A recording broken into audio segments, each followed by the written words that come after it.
Now your certified most accurate four-zone weather with meteorologist Jeanette Calle. Good afternoon. Interrupting programming right now to let you know that we have a severe thunderstorm watch.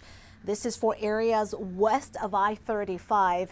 These counties are at highest risk for severe thunderstorms until 9 o'clock this evening. We're talking severe storms that could produce very large hail, 2.5+ inches in diameter. That's larger than golf balls. Also damaging winds, gusts 60 to 70+ miles an hour, and heavy rainfall that could cause flooding.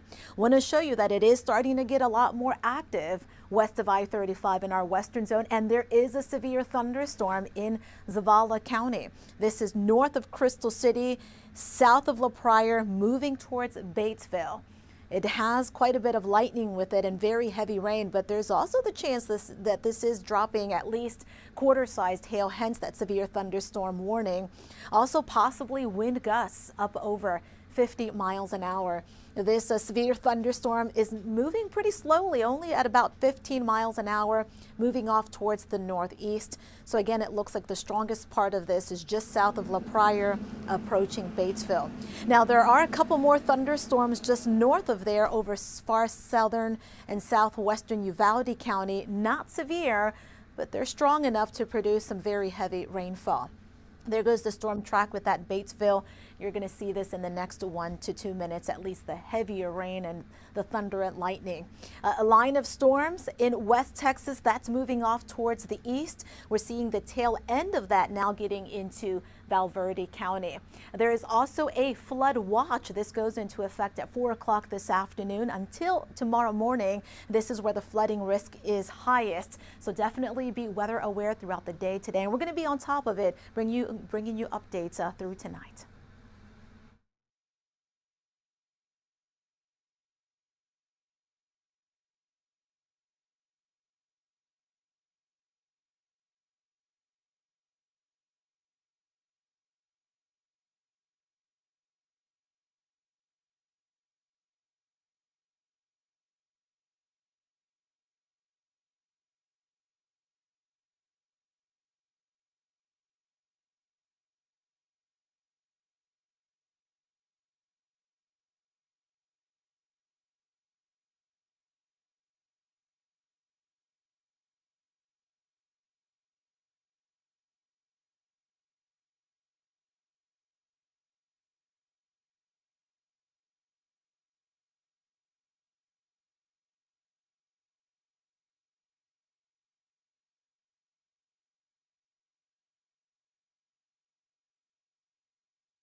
Now your certified most accurate four-zone weather with meteorologist Jeanette Calle.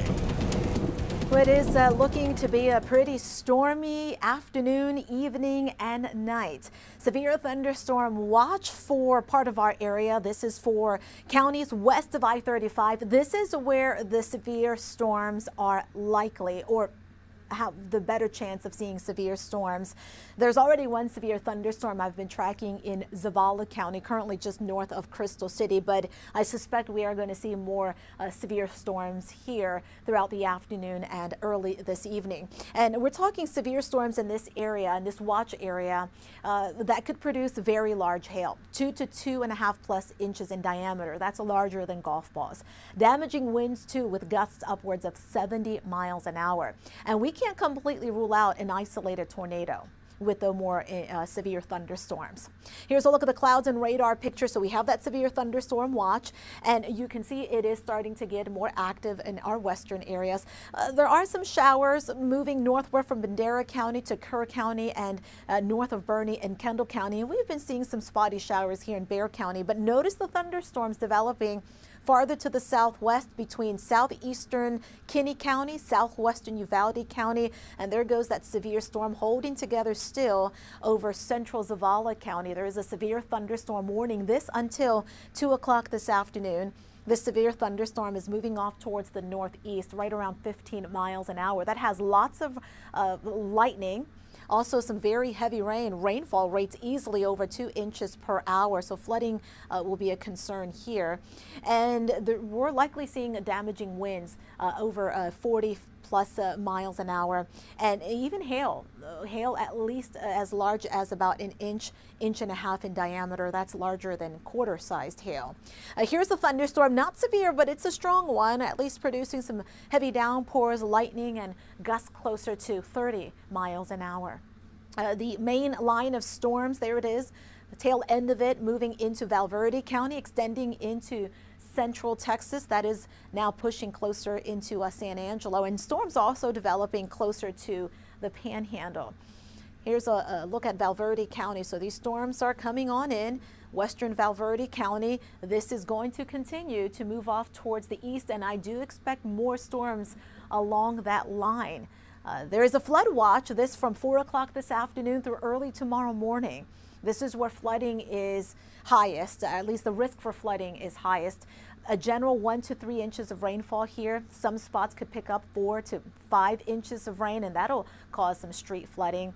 Make sure you're weather aware. We are going to keep you guys updated throughout the day, today, tonight, and of course, first thing tomorrow in the morning. Here's a look at future radar. This gives you an idea of when that line of storms comes in. It looks like this will be moving closer to Kerrville, Uvalde, down towards Eagle Pass between 7 and 8 o'clock this evening. Closer to Bernie, Hondo, 9 p.m. and then coming into San Antonio and the I-35 corridor between 10 p.m. and midnight. It looks like this pushes to the east of I-35 after midnight, continuing until about 3, 4 o'clock in the morning. Tomorrow afternoon, it does look a lot quieter. Closer look at the timing of the rain. We will see the chance for rain increasing through the evening up until about midnight, and then some lingering showers early tomorrow in the morning. Make sure that you are up to date by not only following us on air and online, but by having that 4Zone weather app. It's a free download. You'll be able to track rain and storms. Also, you'll be able to get all those watches and warnings. Be careful out there, and again, we'll keep you updated.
Yeah. Mic check 1 2 1 2 1 2. Mic check 1 2 1 2. IFB is on 2. Your mic is good. As soon as they can get me on. As soon as you can get them on, Chris. I'm not worried about commercial breaks.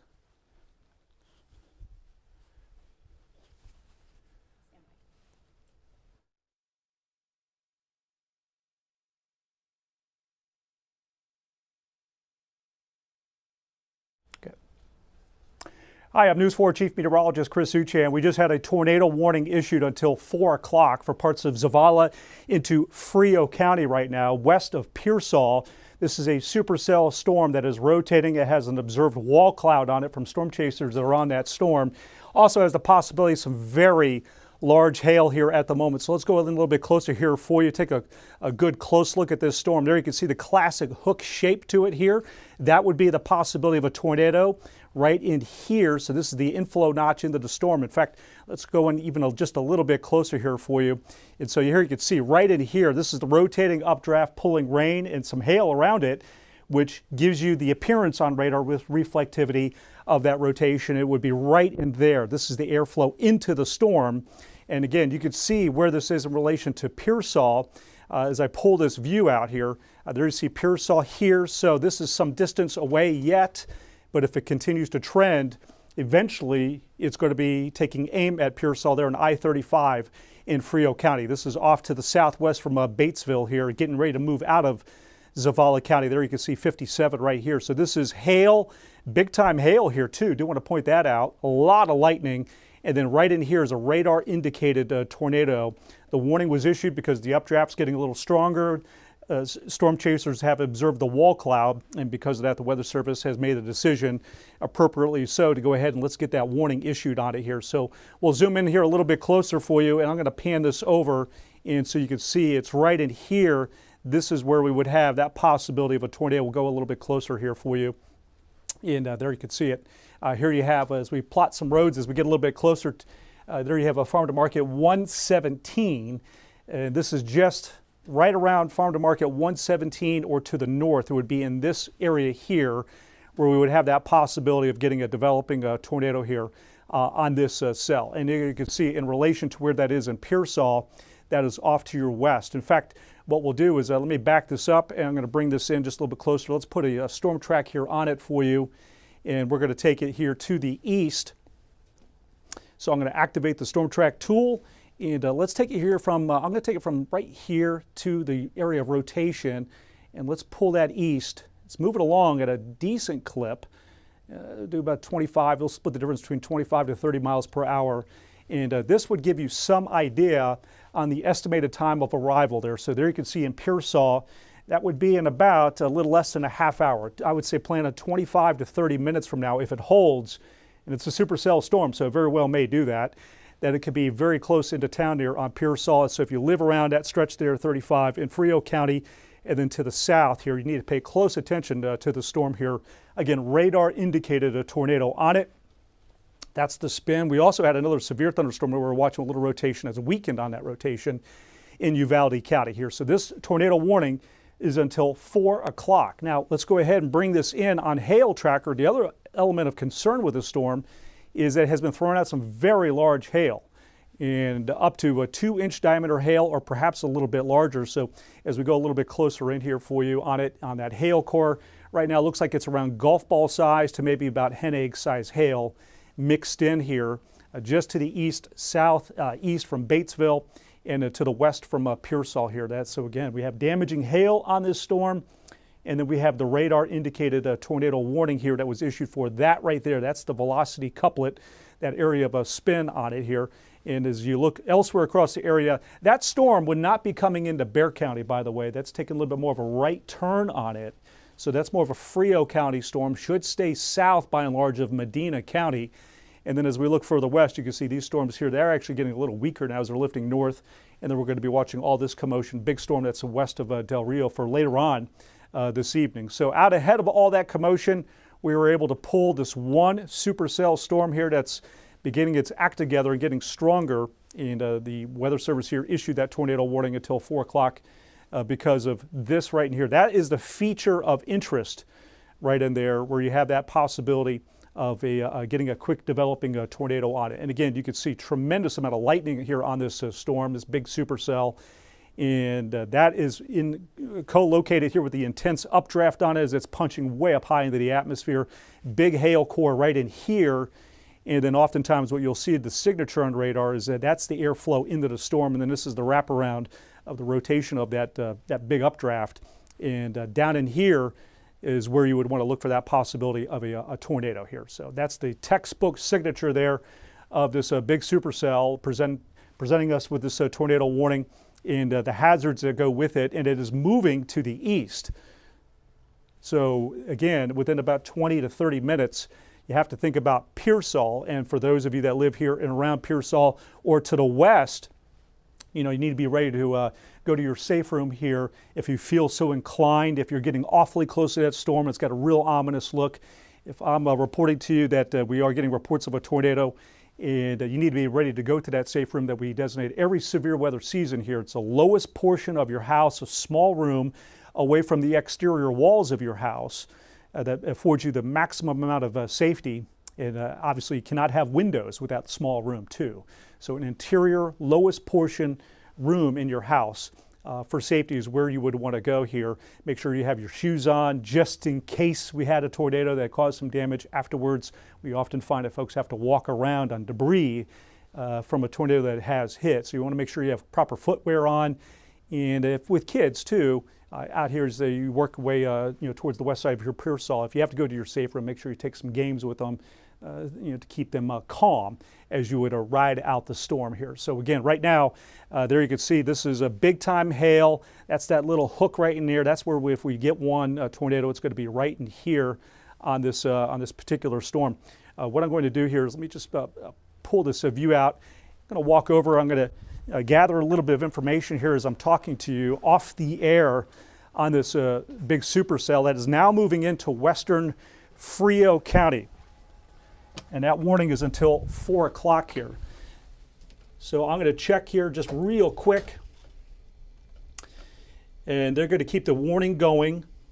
The wall cloud has been observed by chasers to be very low to the ground. So it just needs to get a little stronger with that rotation. And it would be able to perhaps drop down a tornado here. So it's still, yet with chasers on it, that's the luxury of this storm, is that we do have storm chasers that are on it, eyes on it.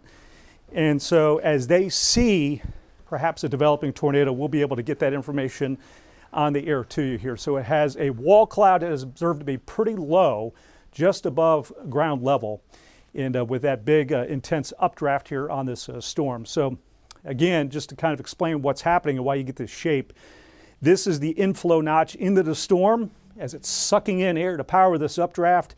The rotation within it, here you get this sort of this reflectivity that pushes out, that creates that little bit of that hook shape to it. And that is the area you would want to watch closely for a tornado. Not up in here. This is all big hail and heavy rainfall in here. So it's this little southwestern flank of the supercell. Get this what we call rear flank downdraft winds that kind of come out and push out while the air's flowing in here. And so you can see that's the rotation right in there. This is the engine driving this big storm. And then the further north you are, that's just heavy rain, a lot of lightning, and maybe you get some wind gusts. You could also get wind gusts up in here from the storm, but in terms of the tornado potential, it's going to be right down in there and on the west side of Pearsall here. So we're going to take this right back in a little bit closer. This is radar velocity data, and so this is using the Kinney County radar out towards the east side of Bracketville, looking at this storm. Now, it's some distance away, but it gives me the general sense. This is air moving away from that radar, and then this is air moving in toward the radar. And so it's still a little bit broad. What you're looking for is when you get two like boxes or pixels, if you will, married together, right aligned together with like a bright pink and a real bright green. That's when you would have an area of stronger rotation here. So for now, it definitely is rotating, but it's confirming what I've seen from the storm chasers, and that's definitely a rotating wall cloud that's low to the ground, which is a pretty ominous look to it. And then you're watching to see if you get a funnel that descends down to the ground here. So that's that area of rotation right in there. They just tightened up the tornado warning now to take Zavala County out of it. So now this is exclusively a Frio County tornado warning. And this right in here, again, this would be some strong winds pushing out. This is the RFD winds on the backside of the supercell, so they alone could hit 50, 60. And then that's the air flowing into the supercell thunderstorm. So you can see how the warning is beautifully located here around the warn 4 part of the storm. That if we're going to get a tornado, it's going to be right there. And here you have a Pearsall just off to the east. And so again, just to kind of put a little bit, let's put a track here on it, just from this area of rotation right in here. I'm going to take it out ahead just a bit. And then let's bring that into Pearsall, move the storm along at about 25 or so miles per hour. And this will give you a rough idea of when it could move in. Of course, on the west side of Pearsall, it would come in a little bit sooner. And that's based on a forward motion of 25 miles per hour here. And it's assuming that that portion of the storm makes a run at Pearsall. So perhaps it goes a little further south. We want to watch that trend. But right now, that would be right in here, awfully close to getting a tornado. If we don't have one already, it would be right in here. That's that tightening area of rotation here on the storm in Frio County here at the moment. Let's go a little bit closer in here for you and see if we can plot a couple streets. There you have, we're pretty rural out here too, so you're not going to see a lot of city streets populate on here. But you do have a farm to market 117 here showing up for us. And then there you see 1581 further off to the east. And this would be the area of concern is on the north side here from 117 here at the moment. So that's the area of rotation. And then this is the big hail core on it. It's actually gotten a little bit larger with the hail. So this is large damaging hail on this storm west of Pearsall. Right in here, this is going to be at least golf ball to hen egg size hail. So let this roll through one more time. Let's do a couple of clicks in here just to kind of give you an idea on the hail size. And there you can see 1 to 2 inch diameter hail. Let's do one more right there.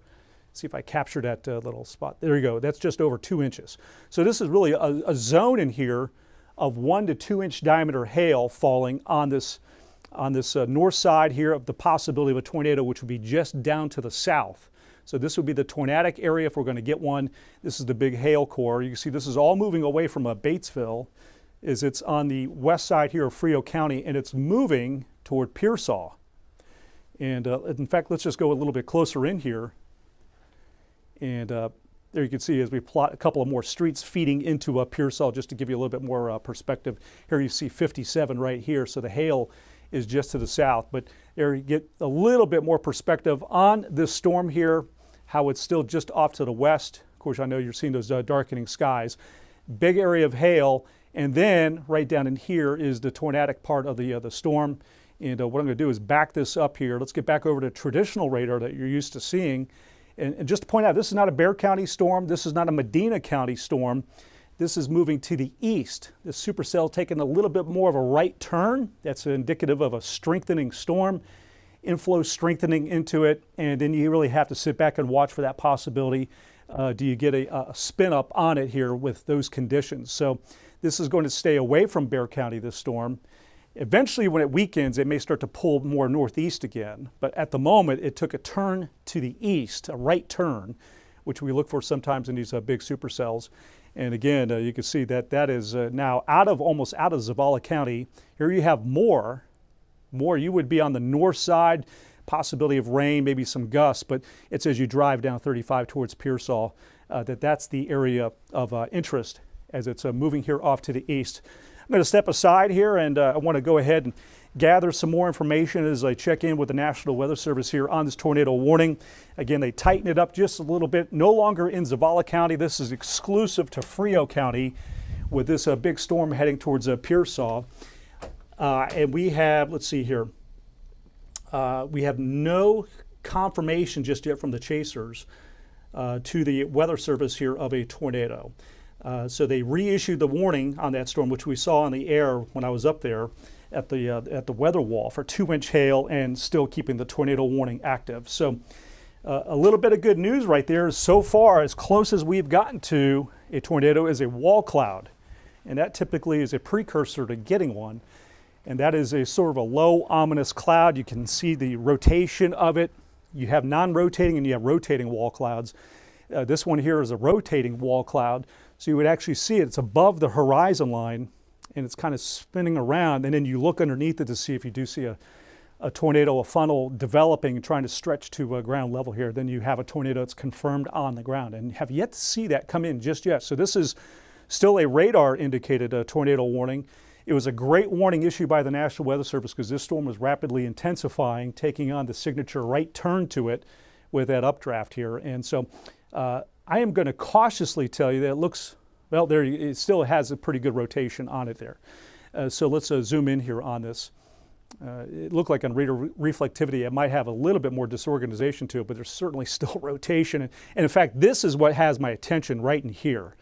So there you get those brighter shades of pink. This is outbound wind away from the radar site. This is wind moving toward the radar site. So as you can imagine, right in here, you know, if we're going to get a tornado on this, that's getting pretty close to that possibility happening right there based on that signature here on radar velocity data.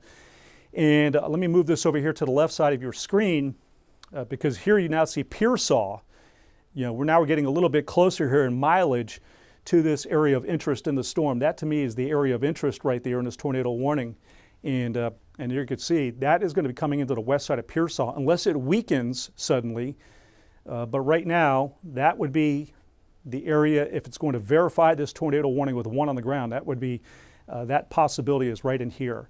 So this is strong outbound winds moving out from the radar, which is way out there in Kinney County. So the difficulty we have with Frio County and moving even south down towards LaSalle is that you get distance away from radar sites. So you're scanning higher up into the storms. So whether I use New Braunfels or Kinney County, they're both almost at the same beam height up into the storm. And it makes it a little bit more difficult. So we are looking a little higher up into the storm, but that right there that's the strong area of rotation right there. In fact, I'm going to come over here and let me check in again with the National Weather Service just to be sure, because if we're going to get confirmation from storm chasers of a tornado, it would be right about now as I see it. That's a pretty good signature right there. And still do not have a tornado reported by the chasers. And that information flows in quickly to the National Weather Service here. So just taking a little bit of a step off the screen here just to go and look at that information feed that I have. You see we have the split screen up right now. And so that split screen, that's up in Kerrville. So that's not even near the storm here. That looks like that's up in Kerrville, by the way. So we could drop that split screen. That's not going to be of any value to us here. But this is the area of interest right in here. If we're going to get a tornado, it's right there. So that's what I look for is bright shades of pink. That's stronger winds. You can see on the legend here, you start going into the violet shading, that's stronger winds. And when they're right up against, that's what we call a velocity couplet. That's rotation. And when they're aligned tightly together, that's where you get that possibility of a tornado. So that's, of all the time I've been spending with you on the air here with this tornado warning, that over the past 5-7 minutes has been the most interesting to me in terms of the rotation, perhaps trying to tighten and produce one. And still have a little semblance of it there. And again, you see we're getting a little closer into Pearsall. And let me take a traditional view. Sometimes you can look at radar reflectivity and get a feel for what the storm looks like and how it's trending. And still very stout storm. So sometimes with supercells, they will cycle and they will fool you to thinking maybe it's going into a weakening phase. Well, all it's doing is just cycling back up. It kind of comes down, unravels a bit, and then powers back up. So we're not done with this supercell just yet. And it's going to be moving, I believe, right into Pearsall. And so at a minimum in Pearsall, you got to be ready to have your car, truck, first of all, under cover because of damaging hail potential if you have that luxury to move it under cover.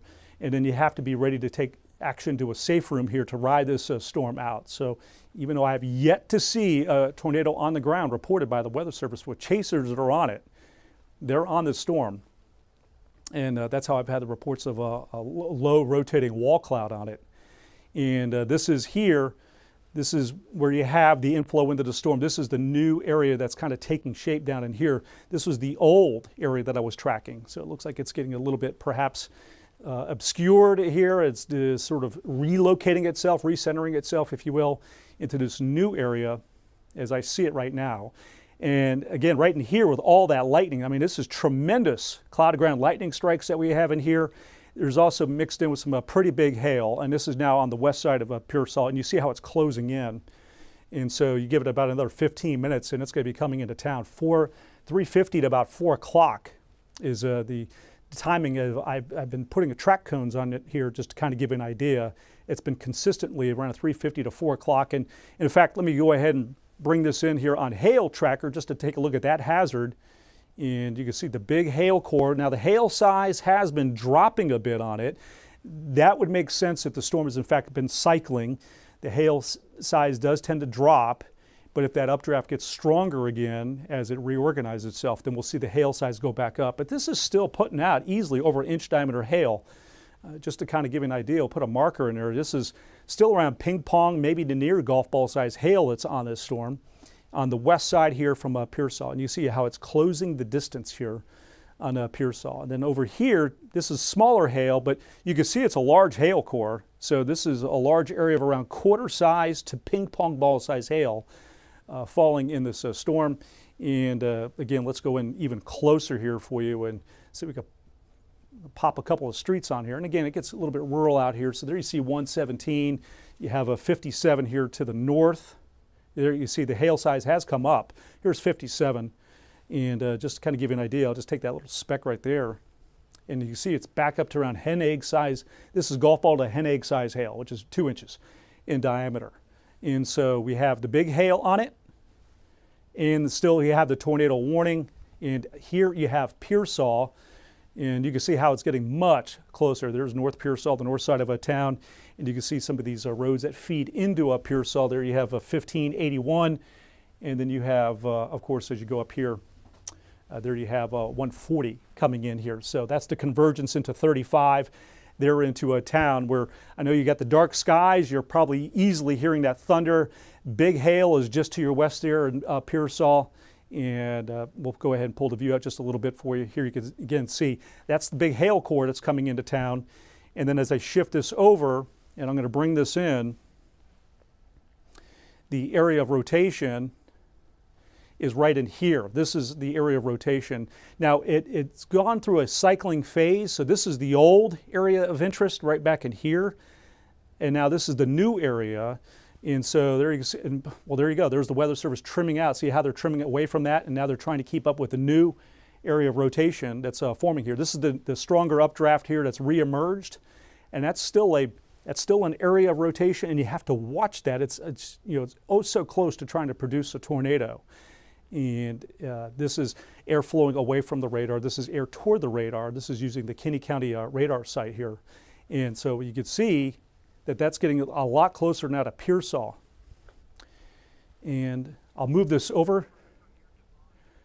Yeah, let's do that. So I'm just told by my control room that we have Storm Tracker near Devine. So originally we were going to be sending out Storm Tracker west on 90 to ride big storms coming in from out west, but now we have repositioned and heading, looks like heading south on 35, coming into Devine. So now you are seeing that distant supercell storm. We are heading towards that storm, so that's going to be a great tool for us to have Storm Tracker 4 out with our coverage here. And just to give you a little bit perspective here as I pull this view out so you can see Devine and in relation to that. Now we still got a little bit of distance to cover. There you have more, but there's Devine. So as you're looking at this split screen, you could get some sense of, from a distance, what that storm looks like. And by the way, this radar shift, this is now from New Braunfels. So the data has changed because now the radar beam's coming from New Braunfels instead of Kinney County. So you can see as I see how I move it over, it's right on the edge of the two radar beams here, the two radar sites. This is my preferred radar right now, Kinney County. You have a little bit better sampling in here versus New Braunfels.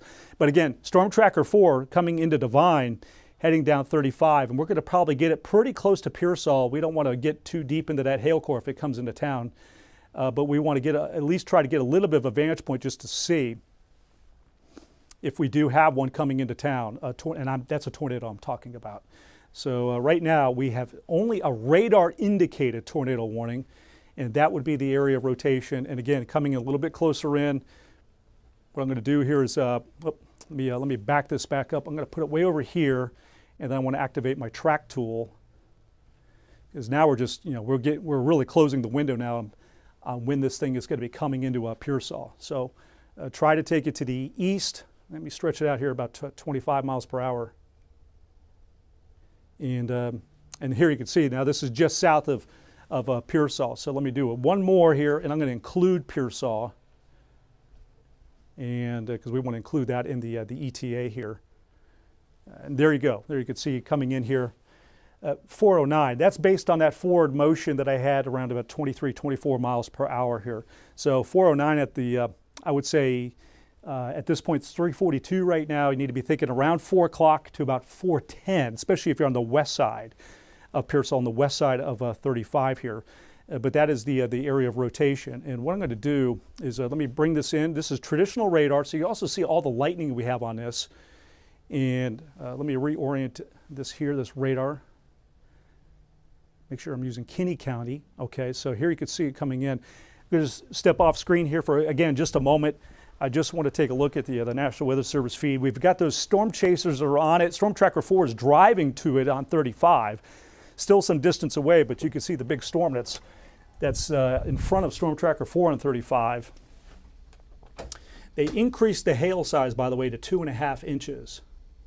So now you're getting up towards a tennis ball size hail on the storm, and have yet to see a tornado on it from the chasers. So right now, this continues to be a radar indicated tornado warning, and up to tennis ball size hail. At a minimum, what you're going to get in the storm is damaging hail and some strong winds. Even if in the end we do not realize a tornado, this is still going to be damaging wind gust potential and damaging hail in this storm. And it is moving along at about 25 miles per hour, as I suspected. So that ETA is really pretty close on it here. Okay. And so again, the good news is we don't have a tornado yet on the ground, and chasers have been on it. So we have that, the visual set of eyes that are on this storm. Earlier they did report a low rotating wall cloud. And what we do have, though, is damaging hail on this storm and wind gust, to be sure. You can probably get gusts near 60 possible on it, even if we don't get a tornado. So we're going to zoom this in here on Pearsall. I mean, it is really coming into town now. It's just on the west side here, the heaviest of it. I know it's really booming there in town. And get ready, you're going to be right smack dab in that hail core. This is the big hail core that's on it. And then it's on the south end, right in here, where we do have that possibility, that we'd have to watch. Do we get a quick developing tornado on it here? It's still radar indicated. So I'm not on the air telling you we have one on the ground that's been tracking for miles, and it's coming into the west side of Pearsall. This is still a radar indicated.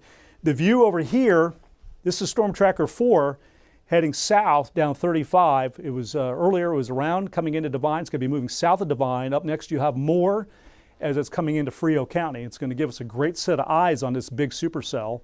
And then as I pull the view out here and show you what we have in terms of a rotation on this storm, happy to report that what I see here is still not quite putting it together to produce a tornado.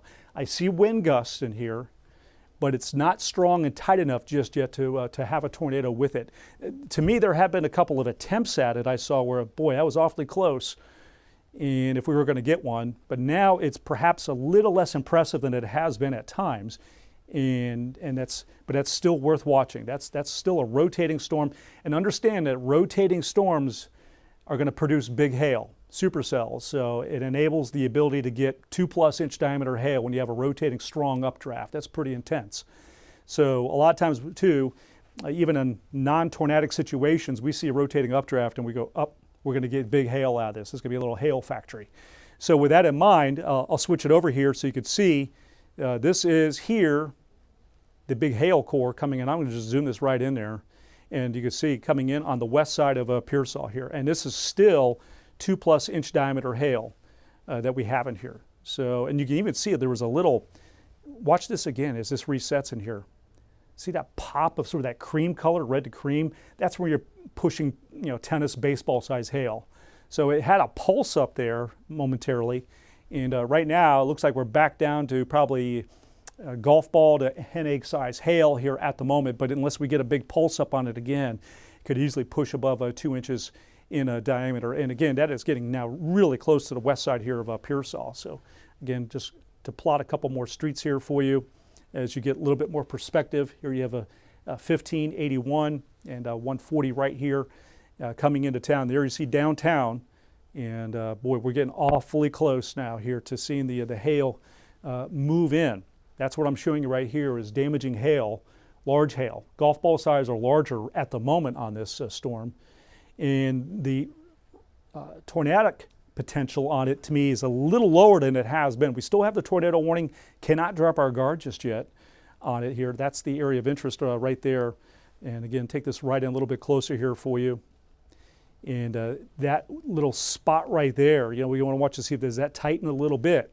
And you can see it in relation to where that is in Pearsall. This would be, that's, you know, outbound winds right there. Not the strongest, but it's there. And then that's inbound wind to the radar. Now, we're still pretty far away from the radar site, too. So I do want to point that out. Oh, didn't mean to do that. You know, pull this back out here. But that there would be the area that if you're on the ground, you want to start looking for that possibility. Do we see a funnel in this general area? And again, there you can see 1581. You know the bends in the road here, so you can kind of maybe orient yourself there with some of the turns on 1581 and where it is. And there's Pearsall right there. So you're going to start to see a wall cloud coming in. I'm pretty sure we have that wall cloud still on it. And so that's going to be sort of a low-hanging, ominous cloud. You'll see it sort of has a horizontal spin to it. And that's the reason that we have the tornado warning. Radar indicators, you want to watch underneath that wall cloud to see if we actually are able to produce a tornado. And that would be right in here in association with this area of spin in the storm. That's the rotation that's in this storm here. Otherwise, I do also want to point out, this is, again, I'll reemphasize this is not a Medina or a Bexar County storm. Atascosa, yes, west central Atascosa, we want to keep an eye on it. If it continues to power up and move east and hold, you know, we may see an extension of these warnings further in to western Atascosa County, but this will stay away from Bexar County, and this is going to be south of Medina. We're just getting brushed with a little rain, lightning, and thunder. And then we also have some severe storms here in the Real County and Edwards County. You see they're lifting north. Some new storms developing here into Kerrville. And while I'm at this here, just tell you there's a big storm. That's a big supercell just southwest of Del Rio. The worst part of this storm is southwest of Del Rio. And then ultimately in time, we're going to be watching to see, they're pretty scattered right now, but eventually see clusters or a complex eventually develop in the hours ahead. So this is where things stand on a broad scale here in our area. And the reason for this wall-to-wall coverage is this one lone supercell storm that decided it was going to really power up and intensify and make an attempt at trying to produce a tornado. And that was originally in eastern Zavala County, southeast of Batesville. And here it is now on the west side of Pearsall coming in. Tremendous amount of lightning. You're going to get some gusts coming in. And I'm pretty sure in Pearsall you're going to be getting some pretty large hail too. You got to be ready for that here.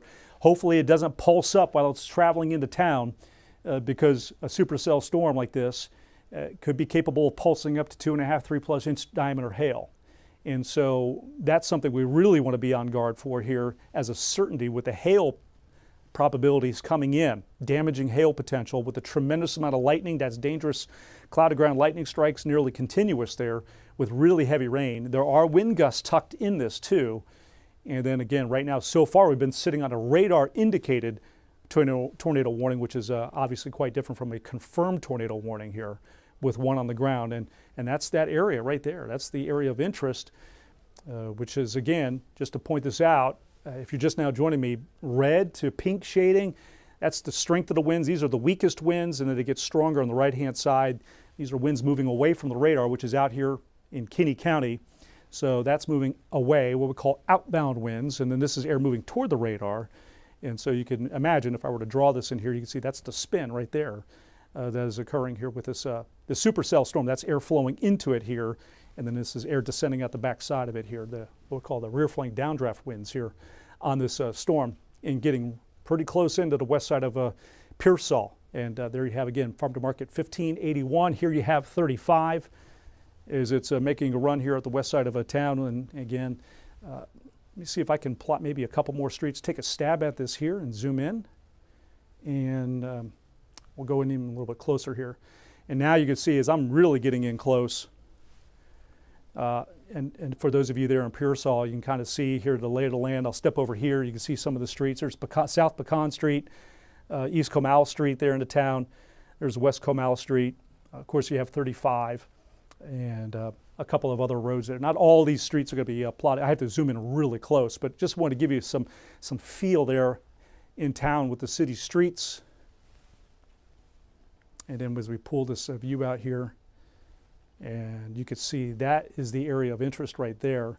It does look a little weaker to me. This is a new scan that came in, and if it trends like this, then then we're just talking about gusts and hail coming in.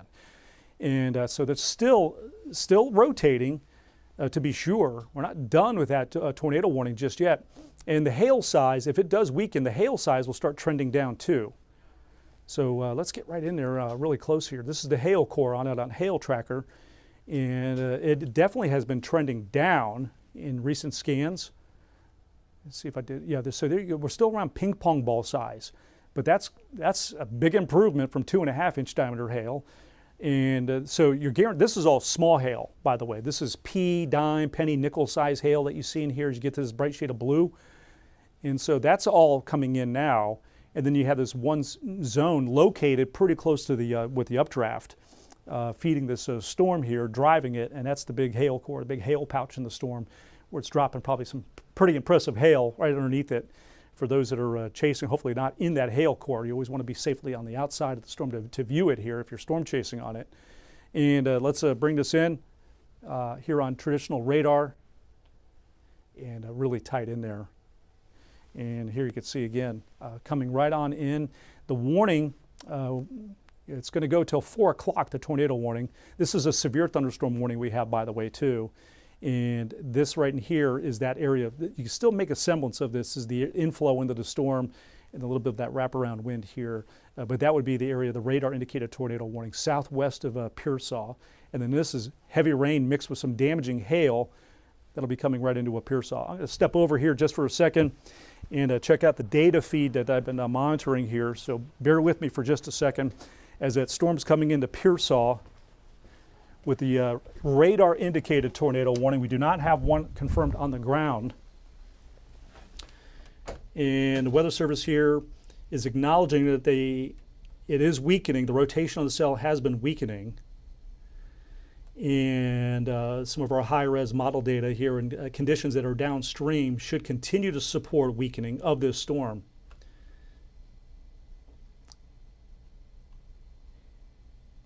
And so, yeah, so that's where we're trending right now. Still, we could be going here for this entire tornado warning without actually having one confirmed on the ground. Unless we somehow get a picture or video in from someone that's not able to communicate with us or hasn't communicated to the Weather Service, that they have perhaps a condensation funnel that they could show us, a funnel, even a funnel cloud, which doesn't touch the ground completely here. But I've yet to see that. The Weather Service has yet to see that. So far, as close as we've gotten is a low rotating wall cloud, which are pretty common here with potent supercell storms, and that's typically you're just getting a step or two away from actually getting a tornado when you see that. You're awfully close. By the way, again, the pictures you see here on the right-hand side, this is from Storm Tracker 4, which looks to me like it's parked. Do we have a location? I'm talking to our control room right now. Do we have a location here on Storm Tracker 4 that you could pass along to me? Ethan, I believe. Oh, it's still in the Divine area. We going to be moving Storm Tracker 4 a little further south, or are you going to keep it out of the hail? Is that what we're doing right now, is to kind of keep it out of the worst of the storm? Okay. All right, so the other option too, if you want, is you could drive it out in front, out here, safely around, and try to get down to the south side here before it gets towards Charlotte. So I'll point that out. The game plan now is to take it here on the back side, and you can do that. Obviously, it's the safest way, but if you have a good route and you want to shoot way out ahead of it, and then you can kind of come in and see this view into it versus being back here where it's just a curtain, you can't see anything back here. So I'll throw that out there. That's years of storm chasing, and if I was up here in Divine, I'd probably be doing this shoot down here around so I can see the inflow into the storm and have a unobstructed view into what's happening here. This is all the structure you're going to get on this side here is on the east, southeast side of it, down to the south here, versus back here where it's really harder to see anything. All right, so here it is. It's coming into Pearsall right now. It has been weakening. So I'm going to, if it continues on this trend, you're going to see this tornado warning expire on time without a reissuance. So for those of you in Pearsall, fingers crossed for you that we continue this trend, because that also implies that the hail size could be dropping on it here too. So you have heavy rain, there's a lot of hail in there and a lot of lightning coming in, but we are seeing some weakening, and trends downstream from it would support further weakening the environment that's downstream. So we can only be hopeful here that it will continue on that path. And the hail core, just on radar reflectivity, I see the hail in there, but is definitely less prominent than it has been. And so let's take a look here. You can see we're at the margins now, getting away from our Kinney County radar. There's the radar there east of Brackettville. And so I'm going to zoom this in. And wow, yeah, it's really weakening. So this is good news. This is absolutely good news here. I'll move this over. You should see the New Braunfels radar. There's New Braunfels now. So here you can see the air moving away and then the air towards here, but it's so high up in the storm. This is a little bit of a shaky gray area we do have in our viewing area, the distance away from 2 radar sites. And of course, the curvature of the Earth, so the beam is not always staying at one constant beam height. It does increase in height the further away from the radar. So you start sampling higher up into the storm. And with tornadoes, we want to look at the low levels here. So we're doing the best we can with these 2 radars. But that definitely has been weakening here. You could easily see that, right? So you can see the loop, there it's unraveling. And then here from this radar in New Braunfels, it's extremely broad and pretty weak overall. So I would suspect that the Weather Service may opt to just let that warning go and keep a severe thunderstorm warning active on it here. And that's, again, the big hail core coming into town. And so we're going to go right in there. And this will plot a few more streets here for you. Even the hail size has been decreasing here. So this is now easily well over 1 inch in diameter. That's still damaging hail right there. It's around ping pong ball size hail that we have on the west side of town. But earlier it had pulsed up to about tennis to near baseball size. And so it has been trending down as the rotation inside it has been weakening. So does the chance of large hailstones as well. That'll sort of come down with the overall weakening. And maybe in our next scan here, we could even take this down quite a bit further. But hail should be falling in Pearsall mixed in with the heavy rain. This would all be pretty small hail at this point. Give it another 5 to 6 minutes, and you're going to start to probably see nickel to maybe quarter size coming in, and maybe even a little bit larger than quarter size unless something changes here on this here. Yeah, so the warning has been canceled here. Well, it's still in effect here, but at 4 o'clock, straight up 4 o'clock, that should disappear here on this map.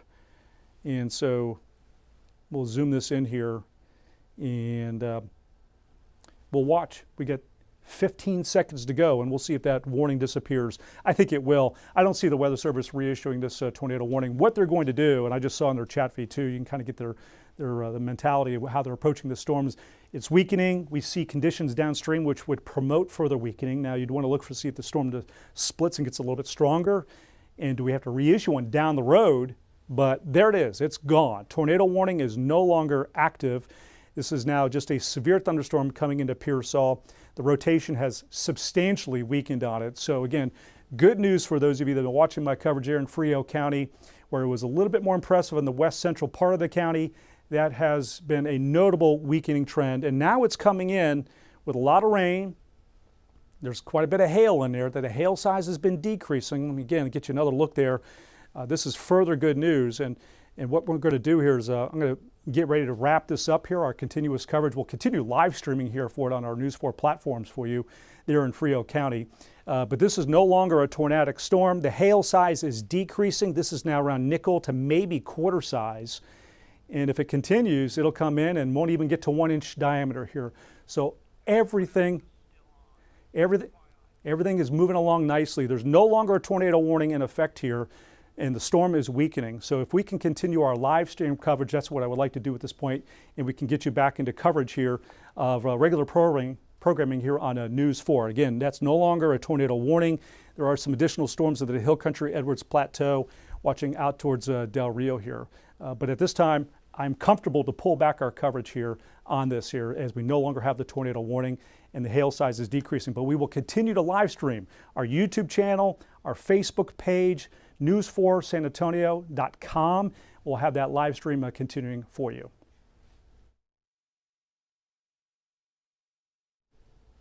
All right. We're going to continue our coverage here for a little longer on the live stream here. This is no longer a storm where we're worried about tornado potential on it. The storm has been weakening. We do have a severe thunderstorm warning that is active here on it in Frio County.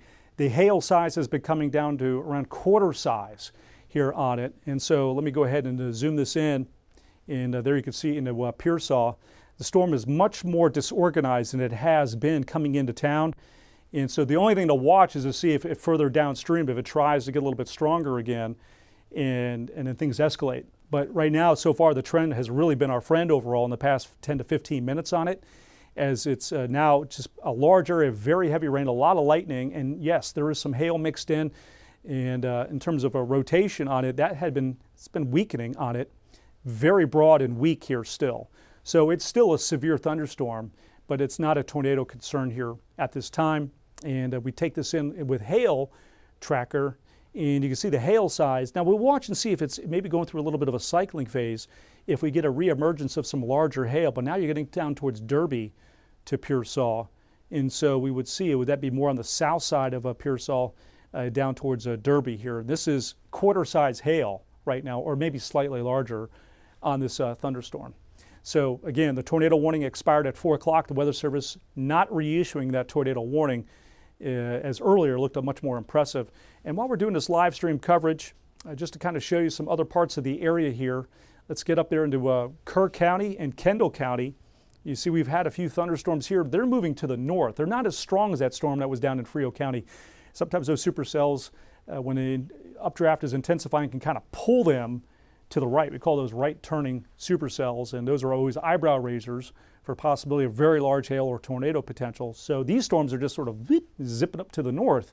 They're a little feisty up there north of Kerrville and Ingram. You see that's lifting up into southwest Gillespie County. They're heading towards Harper. So you had a little kick there with some pretty heavy rain. Comfort, you had a nice little downpour here. And then we get out to these storms, and these are all just little hailers are out here with 1-inch hail, some gusts, probably 50 to 60 miles an hour. And you see how they're racing here to the north. So they're flowing up towards Rock Springs, away from Camp Wood, which you had the thunderstorms coming through earlier. There's a Lakey right there. A little bit of rain here. You see a very weak thunderstorm down to your south. And then we get out here towards Del Rio, and this is a big thunderstorm here. You see this is a big supercell storm. Might be trying to perhaps develop into a little bit more of a cluster of storms. Earlier you can see that telltale shape of that strong updraft in here. I look at the signature here on reflectivity of just a discrete big supercell storm, but now I can see some signs maybe it's trying to stretch into more of a cluster of storms here. And if that takes shape, and then what we'll ultimately have is we'll find ourselves dealing with a cluster or a complex that kind of rushes across the area. And so right now everything is sort of scattered at this point, but what we're watching for is that possibility that now moving forward that we may see some mergers and some clusters of storms that ultimately kind of become more of a singular complex of storms, a larger complex of storms. Once that happens, you go over to more strong damaging wind mode where hail takes a back seat, large hail, and the tornado potential oftentimes will drop as well if it just becomes more of a wind machine. You always want to watch for a random little spin up, but you know, versus a separate little, this is what we call a discrete storm. A storm that's all by itself, supercell, that's all hazards are on the table with storms like that. So if we do get more of a line to evolve and start surging out, that would become more of a wind concern. The hail, you can get hail, but it tends to be a little bit smaller in size. And again, let's get right back in there on that one storm. Again, you do not see a tornado warning on it. This is a severe thunderstorm warning that's on it. And still definitely, you know, just on the margins of a severe storm. It's a little bit of a shell of itself from what it was earlier when it was in western Frio and into Zavala County coming in. Boy, it was really spinning up, you know, powering up, trying to produce a tornado. Never quite did. We had a low rotating wall cloud on it. And there it is coming into Pearsall right now. And so, and this is the hail mixed in with the real heavy rain. And so it's going to be coming down in buckets with really high rainfall rates. And you're definitely going to be hearing the clanking of ice. off perhaps some sheet metal or, the windowsills, seeing it bouncing off the deck and the sidewalk here. This is going to be mixed in with that really heavy rain. And again, no signs of a tornado in it here. Keeping my eye on that, but that's pretty unimpressive here. And the hail core has gotten a little bit larger. So we're going to go right in there on that. That's just on the southwest side going down 1581. And that hail size there looks like it's back up to 2+ inch diameter hail. And there you go. So that's a hen egg size to tennis ball size hail on the southwest side of Pearsall, heading on the south side here, getting ready to move into 35. So this is could it be the last attempt on this storm to kind of cycle up and power up some large damaging hail? We'll see on that. But right now, again, the hail size here has increased. So that tells me the storm has gotten a little bit stronger here. This would be about the third cycle of this supercell that I've seen so far in terms of powering up and kind of winding down and reorganizing itself and going back up here. And that there, again, we'll go right in here a little bit closer in and just a little closer. And it's not really plotting many city streets here. It's pretty rural out here. You get outside of Pearsall. But there you can see again, right along 1581, for those of you that are here on this stretch here, 35 on the east side of 35, understand that that's a 2+ inch diameter hail that is perhaps coming in your direction here on this storm. And there it is in relation to downtown Pearsall. This is really small hail. You had some small hail coming in, and now it seems to be consolidating around this newer, stronger updraft here. It's on the southwest side. That probably is passing on the south side of Pearsall, between Derby to Pearsall, as you see it here. And again, we're going to zoom this in here. This is radar velocity data, and not seeing anything here that looks like it's an attempt to kind of gather and get stronger again in terms of a strong rotation for reissuance of a tornado warning. Still looks pretty. And here you can see a little bit of that. This is from the New Braunfels radar site, air moving away and air toward the air. That's around that updraft there with the hail. So we'll want to watch that just to see. And we're on the air here live streaming, and if we need to go right back on 4, if there's a reissuance, we'll do so here. But right now, this is more of a hail machine and some gusts than it is tornado potential, and of course with a lot of lightning as well here. So those are the hazards. Damaging large hailstones, strong gusts, frequent lightning here on this storm. And we'll zoom this right back in there into Pearsall. And I'm going to take a moment here just to see if we are getting some observations here from the National Weather Service in regards to the hail sizes being reported in and around Frio County. And that severe thunderstorm warning again remains active, no longer a tornado warned for storm. And their current warning is up to baseball size there, so we just saw that. That is all I see here at this point. So that's where we stand. It's tennis to baseball size hail around this sort of this uptick in the strength of this updraft, which is on the southwest to south side of Pearsall. Between Derby and Pearsall, that's where we have this large damaging hail potential here. And of course, you get to baseball size, that's about 2 3/4 inch. Tennis ball size, 2.5, and then you go to baseball, which is 2.75 inch diameter hail on it there. And you can really see it here with radar reflectivity. Right in here, that is the hail core, which easily shows up. The radar beam is hitting the rain, and when it starts to hit ice, it's going to really shoot up in regards to the color table and what you see with reflectivity. And that's how we're able, a lot of times, to really pick apart where that hail is, especially when you get large hailstones. So you see the warning does go down through Derby and just to the south of Derby, but this is the worst part of the storm right now. It's coming into Pearsall here, and that looks like it's taking, let's just go in there a little bit closer here. So here you have downtown Pearsall, and that's some big hail coming in here now. So, no sooner did we see weakening and there was some hope that maybe we could trend down in those hail sizes, and that's just not going to be the case. That's big hail coming in. And let me jump over to our hail tracker product here, and because we're really not looking at tornado potential any longer. And this is what you'll see. Boy, that's even getting larger there now. So I'm going to take this in one last little kick, or click in, if you will, and I kind of recenter this just a little bit. And boy, you start getting at that into more of that red shading here, you're increasing that hail size. There it is. That's baseball size hail. So this is a large area of a quarter to hen egg to tennis to baseball size hail right there on a 1581, Farm to Market 1581 on the southwest side of town. Now this whole area, that's the largest hail, but you come down here a couple more clicks, and then let's go even way down here. So you get a feel for the kind of hail you're dealing with here on this storm. And I'll just go in that shade of blue, and you see the range. This is quarter size to baseball size hail in this whole area right in here. And the baseball size hail obviously is consolidated down to that one small area. Latest scan here, maybe it's down just a touch. So we'll go ahead and just do a refresh there. It's more tennis to baseball size hail now in this small little area, and passing just on the south side here of Pearsall, very close into town. And so on the south side of Pearsall, going to be getting reports of some pretty large hailstones coming in here. And that's Farm to Market 1581. And then right over here, of course, you have 35, and then that's 1582 that you see right here. And then that's, of course, all the city streets there of Pearsall. So that gives you some idea where the real large hail is in relation to town. As I come up here, right now this is more small hail mixed in with the heavy rain, and you're getting those wind gusts too. So we still have that gust potential to 60 miles an hour in this storm.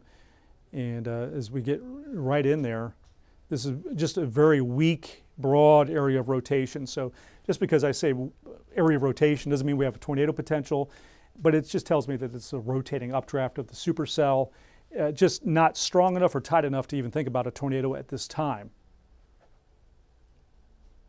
Yeah, so it's just a broad area of rotation in here, but that supports the maintenance and sustaining large hailstones.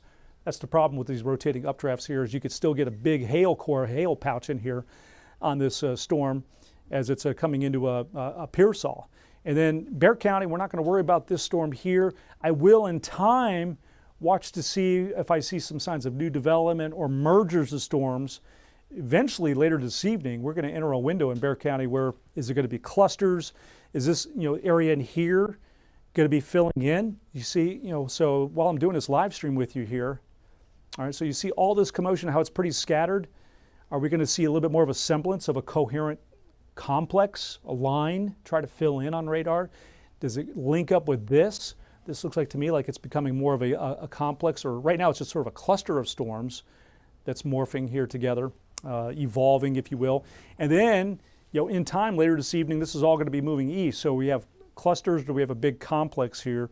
That's what I'm watching for down the road, is I eventually expect to see radar be a little less of this hit or miss, and we get a little bit more of a widespread coverage of storms to take shape here. So we're right now kind of at the cusp of entering that window that we're going to see how these storms want to develop, where they're going to develop, and then where there's going to be cell mergers, line segments or clusters that take shape. Do we get this big complex where exactly that hits directly in our area? We're just now entering that window to kind of start seeing the overall atmosphere show its poker hand here on how things are going to play. This has been this one big supercell that we had in Zavala County. It was moving kind of northeast, and then it just did this right turn into Frio County because they're really powered up. And right turning supercells are always attention grabbers here. And so now it's just a big hail machine down there into Pearsall. And as we zoom this in, you can see here a little bit of development kind of feeding into it here. But this is still more of just one coherent big supercell storm that we have, and with the big hail core coming into Pearsall. Now, let's go ahead and go further downstream here from it and kind of see what's out ahead. Start planning ahead here. It's moving through Pearsall now.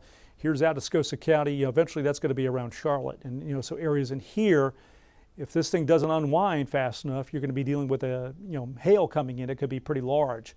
But the expectation is as further you go into Atascosa County, further east, that it would be a more of a weakening environment to sustain this storm. But sometimes supercells will go a county further than you expect here. So I never am one to put a fine line on them here on when it's going to end. They sometimes can overachieve and just go a little bit further than you would like to see here.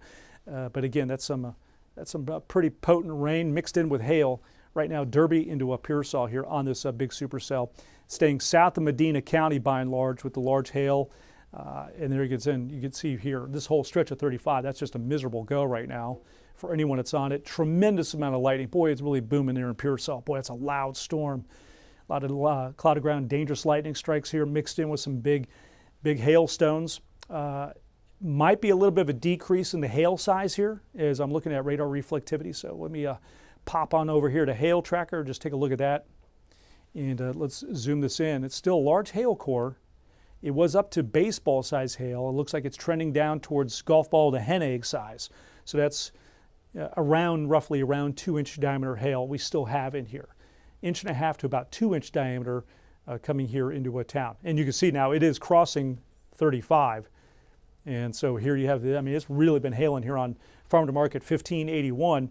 And now you can see here with Pearsall, right there into the city limits here of Pearsall. Now you're starting to see that really small hail mixing in with now some larger hailstones that are coming in.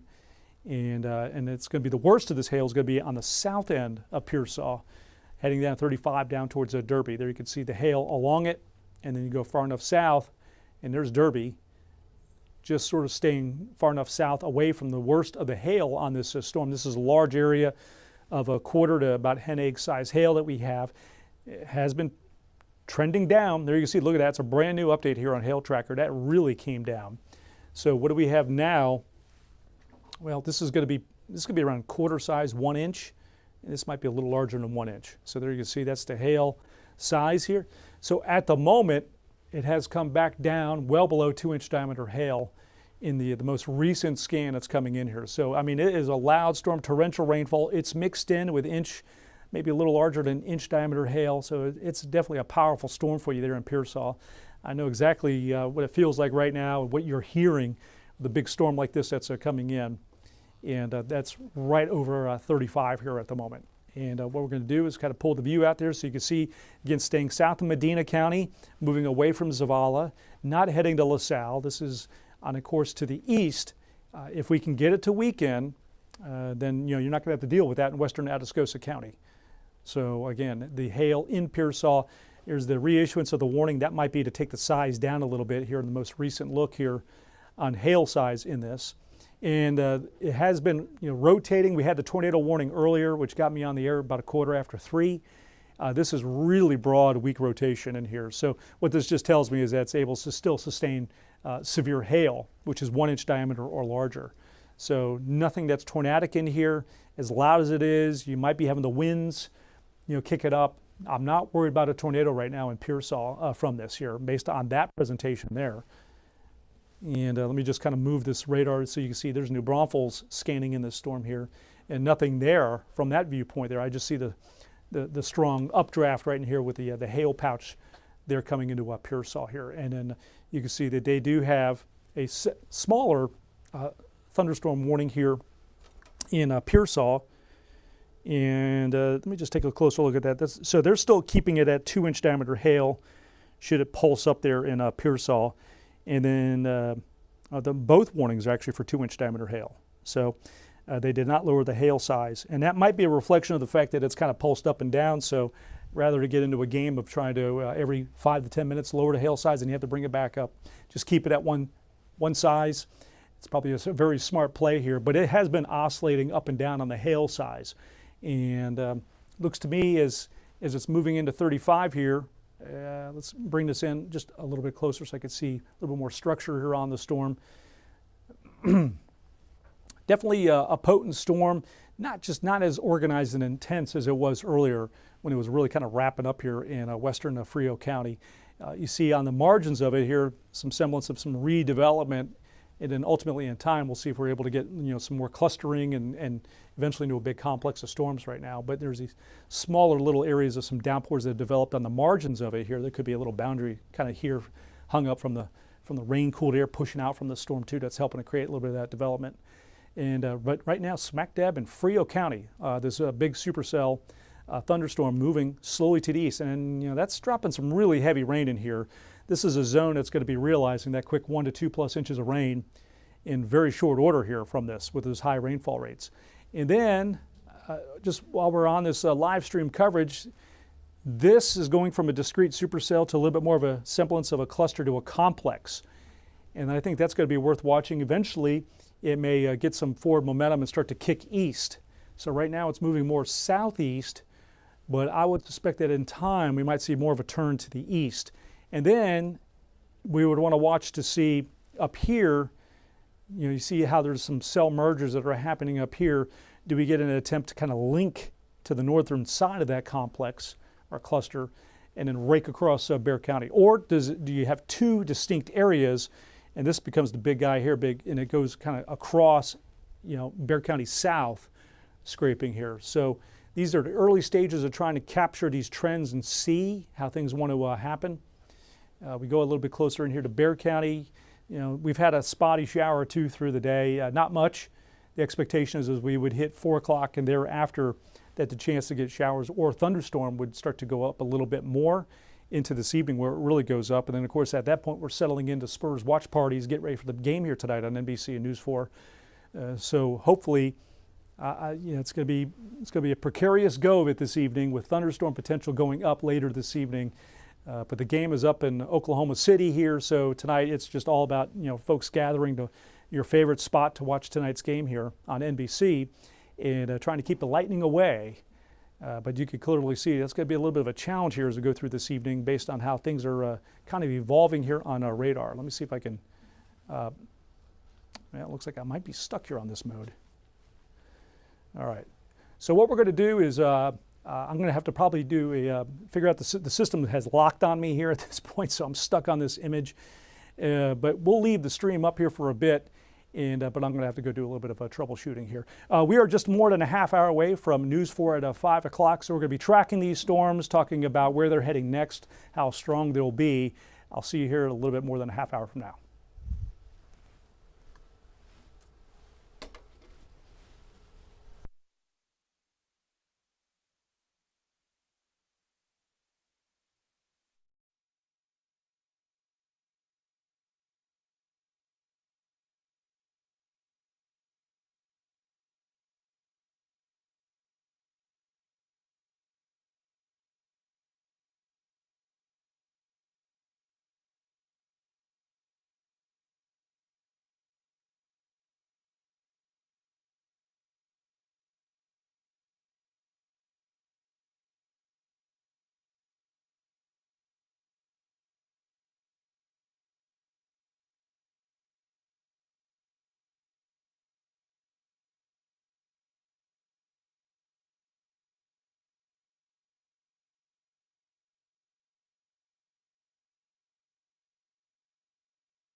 Now, your forecast first from the 4-Zone Weather Team, certified most accurate. Was on solid ground and not near this and not in heels, I'd be okay with that. He's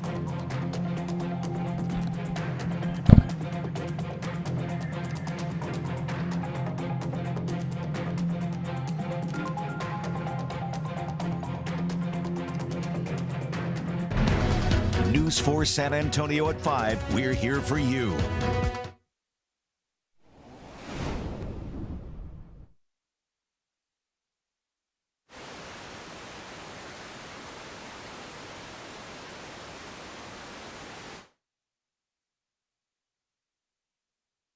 Race for the Rings playoff coverage is sponsored by the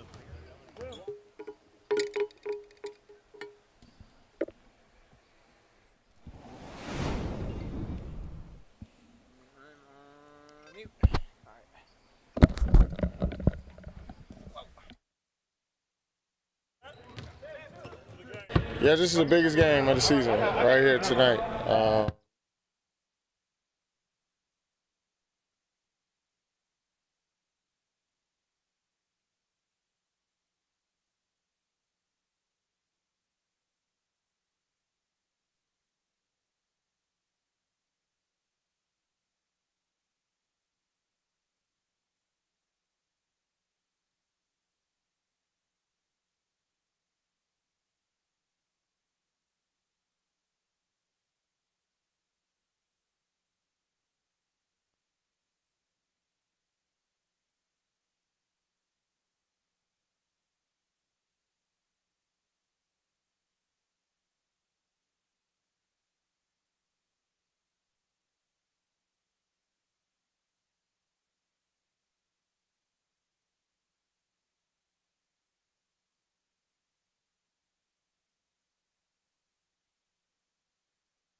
Okay.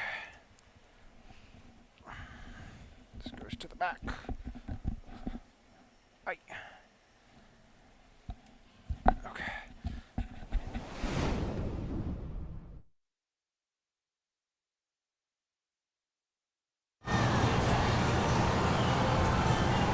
They gotta want it, you know, they gotta win it.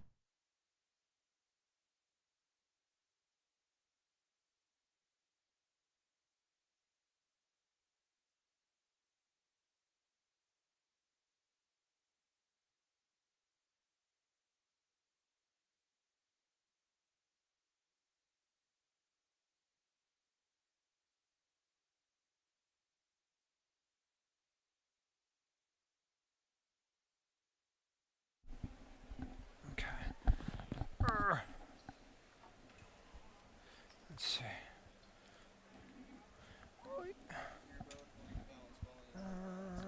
Quartz coming out from the back. Look at that.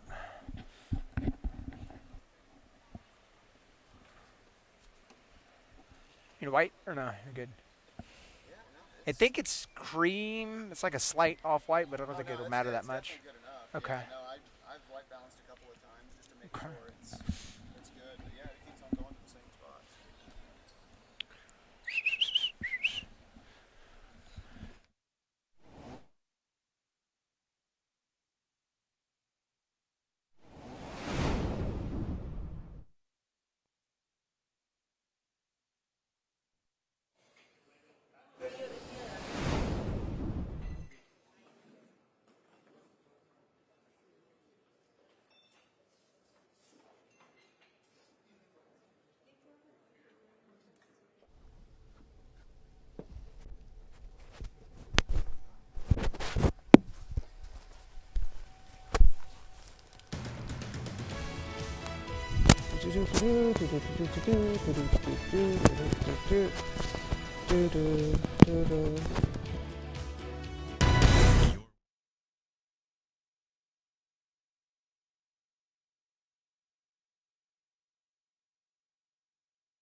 This is the Thomas Race for the Rings. Playoff coverage is sponsored by Bucket. See where the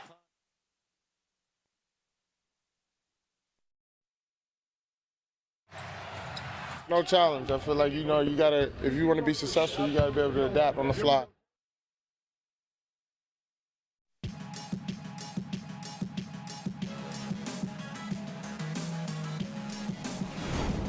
Tonight, the deadly chemical tank.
Open.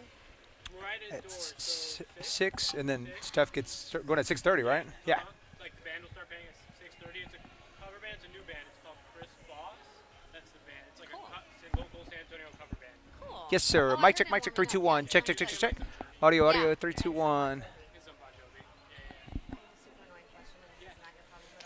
Godspeed, Jackson. Godspeed.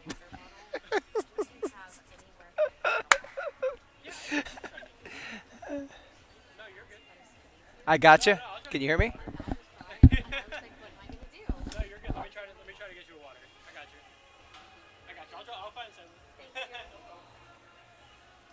That's good for mic check. Who was that in the? I couldn't hear who that was. Hello? Who was that talking to us? I heard Jackson, but then I couldn't tell the other one. Action Jackson. Ooh, look at those bags. Yeah, it sounds like it's overmodulated. I can't make out who it is. Oh, wow. This is bad. That's what I was saying. It sounds like. The sound is Yeah. sound is bad. I can hardly hear anything. No, you can't make you. Yeah. Oh, okay. I thought you meant you could hear yourselves. Yeah, Clarissa, it didn't sound like you at all. It sounds like the. Can you like hear? The teacher or Charlie Brown. Can you hear? Yeah, but it's just. I mean, I can hear. I can make it out. Can they talk to me? It's got to be these. Yeah, I can hear you.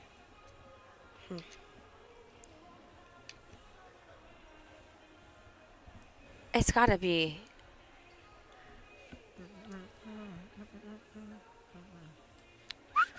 Yeah, that's the other thing too. I have to be switching. Talk to me, Jackson.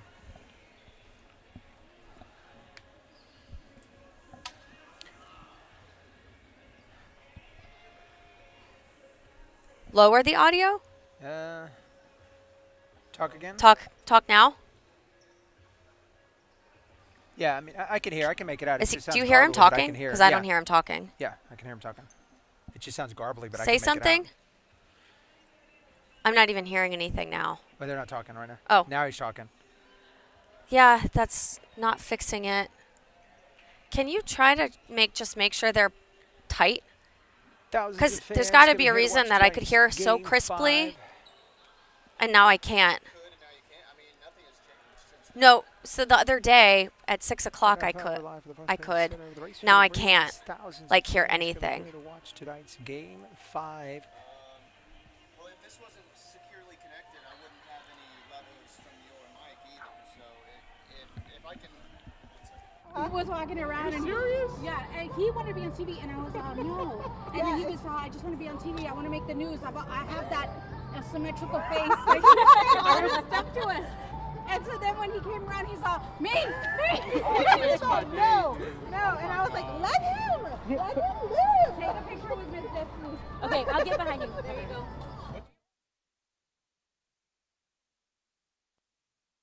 Mic check 1 2. Mic check 1 2. Can you hear me? You can't hear me? Mic check 1 2. Can you hear me? What? Okay. Maybe. Let's see. Mic check 1 2. Mic check 1 2. Hold on. I might need to replace these batteries real quick. I got some back here.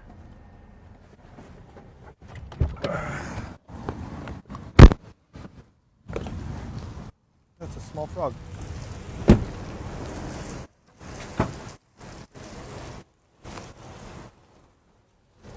Out here and like, so many people. Today I'm sure it will be fine though. It's supposed to start raining around 7. I have one. Oh, you got one? You got one, my man? Okay. I'll get it back from you later though, or at the next game. I'll be over here. I know where you guys are at. Yeah. You've got a nice little corner over here. Yeah.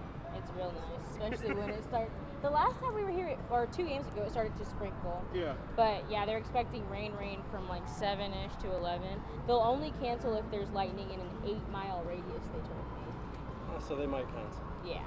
So we'll see. Hopefully we get further. Also, he asked if you could move that stuff out the walkway. Oh, yes.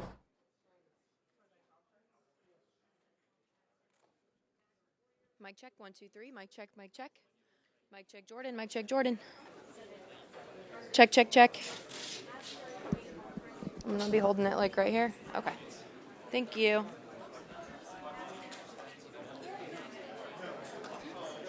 don't know what happens after. You know what direction you're gonna head in? No.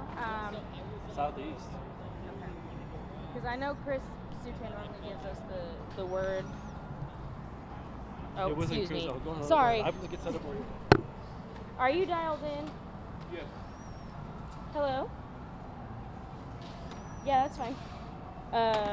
Mic is on. They're asking for a mic check.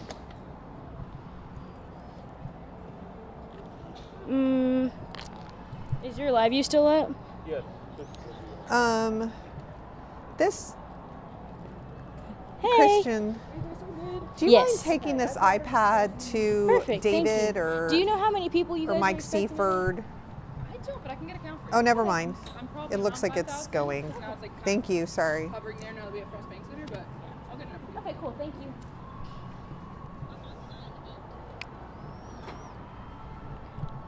Checking 1 2 3 4 5. Oh, okay.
I'm in. Gosh, I can't. Hold on. Let me pull it up. I'm in Moore, Texas. Moore.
Heard.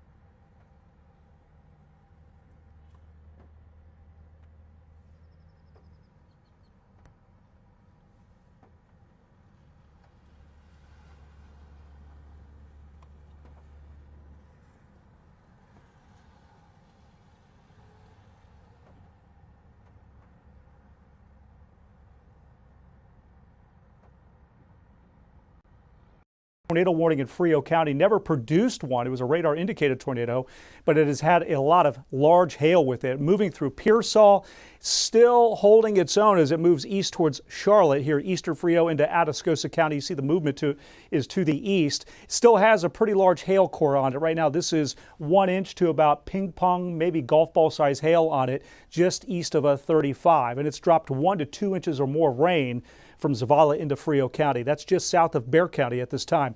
The other storm of interest, the cluster I want to point out, is out here along the Rio Grande. This is a big cluster of powerful storms, even had a tornado in Mexico. I saw a video of that. This set of storms moving to the southeast towards Maverick County, a little bit of Kinney County, with strong wind gusts, some hail in here. We'll watch this to see if we get a spin-up tornado on it. But right now, it does not have a tornado warning. That's a severe thunderstorm warning for large hailstones, strong winds in our western tier. So ultimately, what I'm watching for is radar to fill in these storms becoming complex or clusters, or to maybe a large complex sort of evolving and then moving across the area. The best way I could show it to you is with our future radar. You can see here at 7 to 8 o'clock how we have a pretty good coverage of strong to severe thunderstorms. This is at 9 o'clock, stretching from the hill country south. And as seen in here are definitely pockets of severe storms with wind gusts, still maybe a little bit of hail too. That's at 10, 11 o'clock. Looks pretty stormy during the game, and then it moves to the east and out of our hair as we head here through the night. Meantime, let's bring in our reporter, Ethan Trejo. He's in Storm Tracker 4. Ethan, been tracking that supercell storm down in Frio County. Tell us your position and what you've seen so far. Well, hey, Chris, I'm currently in Moore, Texas. We were here trying to wait out some of that hail like you were talking about. You can see some of the clouds here. I can actually move the camera around. Some of the clouds here coming dissipating a little bit. We did get heavy rain, but we didn't necessarily see any hail. The rain is beginning to pick up here, but those storm clouds were definitely moving through this area. When I was driving up here to 35, I saw several, probably 5 or 6 lightning strikes just go back to back to back. And so we're going to keep watching out here and give you all the updates. So I'll send it back to you, Chris. All right, thank you so much, Ethan. And be sure to download our 4Zone weather app. You can track radar and get push alerts straight to your phone. Just head to the App Store and search WOAI. Race for the Rings playoff coverage is sponsored by the Bexar County Sheriff's Office. Game 5 of the Western Conference Finals now just a little over 2 hours away, and the stakes, my friends, they could not be any higher. Right now, this series is all tied up 2-2, and the San Antonio Spurs hoping to get another big win out in OKC. They are hoping to get that job done. Thank you so much for joining us for the Frost Bank Center. I'm Jonathan Martinez. I'm Mandy Noel. Meanwhile, we are expecting thousands of people. I know the Frost Bank Center just told us they gave out 10,000 tickets, so there may be as many as 10,000 people out here tonight at the Frost Bank Center to cheer the team on. From afar, everybody's hoping we can take the lead in this series. Yeah, we'd be all right with 10,000 of our closest friends in here. You know, News 4 has got you covered when it comes to all things Spurs. We've got team coverage for you tonight. We want to kick things off with Don Harris in the studio. Hey, Don. Hey, Jonathan. Hey, the math is pretty easy tonight. This best of 7, now best 2 out of 3, with 2 of those games being played in Oklahoma City. So the Spurs are going to have to win at least 1 game on the road in this series, and they're hoping that'll be tonight. Spurs went through a light shoot-around at the Paycom Center this morning with some newfound confidence after bouncing back in Game 4, and they hope they found the answer in solving this Thunder offense that will carry over tonight, because they know, like you and I, just how important this game is. Yeah, this is the biggest game of the season right here tonight. This game is important. It's 2-2. You know, it's going to be a dogfight. It's going to be tough. But I feel like we built for the moment, and we built for these times, and I feel like we'll show that tonight. And they have reason to be confident. The Spurs are 5-2 in road games in these playoffs, including a win in OKC already. That's where our Zach Hedrick is. He's courtside at the Paycom Center with more. Zach. Hey, Don, yeah, I don't think Keldon Johnson could have teed this one up any better. No doubt the biggest game of the season for the Spurs, and it's crucial because usually from a historical perspective, the winner of Game 5 is usually moving on. When a best-of-7 series in the NBA playoffs is tied up at 2 games apiece, NBA history tells us the winner of Game 5 goes on to win the series a staggering 82% of the time. Essentially, 4 out of 5 times the winner tonight is moving on. So no question the Spurs would love to have that statistical advantage before going back to San Antonio for Game 6. And the Spurs franchise has also fared pretty well when this scenario pops up. They're 14-10 all-time in Game 5s when it's all square at 2-2, and it gets even better if they win tonight. They're 17-3 when they have a 3-2 series advantage. So, as we've mentioned, big stakes tonight. This one promises to be another fist fight here in Oklahoma City. Reporting live from the Paycom Center, I'm Zach Hedrick, News 4 San Antonio. All right, bottom line, we got to get the job done over in OKC and wrap this thing up right here in the Alamo City. Right now, be sure to scan the QR code on your screen. Let us know what you think. Will the Spurs grab the series lead over the Thunder, or will the Thunder be able to take the win tonight? A majority of you right now saying you believe the Spurs are going to win. We're with you, but you can also weigh in right there by scanning the QR code, or you can head to our website, news4sa.com. You know, tonight's watch party here at the Frost Bank Center, it is not the only game in town. Thousands more fans are expected to go out to the Rock at La Cantera. They have for each watch party. They've been hosting it at the Rock, and they've started hosting it here. Gotta wonder if the potential for rain will keep some people away. Let's check in with News 4's Destiny Fuller. Hey, Des. Hey, Mandy. Hey, Jonathan. And you know what? Talking about numbers, we've heard roughly 5,000 RSVPs. Now, right now at the 5 o'clock hour, it's a little bit lighter than we've seen for some of these Spurs watch parties. But these fans who are here now say that they're ready to brave whatever the skies bring, as long as it means they get to watch a Spurs win here at The Rock. And we are back, as well as some of the most dedicated fans in the NBA, arguably so. And you know what? Some of them were talking about just that, how exciting that win was in Game 4. The Spurs bouncing back Sunday, evening out the series at 2 apiece. The crowd here watching every minute as the team kept its foot on the gas. And while the Spurs need to keep building on that momentum, some of them are thanking a higher power, the fans that is, crediting the Salesian sisters who were front and center at the Frostbank Center for Game 4. They got to want it, they got to win it. As far as the Nuns, I think the Nuns is a real important key in this whole game. They got to come. They got to do what they got to do. Whatever they did on the last game, they got to bring it. Give us all the prayers. We need all the prayers to win this game. And they say they're also going to need the Spurs again to keep up the intensity. Tonight they're back up in Oklahoma City, and while you're keeping an eye on the game, we'll be keeping an eye on conditions outside. Now, I spoke to a couple of the officials here at The Rock. They say that this is a rain or shine event, but if there is lightning close enough, they'll cancel. We'll have to keep an eye to see what happens. Live from the Rocky La Cantera, Destiny Fuller, News 4, San Antonio. All right, Destiny, thank you for that. She's out there reporting on the fans and also doing the weather. Double dipping out there. Thank you, Des, for that. Another group of fans cheering on the Spurs tonight, as mentioned, the Salesian sisters, who gained a lot of national attention after cheering on the team right here at the Frostbank Center this past Sunday. Well, the sisters received a lot of offers to get flown all the way up to OKC, but they respectfully declined because they wanted to stay with the children and families of their school, although we can tell you they will be having a private watch party tonight with those families of the school, and we, of course, we'll have much more on that angle of this team coverage tonight coming up a bit later on. In fact, we're going to have much more sports coming up in just a little bit. Yeah, one of the coolest things about being here at Frostbank Center is watching it on the big screen. And I can't wait once you see this people start to come in. It's just like they're at a game. Yep. And that's what they say too. It feels like we're actually at a game.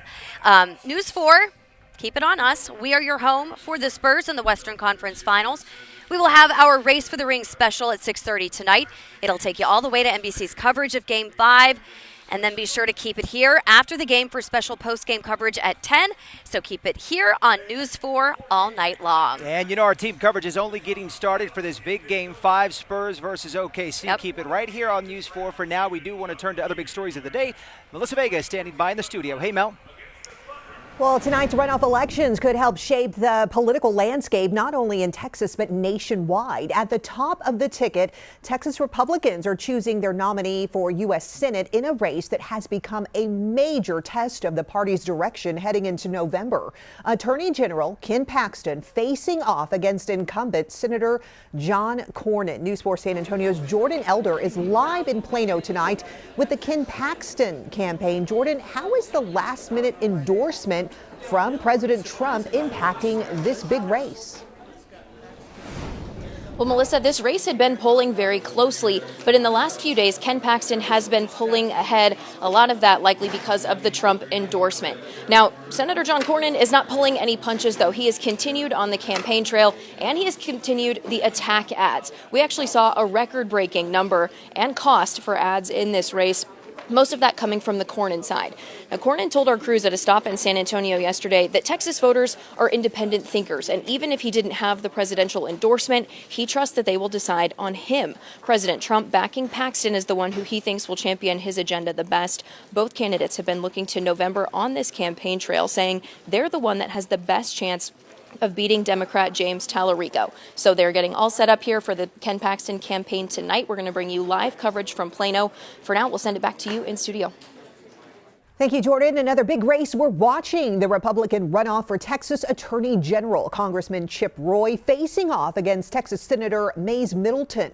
The Texas Tribune says this race has become the most expensive state attorney general race in U.S. history. And be sure to watch tonight at 10 after the game. We'll bring you breaking developments when there is a winner declared in those major races. And you can watch the full race results on all of our local races and on our website. Just head to news4sanantonio.com. Still ahead, devastating new details on the two young children found dead inside a burning car. What the medical examiner revealed about how they died. Plus, a big break in a cold case. Who police arrested in connection to the murder of two teenagers 4 years ago. And right now, the storms are pretty scattered in our area, but eventually may see a larger area of thunderstorms move across with a severe weather risk here. We'll do it hour by hour. We'll time out those storms, how they impact your evening, and when they move out. Coming up. You're watching News 4 San Antonio.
New tonight, we're learning new information about the two children found dead in a burned car earlier this month. The autopsy report indicating both died from sharp force injuries. The bodies of 6-year-old Eliza Elena Vidal and 5-year-old Adrian Akil Vidal were found inside a burned out car along Richland Hills Drive earlier this month. Investigators arrested their mother, 34-year-old Marlene Vidal, from Edinburgh on charges of capital murder and arson.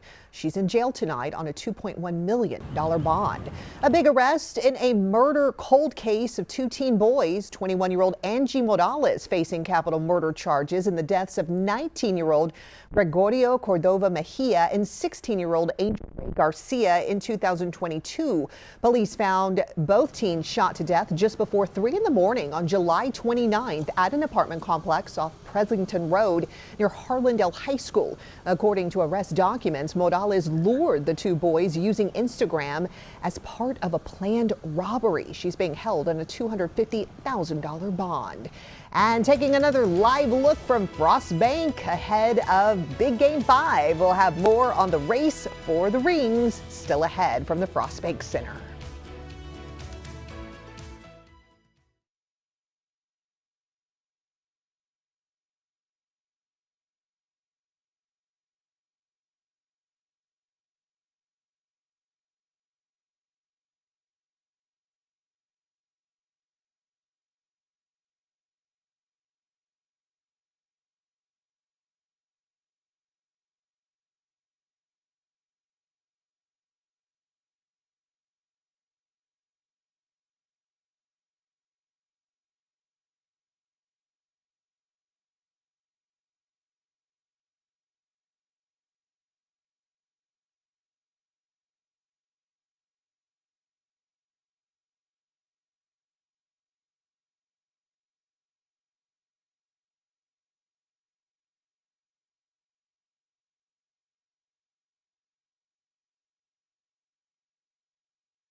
Now your certified most accurate 4-zone weather with Chief Meteorologist Chris Suchan.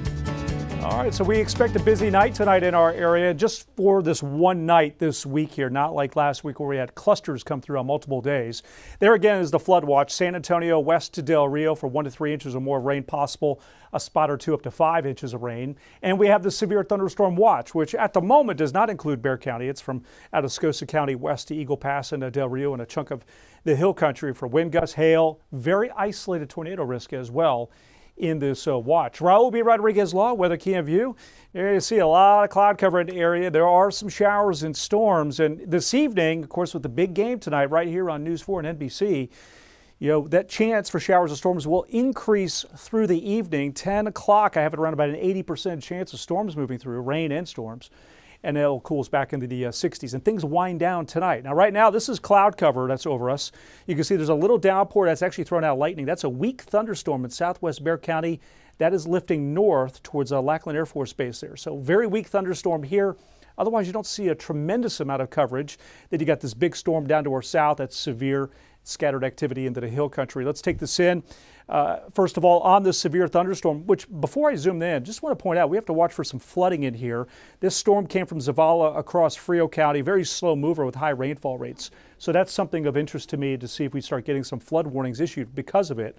And as we zoom this in, this is still a supercell storm. Storm Chaser reported 60-mile-an-hour wind gusts on it. Still has some large hail as it moves away from Pearsall, heading towards Charlotte up next. You can see how it is moving to the east gradually. And again, it still has some hail on it. That hail size here on Hail Tracker, that's still pushing upwards around about 2+ inches in diameter. That's golf ball size or larger hail on this between Pearsall, Charlotte to Dilley there in Frio County.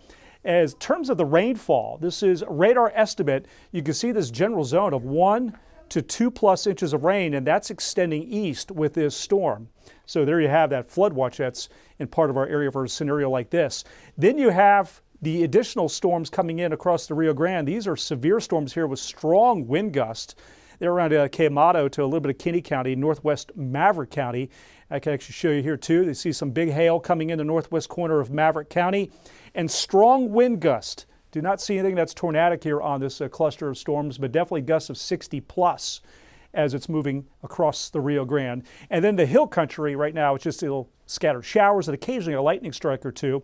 But what I'm watching for is to see if we're able to evolve a larger complex from all this that then rakes across the area late evening into the early overnight. So this is our latest high-res hour-by-hour forecast here. You can see from 9 to 11 o'clock, it still insists on bringing this line of storms through with some strong winds, frequent lightning, heavy rainfall.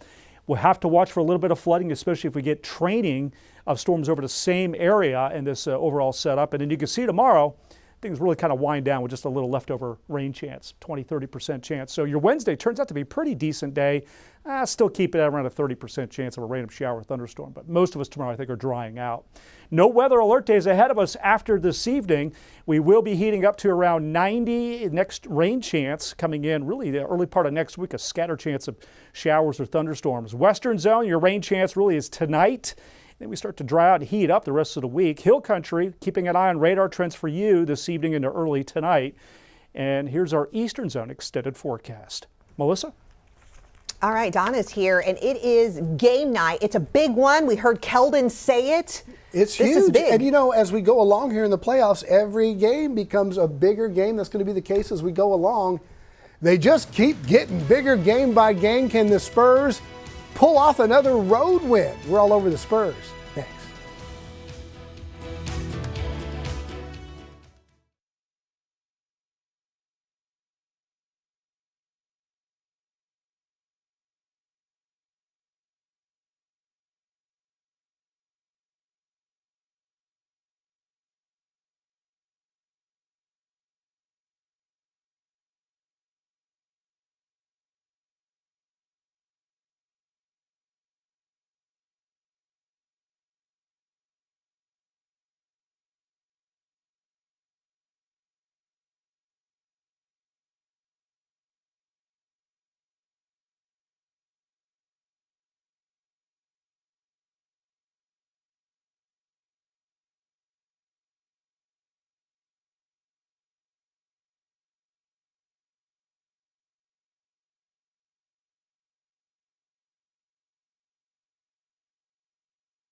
Now your certified most accurate 4-zone weather with Chief Meteorologist Chris Suchan.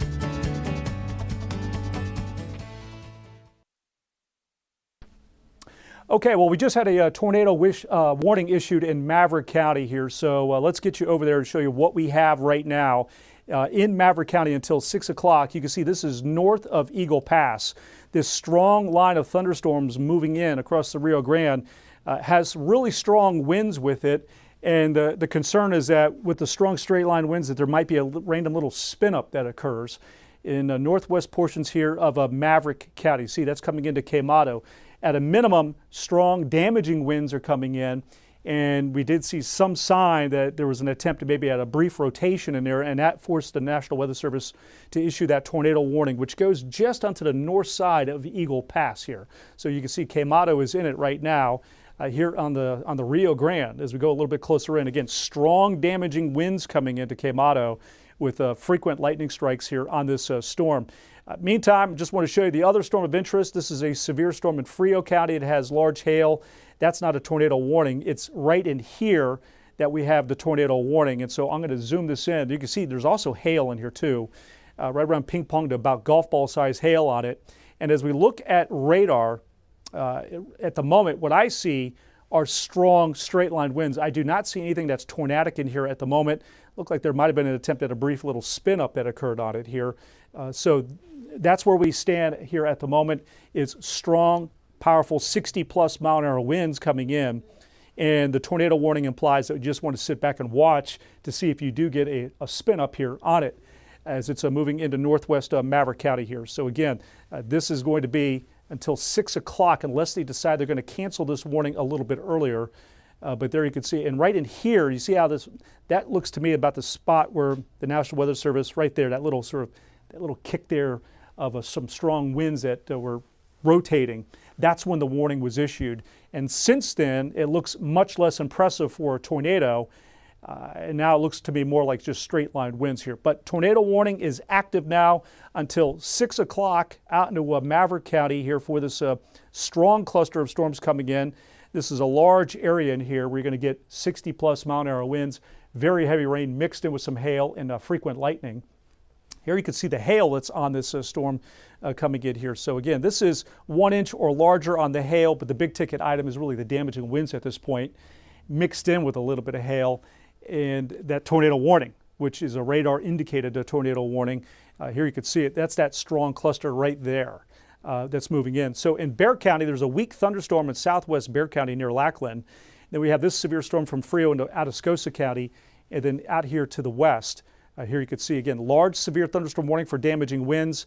And because there was briefly on radar a scan that showed some rotation, Weather Service issued that tornado warning until 6 o'clock here.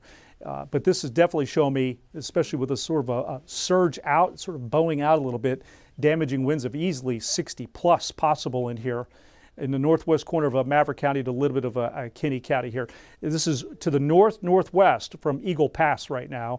And you know, it's a big, we'll see if it's able to get far enough to the south here with this tornado warning. You're definitely going to see storms there in Eagle Pass. You can see the overall, the complex that's evolving here.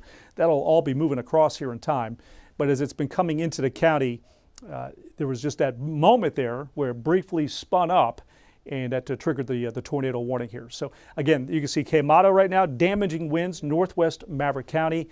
And as we take this on the north side here into Kinney County, Brackettville not in this warning. Spofford is in it, and you can see there is some rain, and this is sort of the northern end of the complex coming into Highway 90 in Brackettville, and then it goes severe southwest Kinney into Maverick County here. And again, let me just show you the radar velocity data as we zoom this in.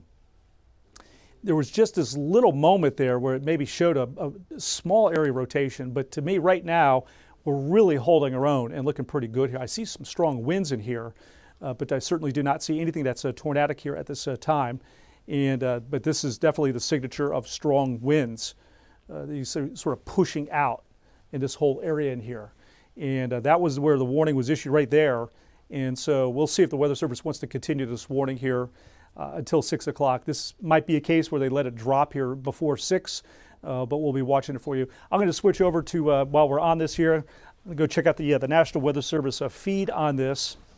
and take a look and see what they were seeing with storm chasers that had been scattered in our area. We earlier had winds over 60 miles an hour in Frio County with that storm east of Pearsall. And so now we're looking at this one storm coming into Maverick County with strong winds as well. And so here we go. There was a very brief tornado that did touch down in northern Maverick County. So there was a brief spin up, and that's when they elected to go with the tornado warning, because there was a brief tornado reported in the county. And so that means that tornado warning, even if it's not really showing a strong signature at this time, that was a tornado warning that was not radar indicated, but it came in with a report too of one that had been on the ground. Doubtful that is still on the ground at this point here.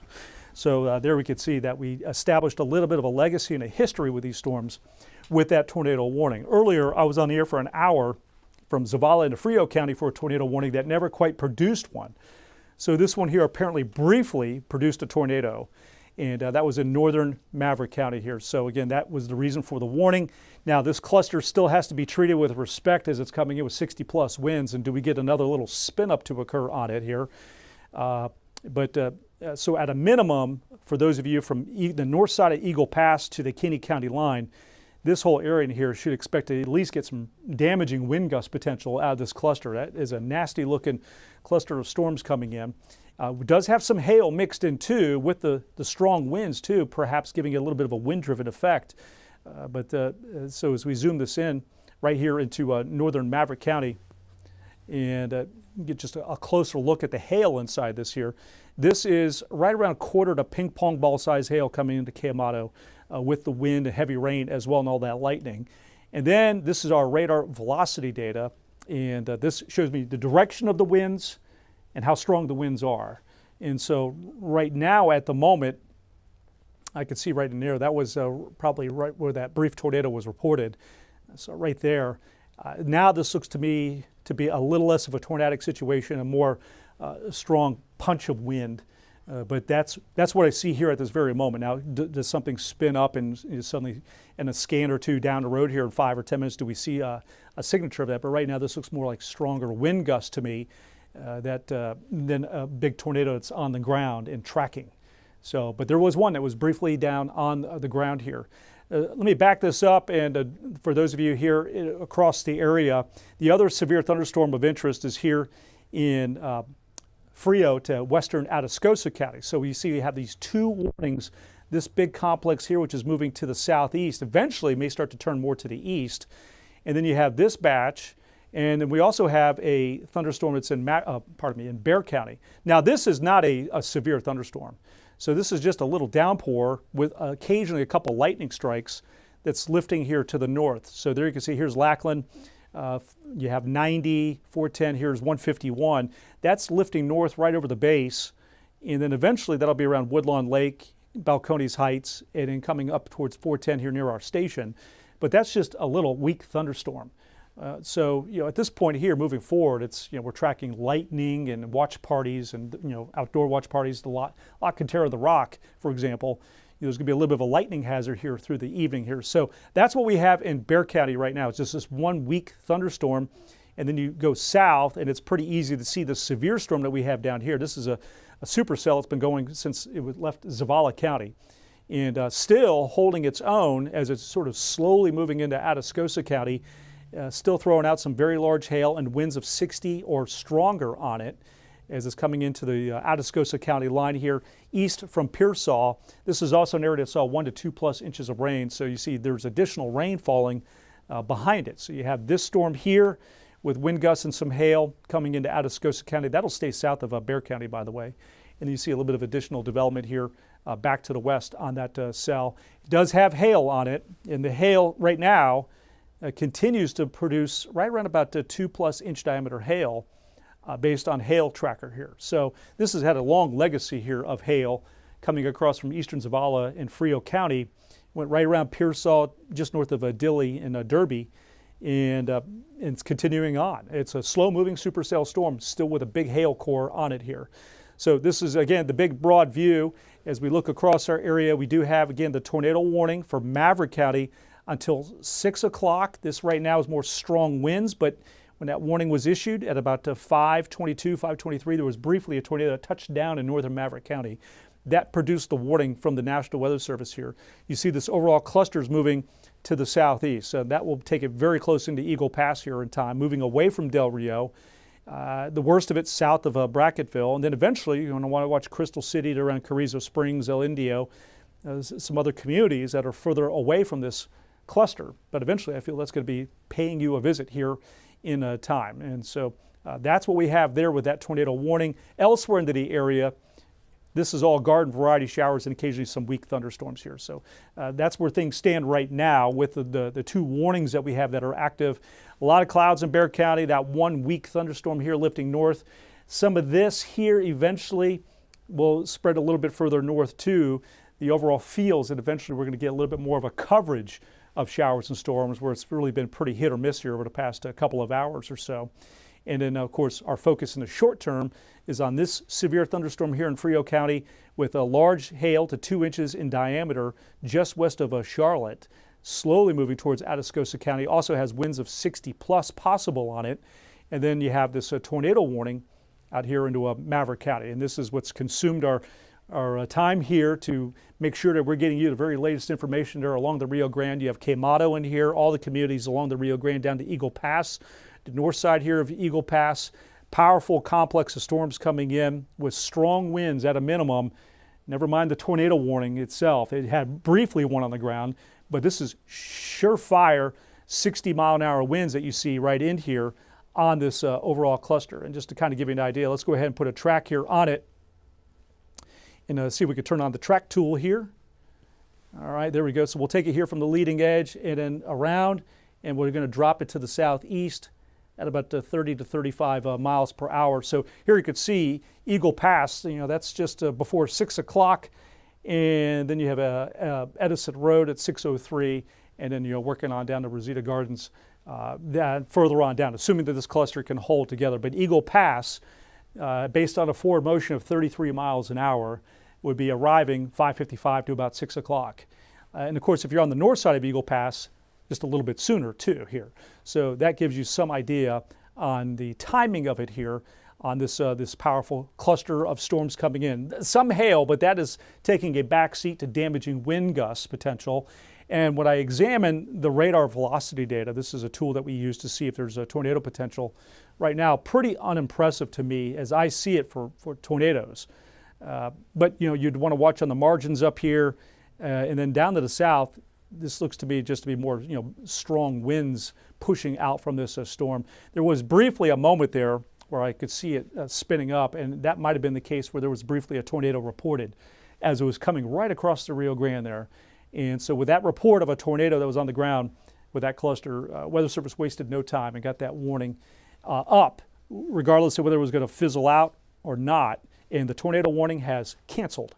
So we no longer have a tornado warning in effect. This is now a severe thunderstorm warning for 60-plus mile-an-hour winds in northwest Maverick County. What we may do at some point here, I'm going to talk to the control room, is when you're comfortable here, we can return everyone to nightly news, and we can continue with some live stream coverage of these thunderstorms. But the tornado warning has canceled now in Maverick County.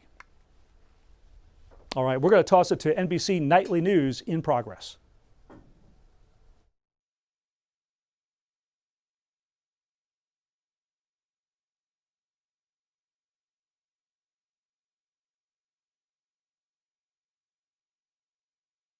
Are we live streaming? Okay. All right. Well, let's do a little live stream coverage here. It's 5:39. We just wrapped up our coverage of that tornado warning, which has expired early. So we no longer have a tornado warning in effect. We have this severe complex of storms coming into the tip of Maverick County, one severe storm eastern Frio into Atascosa County, and then the rest is really pretty hit or miss. And so what I'll be watching for with some interest is to see how these storms ultimately evolve. Do we get a little bit more of an expansion and coverage of the storms? So right now, this is pretty unimpressive at this point, especially up into the hill country, where it's just hit or miss showers, a little bit of thunder. Curious to see right in here, do we get a little bit more development that it kind of extends up as this becomes a little bit more probably of a line? So that's where I am now, is starting to try to pick out the trends with the storms here to kind of see maybe if they're trying to show their hand and what they want to do ultimately here and how they want to evolve. So this is hail tracker. You see those 2 areas of some hail. The hail size here has been coming down, recent scan. And again, the tornado warning was canceled early, and this is now pretty disorganized, just sort of straight line gusty winds that I see here. But there was earlier, it was just that one little signature there that was where briefly a tornado did drop and quickly faded out. It had no staying power here with it. Here you can see up into the hill country some of the scattered showers that we have. One little thunderstorm here moving across Lackland Air Force Base here in central Bexar County, very weak. So you see again, right in here, we have a collection of thunderstorms leading with that severe storm. That's a supercell that's moving to the east. That's a pretty strong storm heading into Atascosa County. You see this batch up in here organizing into a complex. You have this batch here, which is probably going to organize into a complex. So my question, and what I want to see is, are we filling this area in eventually with some thunderstorm development, and then does ultimately this whole area then become more of a line in another hour, 2 hours, and then move across? So that's my interest in the next few hours, to see if those trends in fact do play out here. And you could see that, maybe we're seeing the first signs of a little bit more development that will occur in here, but I'm not 100% convinced just yet. So sometimes you just need a little bit more time to see. Otherwise, you would have just what would become this larger dominant area that then moves across like this, and then you'd have this batch up in here, which then would move over here in this direction. This would be the complex up to some of our hill country. And so then you're left with hit or miss activity in around Bexar. But I'm not sold on that idea just yet here. So with this batch here and everything kind of trying to get its act together here, that would be the feel that I have right now. And so we move this forward. This is should be a new model run here of the high-res modeling here. And so at News 4 at 5 o'clock, it had a pretty good line moving across, and it's still in this brand new model run, still trying to do that. This is at 7:30. It tries to fill in this complex up here, and then a batch that's down here with some thunderstorm development. This is at 7:30, so this is an hour and a half, 2 hours from now. And then as seen there, taken at face value, boy, that's some pretty strong wind moving across Bexar County and Comal, Kendall, Atascosa, into Guadalupe County. This is at 9:30. And then it's actually a little bit more fragmented down to the south. So it's a little bit of a curious model run there. You can see how this is a signal here in the model of really bowing out some strong winds and very heavy rainfall. And then you have some other strong to severe clusters in our southern tier counties, a little bit detached from this batch here. So that's a brand new model run. I'm looking at it for the first time with you, and sort of an interesting scenario there that's trying to bring through the area. Then you have a big complex down south. That's some really heavy rainfall, widespread storminess right into Corpus Christi in the morning, and we get the overlap rain from that with some lightning and thunder 4 to 5 o'clock in the morning. And then of course with the complex and all that commotion, really kind of washes out the atmosphere on Wednesday, and there's very little. So that's where kind of things stand right now. Here I am watching this batch here, this cluster here, and the third area here, and just trying to see if we're able to fill this in. And if we do fill this in with thunderstorms, then it's a shoe-in. That's coming across Bexar County here in time here. So we'll leave this live stream update with that in mind. I'm going to pull back here my coverage here so we get ready for News 4 at 6 o'clock here.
Now, your forecast.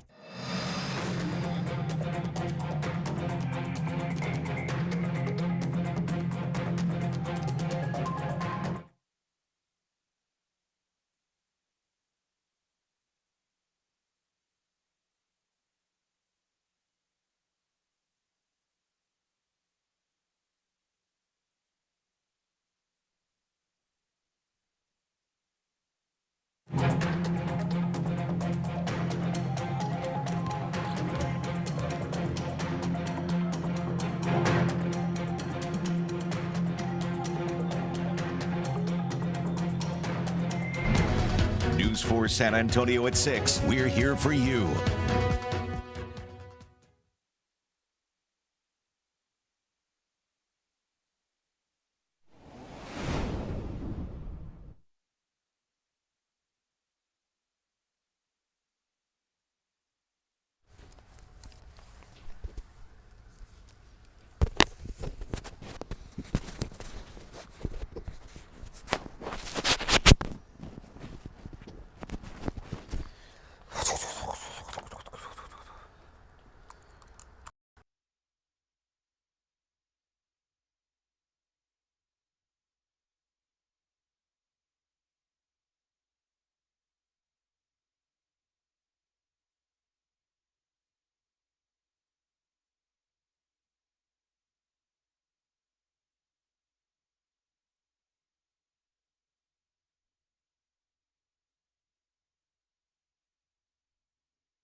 Hey, what's up? Can you hear me?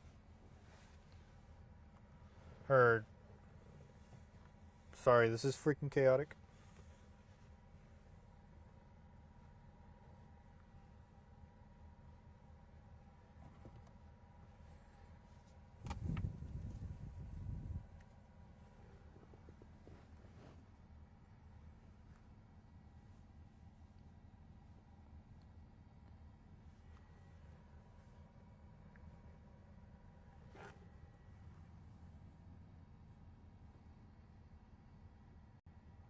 In Maverick County. You can see in Bexar County, cloudy skies. We had a weak thunderstorm over Lackland that's fallen apart, just some little sprinkles and showers moving towards the airport. Down to the south, and that's a big supercell storm that earlier had a tornado warning in Frio County.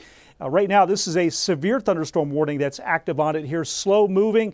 It's a pretty intense storm, dropping some large hail just west of Charlotte, now moving away from Pearsall. You actually see sort of the inflow into that storm, powering it up with a big updraft there. Look at all the lightning. And you can see here on Hail Tracker that we are looking at the possibility of right around about golf ball size hail in this storm, getting awfully close into Charlotte. Ping pong to golf ball size hail on that storm. And going to keep an eye on radar data here in terms of the winds, the direction of the winds and the speed, just to see if anything tries to sneak up here that's tornadic. Right now, it looks like it's holding its own. Just some wind gusts. Speaking of wind gusts, there's Maverick County coming into Eagle Pass and Quemado. Powerful winds here of 60 plus. A little bit of hail in that storm, and then scattered across the hill country, but starting to see some signs of development. So do we get ultimately a line to emerge as these sort of connect, these clusters of storms? This is our hour-by-hour forecast as you map out your evening course with the big game here on NBC. And it's a possibility that Bexar County and around Bexar County, we get some strong wind gusts, frequent lightning, and heavy rain around about 8:30 to 11 o'clock tonight. Some scattered storms down to the south that will move through. And I do want to point out that we are under a flood watch through tomorrow morning, which does include San Antonio for 1 to 3 inches or more on rainfall. Now we're going to send it to Storm Tracker 4, Ethan Trejo. He's in Pearsall, where there's a fire that was caused by lightning. Ethan. Hey Chris, we are here in Pearsall in Frio County. You can see right here in our shot that there are several fire trucks that are leaving. That's because of this that you can see. What a reveal right there. One of the silos ended up catching on fire in what's believed to be a lightning strike. Now, it did catch on fire, and volunteer fire department and the Pearsall Fire Department did respond. They were able to get it under control, but you can still see some of that smoke lifting off of that silo there. It lit 3 of those silos on fire. Like we said, it was due to that severe thunderstorm. But we're going to keep you updated with all the weather that we're seeing out here in the county. I'll send it back to you guys in the studio. Thank you, Ethan, and be sure to download our 4Zone weather app. You'll get live radar and weather alerts wherever you are, sent straight to your cell phone. Just scan the QR code on your screen. You can also search WOAI in your app store. Race for the Rings playoff coverage is sponsored by the Bexar County Sheriff's Office. Happy Tuesday, friends. I'm Jonathan Martinez. So glad we're with us today. Yes, I'm Mandy Noel. Frost Bank Center is officially open. The fans are pouring in. Tip-off is at 7:30, and we've got a lot lined up for you tonight. As we speak, some of those fans are starting to pour into the seats out here to cheer on the silver and black. You know, right now this series is all tied up after the Spurs' big win right here at home during Game 4, and tonight could decide the momentum of the Western Conference Finals. Whoever comes out on top will move just one win away from punching their ticket to the NBA Finals. Tonight we are all over the Spurs with watch party coverage, team party, also team strategy. What are they going to do when it comes game time? We'll head out to Destiny Fuller at The Rock and Zach, who's live in OKC. We've got you covered all over the place, but let's kick things off tonight with Sports Director Don Harris, who's in the studio. Hey, Don. Hey, Jonathan, as you said, there's no overstating the importance of this one. These two teams have been tied up at 2 games apiece on 3 different occasions in 2012, 2014, and 2016. Get this. Each time the winner of Game 5 won the series in 6 games, so it never even went to a 7th game. That's how big this one is tonight. Key for the Spurs is going to be to continue to hold the MVP in check. Shai Gilgeous-Alexander was held to just 19 points on 15 shots in Game 4. The Spurs are throwing multiple defenders and looks at him. They've tried to confuse him with different coverages. And Stephon Castle has been the muscle to get up in his face and be physical. And Castle says that carries over to the entire team. I think it just feeds energy throughout the team, especially defensively. Being the point of attack. If I set the tone in the backcourt, my teammates are more likely to guard and play with that same kind of physicality throughout the possession. One thing working in the Spurs' favor is the injury situation. SGA is not getting much help handling the ball because of the Thunder injury situation. Our Zach Hedrick is live in Oklahoma City with the latest on that. Zach. Hey, Don. Yeah, well, at this point in the postseason, no player is completely 100% healthy. De'Aaron Fox has been a warrior in the Western Conference Finals. He's been dealing with an ankle sprain for the past few weeks here, and Oklahoma City has been missing a couple of key players as well. A.J. Mitchell not playing again tonight. It'll be his second straight game of this series that he has missed with a calf strain. Mitchell hasn't played since leaving Game 3 after delivering a shove to Stephon Castle in the second half. And the status for OKC's all-star guard, Jalen Williams, still up in the air. He's been battling hamstring issues all season long. And get this, Williams has only played in 37 games this season, and that includes the playoffs. And again, status up in the air. We may not see him the rest of the series. Who knows?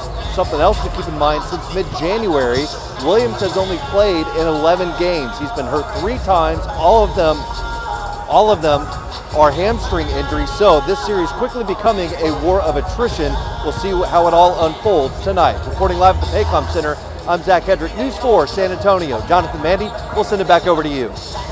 Well, thanks, Zach. There is no doubt Spurs fans are confident the team is going to pull out the win tonight. We can get the win on the road. We've done it once before in this series. Why not do it again and wrap this thing up right here at home? Tonight, we are asking you at home, do you think the Spurs will grab the series lead, or will the Thunder win at home? Right now, roughly about 90% of you say the Spurs will win tonight, but we also want to hear what you think tonight. Scan the QR code right there on your screen to vote. You can also head to our website, news4sa.com. And as you can see for that poll question and the results, loyal fans right now, Spurs fans through and through. Yeah, pumped, excited. Everybody's excited for tonight. We're hoping we can take the lead. Spurs pride is on full display across the city. Go Spurs, go!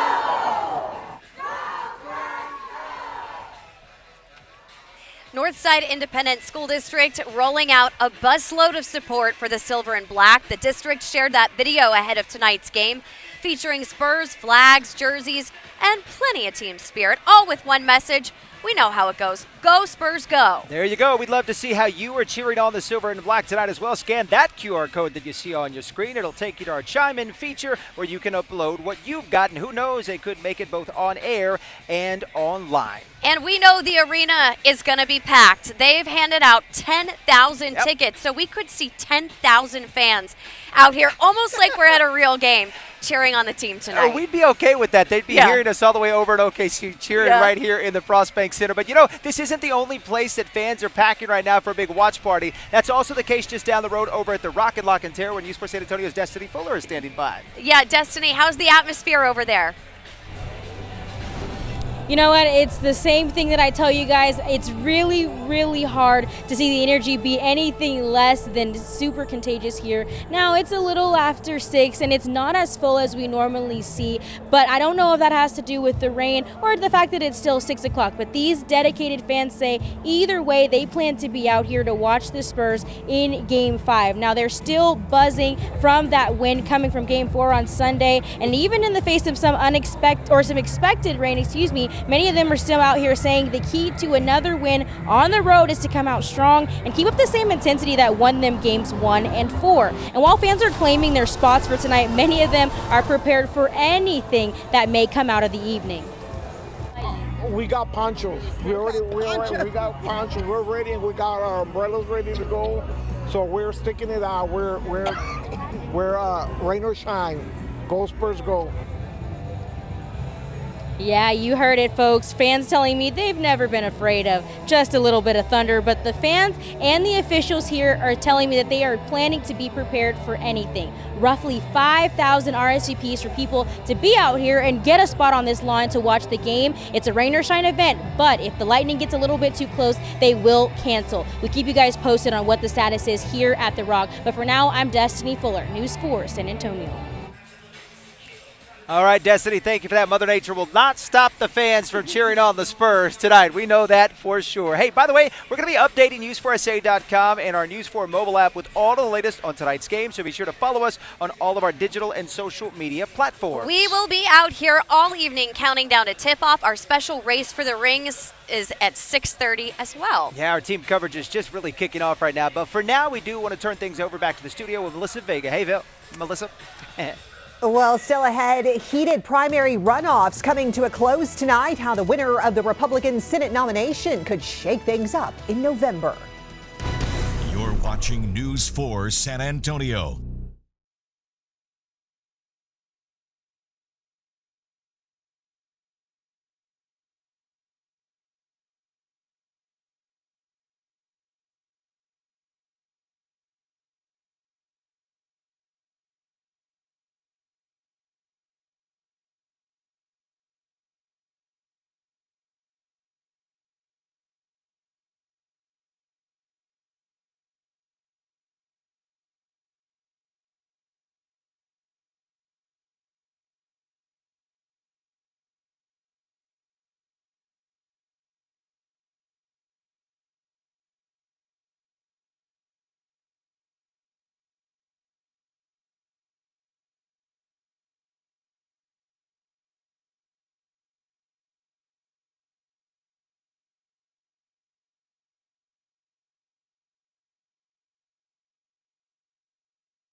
Tonight, voters across the state will decide who is going to be on the ballot in November. One of the big ticket races is for the Republican Senate nomination.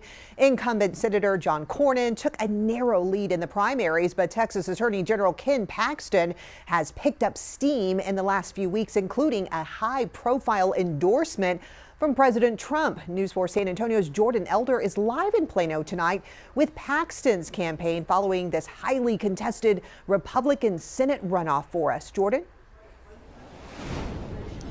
Melissa, doors have just opened here at the Ken Paxton Watch Party, so supporters are trickling in right now, having some food.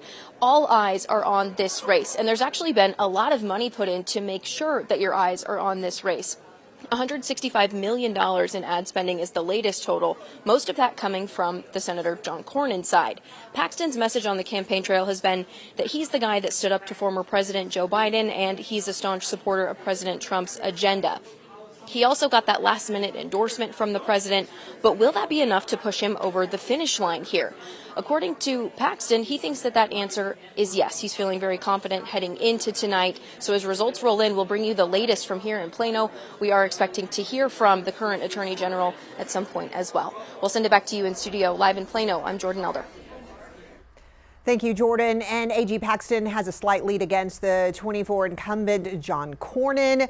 Both candidates have received high praise from voters across the Republican Party. Many MAGA supporters say they're following the president's endorsement for Paxton, but establishment conservatives are rallying behind Cornyn. And despite Trump endorsing Paxton, Cornyn says he is not backing down. Texans know me and they trust me, and I've represented them for a long, long time. Political experts say this is a race and it's a test of President Trump's control of the Republican Party. Other races we're keeping a close eye on for you tonight. There are two close contests to fill Ken Paxton's seat for Attorney General. Democrats will vote between Joe Jaworski and Nathan Johnson, and Republicans will vote between Chip Roy and Mays Middleton.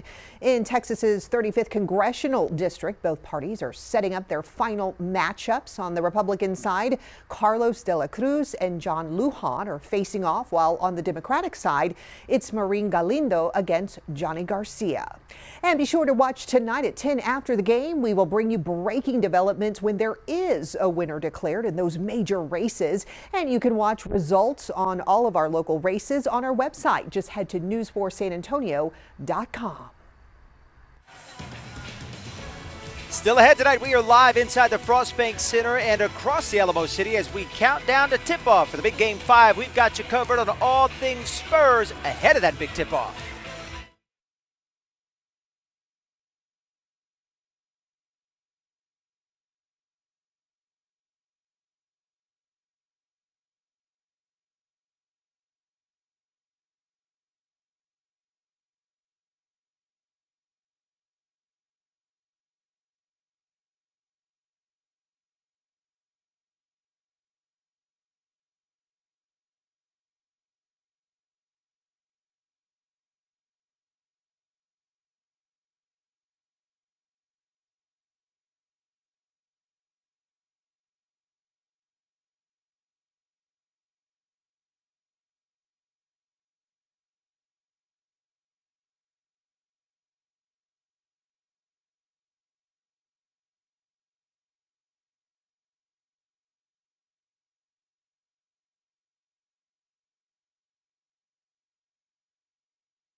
Tonight, we're learning new details about the man sent to the hospital after police say he was stabbed by his sister. This happened on the city's east side on Longview near South W.W. White Road around 11 p.m. The older sister, who is in a wheelchair, told police that she was arguing with her brother when he threatened to kill her. At some point, things got physical, and the sister claims her brother attacked her with a gun in his hand.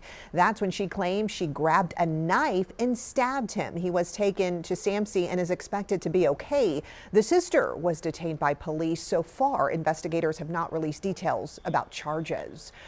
Also new at 6, Bexar County commissioners voting unanimously to move forward with a plan to give HEB a tax break for a major expansion project. The plan calling for 720 new jobs and more than a $630 million expansion for HEB's distribution facility on the east side. But for the expansion, HEB has asked for a 10-year tax abatement in exchange. Commissioners still need to vote on the final agreement when the details are worked out. Now your certified most accurate 4-zone weather with Chief Meteorologist Chris Suchan. All right, well, we just had a new tornado warning issued in Maverick County. This is in the northern part of Maverick County. Right in here, you can see the red polygon. This is until 6:45. The reason for this warning is because there's an attempt at some rotation on this big complex of storms, and these storms already have a legacy of at least 2 tornadoes. One that was across the Rio Grande in Mexico, and another brief touchdown earlier that was in the northwest corner of Maverick County. So now what we have here is you can see this large complex impacting Eagle Pass to the north with strong winds, 60 plus miles an hour. And then what we have is on the comma head of this, so you see how it's sort of surging out. This comma head here, there's circulation up in here, and that was the reason why the National Weather Service issued this warning. You can kind of make out a little bit here is the radar is up here in Kinney County. Red indicates or pink indicates air moving away, and then green is towards the radar. So you can see right up in here, there's been at least an attempt at some rotation, and does it tighten up briefly to produce a tornado south of Spofford. So that was the reason here for this tornado warning until 6:45 here. This is all just powerful 50 to 60 plus mile an hour winds that you see here, and some of that impacting Eagle Pass, a good chunk of Maverick County. But it was right in here. That was sort of the area of interest when that warning was issued. It was right about there. And now it's kind of shifting here to the east just a little bit. So what we'll do is bring this in a little bit closer, and do not see anything at the moment that would produce a tornado in this warning. But definitely you can see there's a change in wind direction up in here, air flowing towards the radar and air away from the radar. So, something like right in there, does that tighten up briefly and drop a tornado? Also note too, you can see some pockets of some pretty strong winds of hitting around 60 plus in this line of storms here as well. So everyone's getting at least the wind out of it. It's just a matter of, do we realize a tornado out of this warning, which goes into effect for another 24 minutes from now, unless the Weather Service cancels it early. So again, that's the warning that we have, tornado warning for a radar indicated tornado. We do not have one that's on the ground or visualized by a storm chaser or a member of the public into the Weather Service.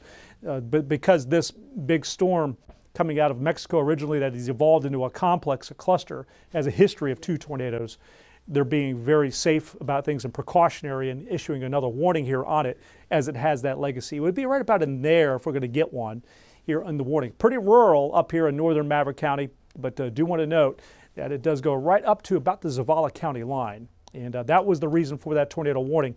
Again, we pull out the view, and so you can see this large complex coming in, sort of see the shape of it here. So this is a bow echo, strong winds pushing it out. That's why you get sort of that look to it. It's like a backwards letter C.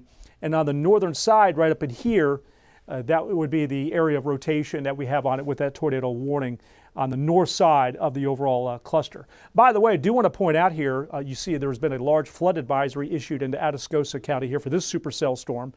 But you see that there's more development up in Kinney into Maverick County. So while I'm doing this continuous coverage, one thing I want to point out to you, for those of you in and around San Antonio in the big game tonight here on News 4 and NBC, those watch parties, this is the radar out of New Braunfels, and as it's scanning out, it's scanning higher into the sky. And one thing that I like to do is, if I want to see identify developing storms, is to use that higher radar beam, because storms will first show themselves higher up into the atmosphere before they reach the low levels here. And so I could see here some development. That might be the attempt to sort of fill in this cluster that's been up here to our north, this batch here, and get more of a coherent line of storms that's filling in and ready then to move to the east.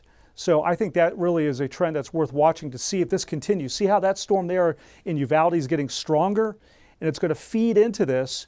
And I feel that we are looking at the evolution of what will be a big line or complex of storms that I've been expecting to take shape. The question mark I had just an hour ago was, would this remain separate from this batch up here? And for some reason, we kind of hold our own with just hit or miss coverage. But the data has been very insistent on a line or a complex, and I think that might be, it's sort of revealing itself here, that that's what's trying to evolve. And so I'll show you what it looks like here. First of all, you can see the big broad view. You got this complex here, this severe complex here, and again, it looks like there is an attempt to sort of connect them. And then this is just a supercell that's been out on its own with hail and damaging winds from Zavala, Frio, now into Atascosa County. But let's show you that hour-by-hour forecast as you map out your evening. This is at 8 o'clock. And what's moving in, this is not really tornadic. This is strong pockets of wind, frequent lightning, and really heavy rainfall. So this is at 8 o'clock. You could see how radar would fill in. This is future radar. And then impact us during the game, 9 o'clock. This is a lightning hazard to be sure. And along it are pockets of strong winds and maybe still even a little bit of hail. Let's take it at face value, what you see here. But that's at 9 o'clock. And now this is at 10:30 to 11. Again, still a strong to severe line of storms, New Braunfels, Seguin, down through Floresville to Pleasanton. It's still impacting Bexar County, although now we're in the backwash of it, which is rain and still some lightning risk. And it's heading to our eastern zone. And then there's a secondary complex that develops around midnight down to the southwest. And then that moves through overnight, 3 to 5, 6 in the morning. This here is widespread heavy rain, some gusts, but this also has a shield of rain with some lightning that extends over Bexar County deep into the night. And then as it all moves away, that leaves us a much calmer day on Wednesday as the atmosphere is really zapped here. So using this tornado warning here and the continuous coverage to kind of get you a forecast for those of you in and around Bexar County, have those big evening plans here. And again, that's what I'm watching. I feel is we're seeing the development here of a line filling in on radar, where just a couple hours ago was very unimpressive. And you can see how this storm here is really taking off. and then that's going to fill into the line. And I would expect that it was probably going to fill right in across the hill country.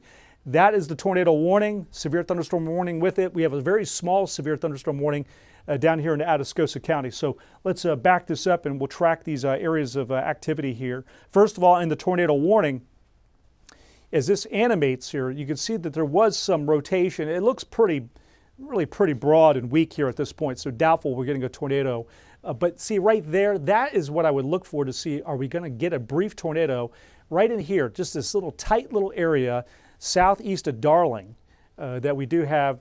If we're going to get one out of this warning, it would be right there. That's the spot for it. This is wind moving towards the radar. This is air moving away from the radar. So that might be the one attempt to develop a tornado. And here you can see, as you look to the east, that's Farm to Market 481. So this is southeast of Darling and moving slowly to the east. That would be the only area, if we're going to get a tornado out of this here, it would be from that little spot right there. But again, do want to point out, as I move this back over, I just want to point out, this is a wind machine right here. This whole area right in here, you know, I know we're focused on this little tornado warning, and maybe do we get a little funnel out of it, a little cone that drops down. But, you know, listen, from La Pryor down to Crystal City, this whole stretch down to 83, that is powerful wind right there coming. That's 60 plus winds. And that's heading here towards Zavala County. So you see the warning now extends into Zavala County. That's for damaging winds, frequent lightning. There is some small hail tucked in here, but this is becoming more of a wind machine. And then the southern extent of this here would have to be watched down towards Dimmitt County to Carrizo Springs here. So for especially Zavala County, and that would include southern Uvalde, that to me is really more the concern than this little tornado warning where there might be one little tornado that briefly touches down inside that cluster. Do want to point out in Atascosa County, the hail size here is decreasing rapidly. So there's some good news there. This storm here is still severe, but it's showing some signs of a weakening. So let's get you a little bit covered there in Atascosa County, and we move this over. This is now becoming very small hail, some gusts, but it looks like this supercell is now running out of gas and it's on its last leg. So now this is just an area of heavy rain. You see it's almost stationary, and we do have the flood advisory here. It has a history of about 1 to almost 3 inches of rain in its path from Zavala across Frio into Atascosa County. And you can see it's right over Charlotte right now. It's really booming here. But again, it is weakening. A little bit of rain trying to sneak into Poteet here in Pleasanton. And then as we go up into Bexar County, for those of you that are out, these are just some little light sprinkles and showers that are popping up right now here at the moment. And as we get a little bit more perspective here for Bexar County, you see at the moment we're holding our own, but see how radar here is really filling in. And so that to me is the main show that's going to take probably a good 2 to 4 hours to arrive and then move across. That presents the heavy rain, the strong wind gust potential, and the lightning hazard. And of course, you know, we do have some outdoor venues here for the game tonight to watch it, and that would be the big ticket item right there. Is I feel that is underway. This is a visible satellite, so we can see we have a lot of cloudiness over Bexar County, little sprinkles of showers here, some thunderstorms, Bandera to Kerr County, this big guy down here in Atascosa. So right now we're really sort of holding our own, but I think our fortunes are going to be changing here deeper into the evening. And that's one of the big items I look for. This is the radar site here in New Braunfels, and as you get further away from the radar site, the beam is higher into the atmosphere. And oftentimes, if you want to see developing storms, sometimes they'll reveal themselves higher up into the atmosphere instead of a low-level scan. And so you can see the trend higher up into the atmosphere, see how it's really filling in right now. So I feel that process is underway. Again, we'll kind of cycle back here with our coverage, and the tornado warning continues until 6:45. It's a little smaller now with the tornado warning. Big winds here. This is probably 60 to 70 mile an hour winds here moving towards Zavala County. And again, in fact, you could see here, that's damaging, powerful winds surging out with this line. And then right in here in the tornado warning is this really small area of circulation right in here. That's what the Weather Service is really zeroed in on. This is, we'll go a little closer here for you. And there you can see Darling, Paloma over here. This is well removed from those locations. And here you have Farm to Market 481. And right now that's a pretty broad, weak area of rotation. But that's the reason for the warning. There was a scan that came in here that looked a little bit more impressive. If we're going to verify a third tornado from these storms, it would have been right about in there. And looks like that is sort of kind of weakened out, broadened out here just a little bit. So some good news there. The problem is we may not have a tornado, but that's a little bit of a deceptive tornado warning because you focus in on that. This is all damaging wind right here. And to kind of give you an idea, I'll just see if I can drop a couple of markers in here and give you some idea on the wind speeds. So I'll just sort of pop one right in there. And that's a 52. Here we have one right here. And we'll just drop a couple. So this is like 50 to 60. And that might be a little bit of an underestimate too here because based on the signature here with radar data, you see this big bow out here. That's often associated with some real powerful winds, sort of surging the storms out. That's what we call a bow echo. And then here on the comma head on the top, sometimes you can get that little sort of that area of circulation that takes shape here. So again, the warning until 6:45. I'm going to temporarily step over here off screen. I want to just check in with the National Weather Service to see what information they're getting, storm chasers that have been out, and where they're going with this warning here. So I'm off screen right now as you look at that warning for those storms moving into Zavala County. And they're going to, as of 6:23, so this is 8 minutes ago, they were talking about seeing that rotation. They were going to continue the warning. But they've done a really nice job of canceling the warning early if they feel that the threat is over with, if there's a weakening trend, rather than just ride the warning out till its expiration time. So do want to point that out. It will not go past 6:45 here with this warning. And again, you can see we do have the strong winds of 60 plus miles an hour. That will continue into Zavala County. I'm going to have another update for you coming up here shortly. Meantime, send it over to my good friend Don Harris.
This is a special edition of News for San Antonio at 6:30.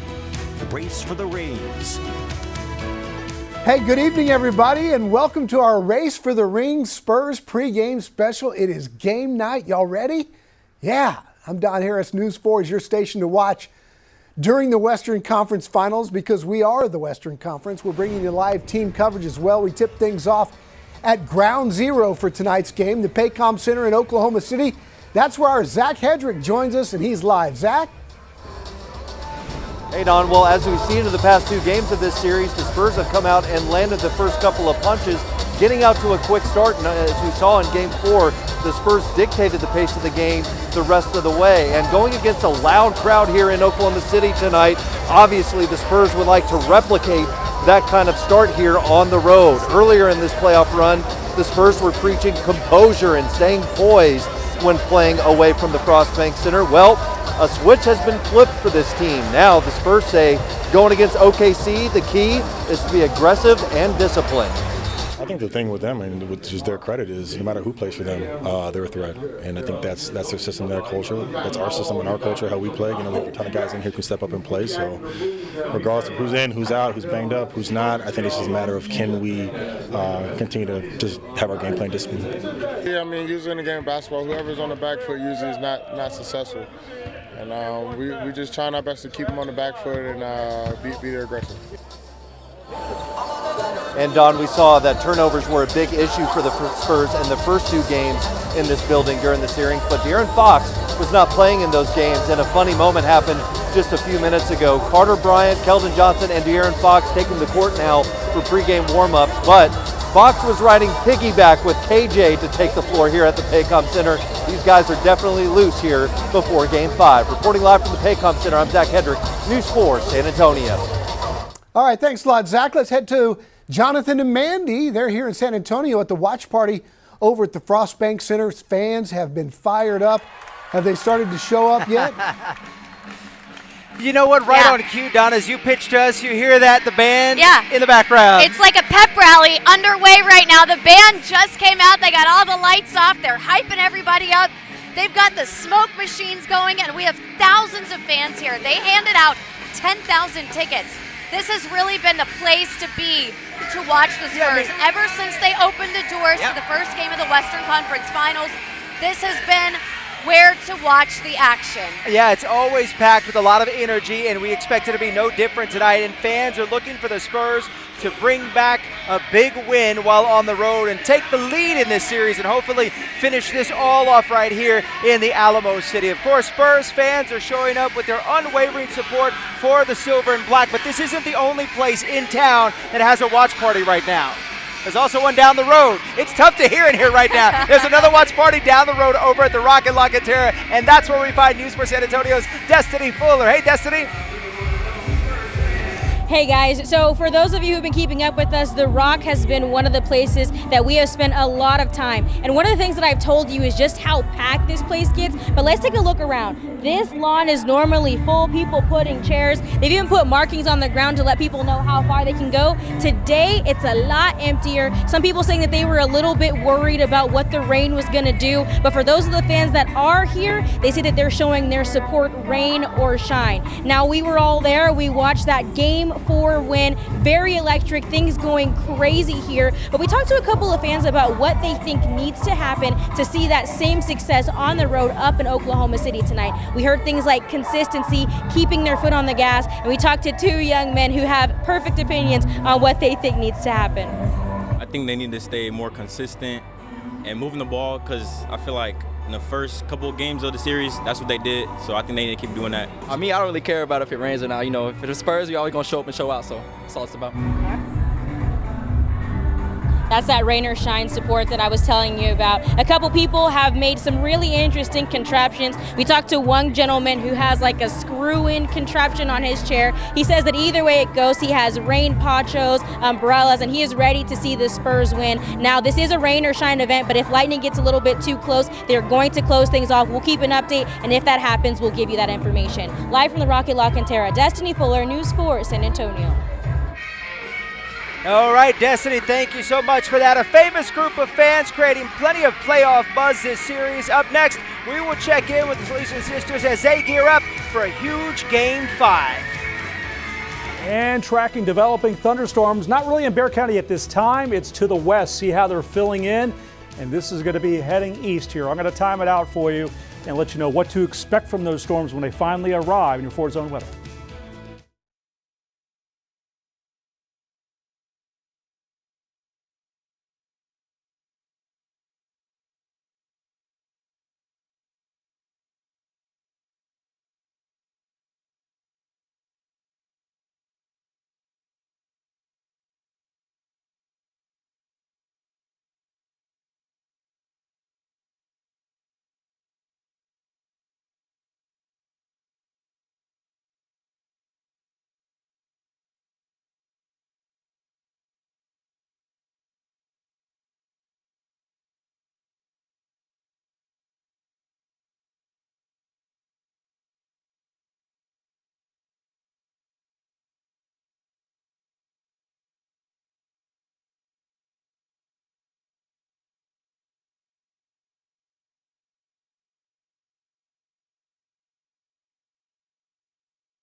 To get you just a quick update on Maverick County, that tornado warning is now going to be expiring here shortly. The danger is over from a tornado developing. It still has strong winds of 60+ miles an hour. Also notice the storms are developing further north. Eventually that's going to be coming into Bexar County here. Meantime, we're going to send it out to Jonathan and Mandy out at the Frostbank Center. Hey guys. All right, thank you, sir. Hey, during the playoff run, there has been a very special group of sisters who've been cheering on the Spurs, and in turn, the nation has been cheering on the sisters. They have gone fully viral. The Salesian Sisters have become just as popular as the Spurs. It seems like their images are everywhere. The video of them blessing Luke Cornett is everywhere. They're blessing the team, hoping for some good fortune during the playoff run. News 4 San Antonio's Darian Trotter is live with the sisters as they're getting ready to watch the game tonight. Hey guys, the hottest ticket in town, courtside with the Salesian Sisters here at the gymnasium on the city's west side. Things here just kicking off. They're setting up right now. It's early, so a very small but enthusiastic crowd with one goal tonight, and that is to pray and cheer on the Spurs. Again, this is a private event here at the school in the gymnasium. The Salesian Sisters, if you don't know, are a religious community of women founded by St. John Bosco. They do extensive local outreach, including helping at-risk youth and young adults. We are live again at the private Catholic school serving pre-K through 8 here on the city's west side. The Salesian Sisters are well known locally for supporting the Spurs, but since Sunday, as you said, they have gained national, if not international recognition after they went viral, blessing Spurs guard Luke Cornett at Game 4 Sunday. We asked them about that newfound fame. Actually, it's not about us. Yeah, everything that we do is for God and for the kids that we serve.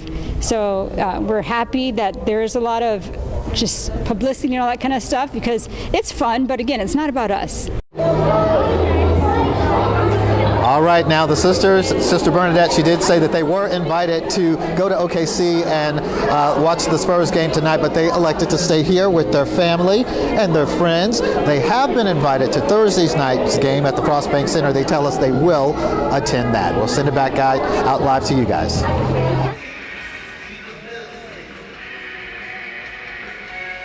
All right, no doubt the Spurs sisters and nuns are becoming a fan favorite, no doubt. We love to see them getting some attention. The story is fantastic.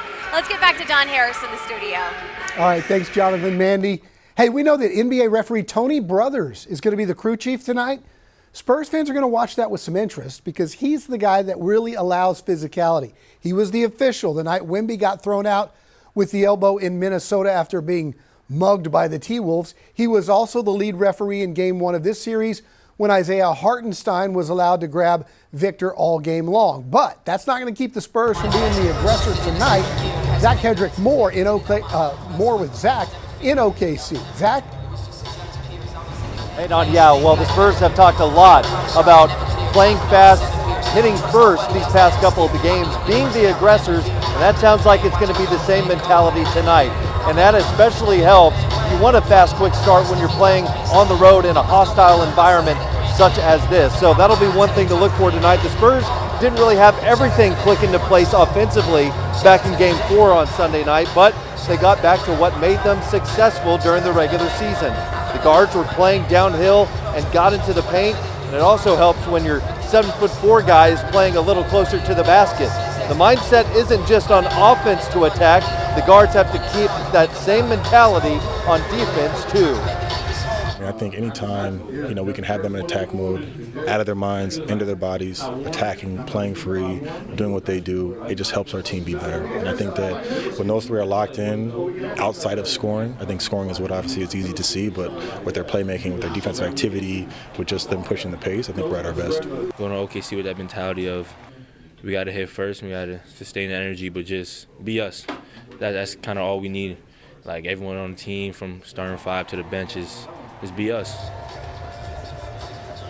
And back out here live at the floor of the Paycom Center, we're just about 40 minutes away from tip-off. And as you can see, the man himself, Victor Wembanyama, warming up here ahead of Game 5. He's been really consistent during these Western Conference Finals so far. So again, the Spurs looking for a fast start tonight. We also saw Jalen Williams, their all-star guard, warming out here on the floor here. He is now off, maybe getting some treatment. Again, he is a questionable decision tonight whether or not Jalen Williams will play for OKC. So, Don, that's going to wrap it up for us for now. We'll send it back to you. All right, Zach, looking forward to your post-game coverage tonight. Hey, some breaking news as well. Coach Mitch Johnson was up for the NBA's Coach of the Year award, one of the 3 finalists. The award goes to Boston Celtics coach Joe Mazzulla. So the Spurs coach Mitch Johnson, not the Coach of the Year. We've got more coming right after this.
Welcome back. The music is going. Fans are excited. We are expecting up to 10,000 people at the watch party here at the Frost Bank Center. And one of the things that everybody says each night is that it's almost like you're actually at a game. Oh yeah, the party is just getting started right here, but if you'd like to watch the game closer to downtown, listen up. The city is hosting an official watch party at the SB tonight. That's going to be off of East Commerce in St. Paul Square, right next to the Alamo Dome. The first 50 guests will receive an exclusive Spurs playoff giveaway. Guests are encouraged to bring their own chairs, but no coolers are allowed. Now your certified most accurate four-zone weather with Chief Meteorologist Chris Suchan. All right, let's get you a weather update here before the game. Just ahead, first of all, there's a severe thunderstorm watch that we have. Does not include Bexar County or Kendall for now, but it does go all the way from Medina back to the Rio Grande and includes Atascosa County. Right now in our Raul B. Rodriguez Law with a key in view, we do have some storms all around Uvalde out here. You can see the wet streets and a little bit of rain up in Kerrville where some storms are underway. So let's start with in around Bexar County. This is cloud cover plus radar. You see we've had a couple of weak thunderstorms developing in Kendall County. See how they're lifting here off to the north. We have a thunderstorm coming into Kerrville right now. And then your eye was probably drawn to this big thunderstorm that's down in Atascosa County. This is a long-lived supercell storm going back to about 3 o'clock this afternoon. And it is still putting out a tremendous amount of lightning and some hail over Charlotte and Atascosa County. A fairly stationary storm, so this also presents a little bit of an issue where do we get into a flash flood warning on it here. It still has a severe thunderstorm warning, which includes Pleasanton, and that's again for hail and some wind gusts on it. Meantime, your eye is probably drawn out here to the west. Big cluster of storms coming in to Zavala County across Maverick County. It's still raining in Eagle Pass. This is a wind machine right in here. This is strong 60-plus mile-an-hour winds possible here coming into La Pryor, Crystal City. Notice this storm is merging into it, so you're also going to get some tremendous rainfall in here. And you can see the winds, how they're surging out. That's what I see here, winds that are pushing out from these severe storms.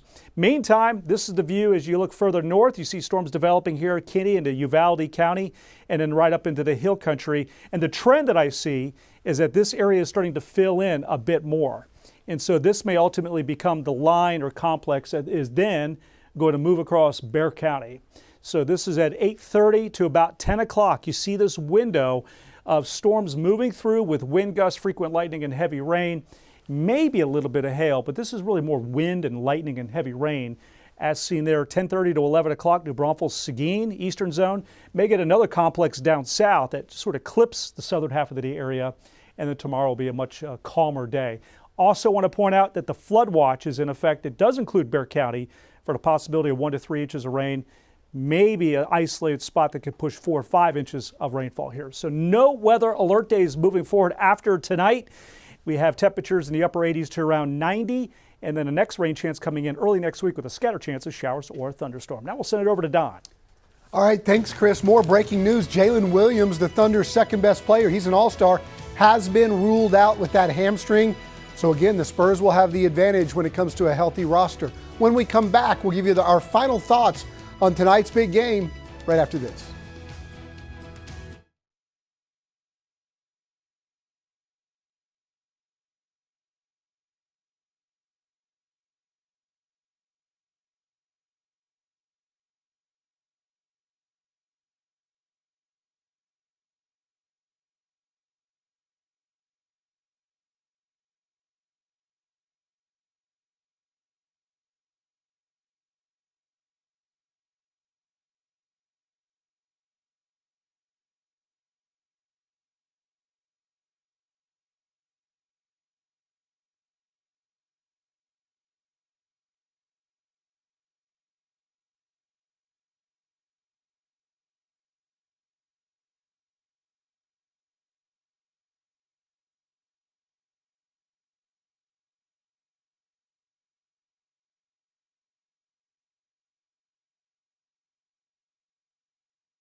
Welcome back. NBC's pregame coverage starts at the top of the hour.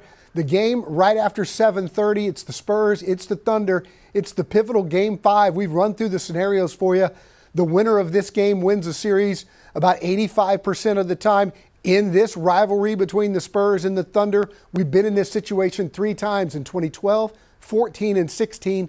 The winner of Game 5 has won the series every single time in 6 games. So it hasn't even gone to a 7th game. Let's bring in Zach Hedrick, who is live in Oklahoma City.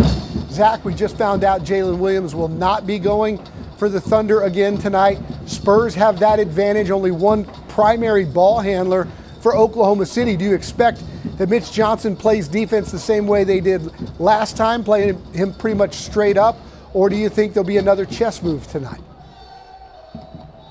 I think we might see some more chess moves tonight, Don. Keldon kind of alluded that a little bit at shoot-around this morning. The strategy is kind of the same, but he said it's not going to be exactly the same. They're going to try and change some things up, but still I expect a lot of defenders to be thrown at SGA and anybody handling the ball for OKC. There's going to be a lot of different looks tonight just to keep that pressure up for as long as possible. Yep, they want to keep the pressure on them, and the Spurs want to apply some pressure on the offense's end as well. We saw Victor Wembanyama really assert himself in the last couple of games in the first quarters. The Spurs had a 15-0 lead in that first game here, and then another big first half. Wemby, of course, bringing down the house with the half-court shot. Zach, appreciate you. We'll see you in the locker room tonight after the game. Don't forget, you can watch the Western Conference Finals right here on News 4. Tip-off at 7:30, and then stick around. All our post-game coverage right here on News 4 right after the game.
Control room, I'll be going to the chroma key.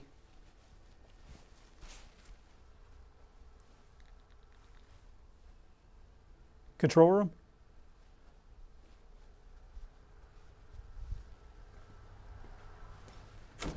Okay. All right, here I go. And I'm hot, right? Okay. Here we go. 7:35 this evening here for those of you that are watching our live stream of the severe storms out to the west. I'm News 4 Chief Meteorologist Chris Suchan. Let's get you up to speed on what we have. First of all, I'm going to start with what should be a live camera in Uvalde, but the storms have knocked this camera out. It was up and running about 2 minutes ago, but we've had winds pushing 80 miles an hour coming through Uvalde with this line of storms. So 60 to 80 mile an hour winds with this line, damaging winds. Branches are being reported down from it here. That was the last image I had from this camera view. We could see horrendous visibility with powerful winds, torrential rain, and some hail in that line of storms. There it is. This complex of storms is continuing to organize and power up. And right now, taken at face value, unless this further links up with these storms that are weaker up into Bandera and Kirk County, this would be the northern edge of the complex right here. And you can see, put this in the flow here over the next couple of hours where this is going to be heading. And this gives you some idea of the path of this complex. And this will be producing damaging winds as it moves to the east with frequent lightning and heavy rainfall. And again, I'm curious to see if we get a little bit more of a connection here with this complex and these storms, or do they sort of do their own thing, lift north, fade out, and then this is the northern edge of the complex, which would still bring it into the northern half of Bexar County here. But right now, that is a potent line of storms. And by the way, this is a supercell just out on its lonesome in Atascosa County, dropping tennis ball size hail at the moment. This was originally over Zavala, crossed Frio, and is now into Atascosa County here. So we'll zoom this in, first of all, on that supercell storm between Charlotte to Jourdanton, right in here, possibility of golf ball to tennis ball size hail on this storm, and some gusts. A lot of lightning in here too. That's coming in there. You can see that's Jourdanton into Pleasanton right now. And as we pull out the view, what I'm going to do is let's bring this in a little bit closer here for you. And right there into Atascosa County. And there you can see Jourdanton popping on here. So again, this is damaging hail possible as it works its way essentially northeast, east-northeast, slow movement between Charlotte to Jourdanton and eventually getting up towards Pleasanton if it holds together. That there is the hail core here at the moment. Now, in fact, before I do that, let me bring this over and let's zoom in on live power Doppler radar out here on these storms. And I'm going to start here in Uvalde, and let me see if I can bring this. Well, I'm going to try that again here. So we're going to pull this view out, and let's bring this over. I'm going to pan it over into Uvalde County. All right, so here we are now. That's Batesville and Zavala, and then now we're into, here's Canepa and Sabinal, and right here into Uvalde. Again, powerful winds surging out. That is the leading edge of powerful winds over Uvalde coming into Canepa and in Sabinal, and then it does weaken a bit the further north you are.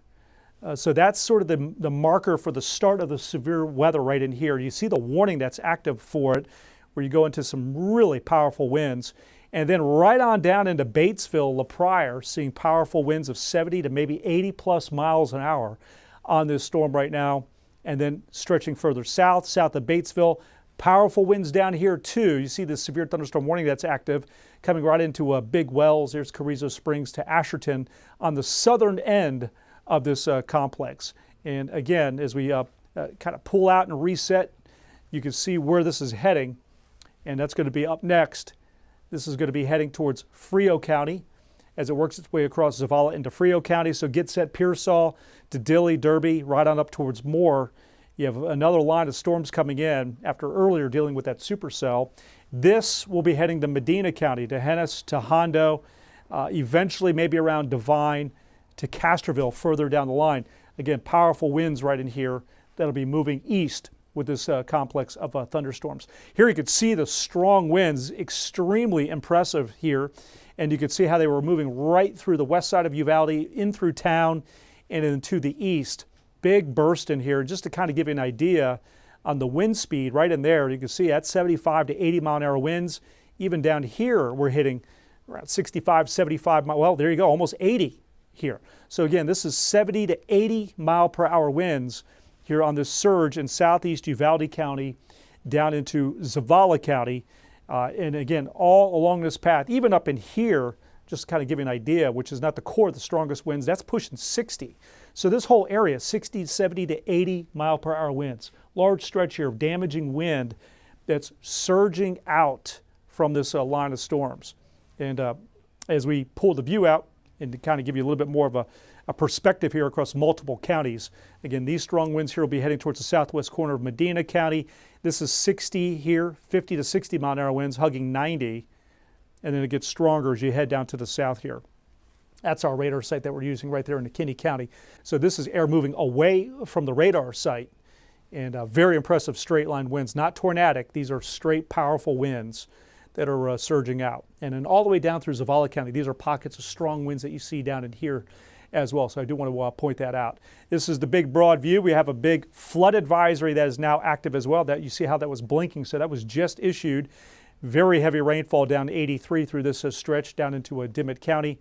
And then as we bring this up into the hill country, again, we'll see if this is able to connect or does it remain detached. A little bit of a detachment right there.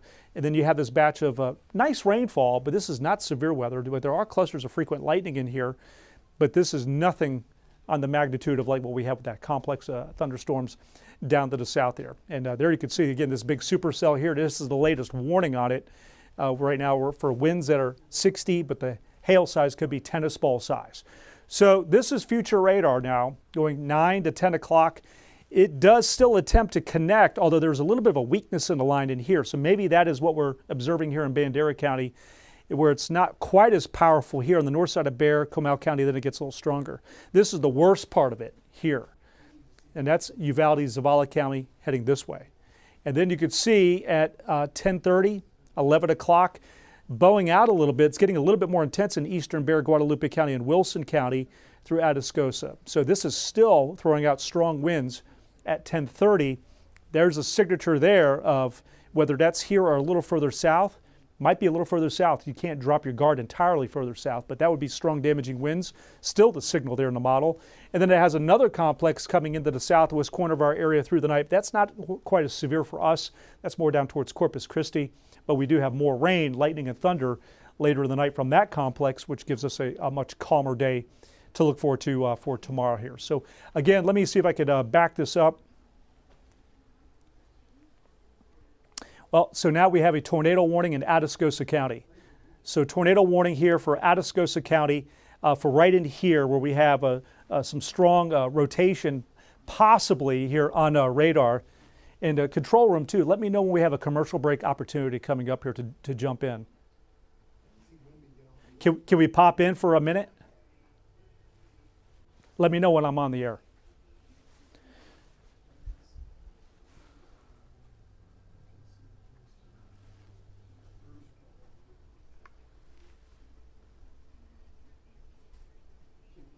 Okay.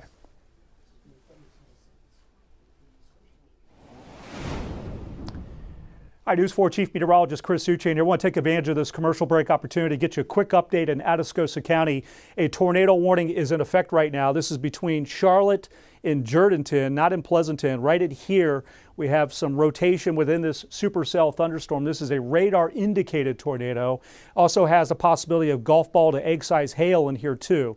So between Charlotte to Jourdanton, right now we do have the possibility of a tornado on the ground or trying to develop. It hasn't formed just yet. Tornado warning is in effect for Atascosa County. Severe line of storms moving to the east. They're throwing out 60 to 80 mile an hour winds. That'll be heading into Medina County and Frio County and eventually in time get closer to Bexar County in a little over an hour from now. We'll continue to watch it from the 4-Zone Weather Center. The world of greater awaits. Greater journeys, greater experiences, greater memories.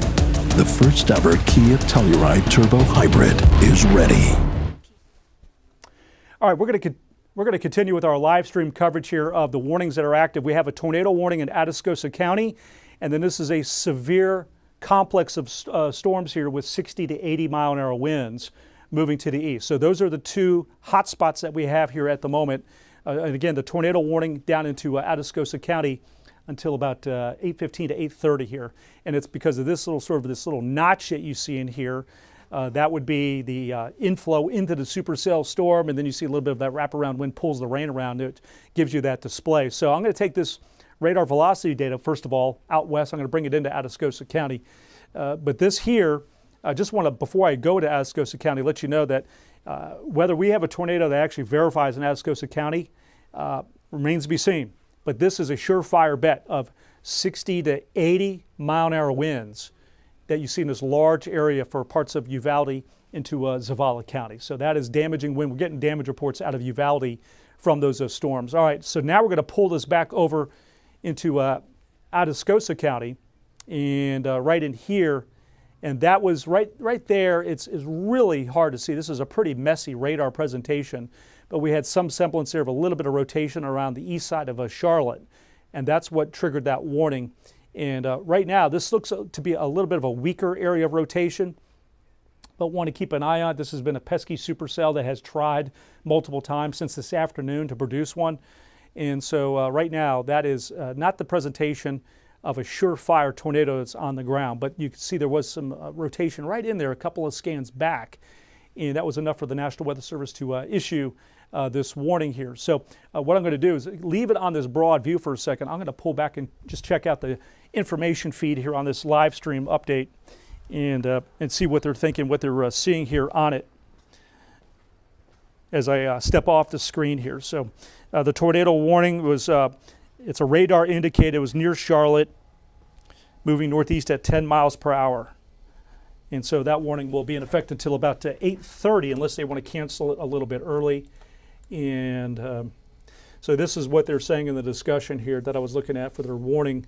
They had a notable increase in rotation with the cell in Atascosa County near Charlotte. They're going to be issuing that warning.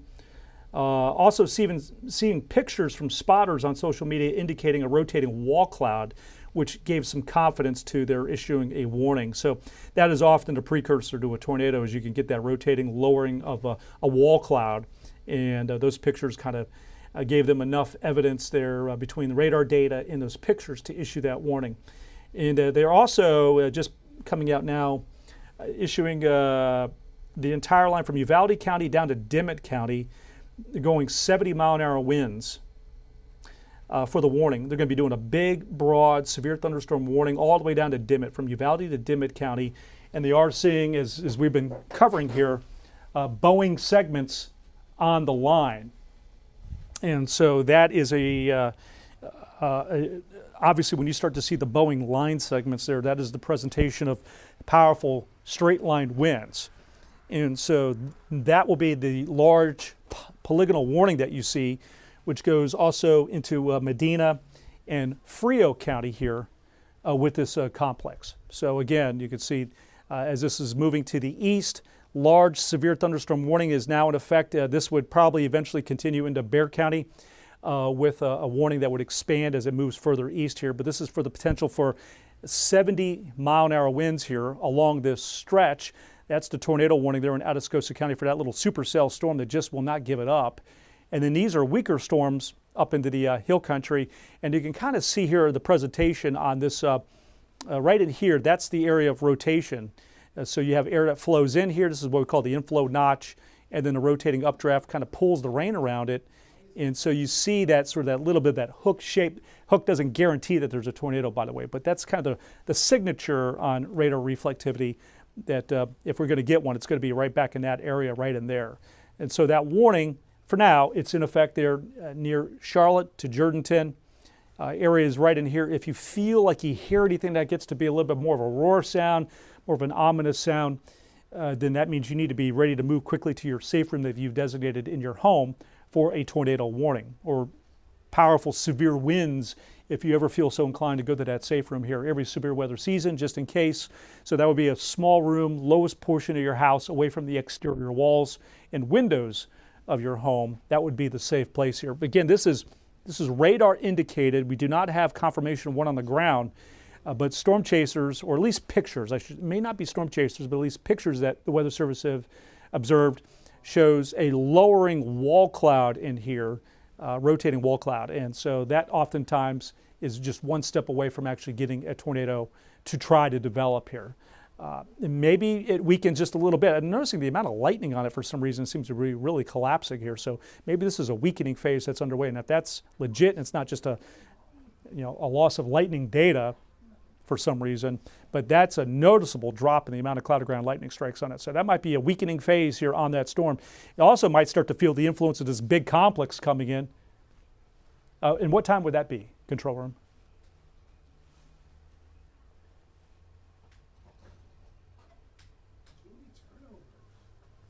All right, News 4 Chief Meteorologist Chris Uche. I want to take advantage of another commercial break opportunity to get you up to speed on severe weather that we have in our area. First of all, severe thunderstorm warning from Uvalde into Medina County, Frio County, all the way down to Dimmitt. This line of storms here has been throwing out 60 to 80 mile an hour winds and frequent lightning and torrential rainfall, and that is moving east. So eventually that's going to be reaching Bexar County at some point, probably here closer to the 9 o'clock hour thereafter. By the way, down here in Atascosa County, this is a tornado warning in effect until 8:30 technically. Now there's been a lightning dropout here. You see that might be a sign that the storm is weakening, but it's right in here between Charlotte and Jourdanton that we might have perhaps an attempt to try to develop a tornado. We have one on the ground, but we have a rotating wall cloud that's been observed down here on the supercell. It's also had some large hail with it between Charlotte and Jourdanton here. So those are the hazards here at the moment. We will continue to watch these powerful storms here. Let's zoom this in. Uvalde's already had damaging winds reported with a number of trees down, branches are down, and again it peaked at around 80 mile per hour winds, and this line is moving into Sabinal, D'Hanis, to Hondo eventually, and areas to the south to be sure, as it's moving here along to the east here. So that's where things stand. We have a brand new big severe thunderstorm warning that eventually may extend into Bexar County as we get closer to the 9 o'clock hour. And to let you know also that we have this one supercell in Atascosa County. That warning, we'll see if it lasts much longer. It was a tornado warning officially until 8:30, but they've been expiring sooner rather than going all the way to the expiration time on them. And then as you work up into the hill country while I'm in this commercial break, just to let you know that these storms here around Kerrville in northern Bandera, Kendall County, these are a weaker variety of storms. So it's really this complex here. This is the northern edge of it. That'll be surging into western Bexar County, the northern half, particularly then central southern half of Bexar, Atascosa, Medina, and Frio. Get ready here. This complex coming in is an absolute wind machine. It still has a little bit of time before it reaches Bexar County, but we're going to be watching it here from the 4-Zone Weather Center.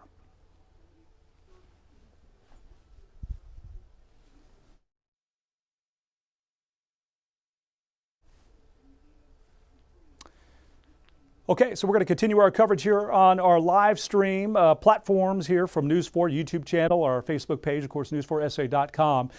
This is the most recent picture, and I can't quite tell if this is, looks like this is frozen again. We took a big hit out here with our camera in Uvalde with the strong winds that were coming through here.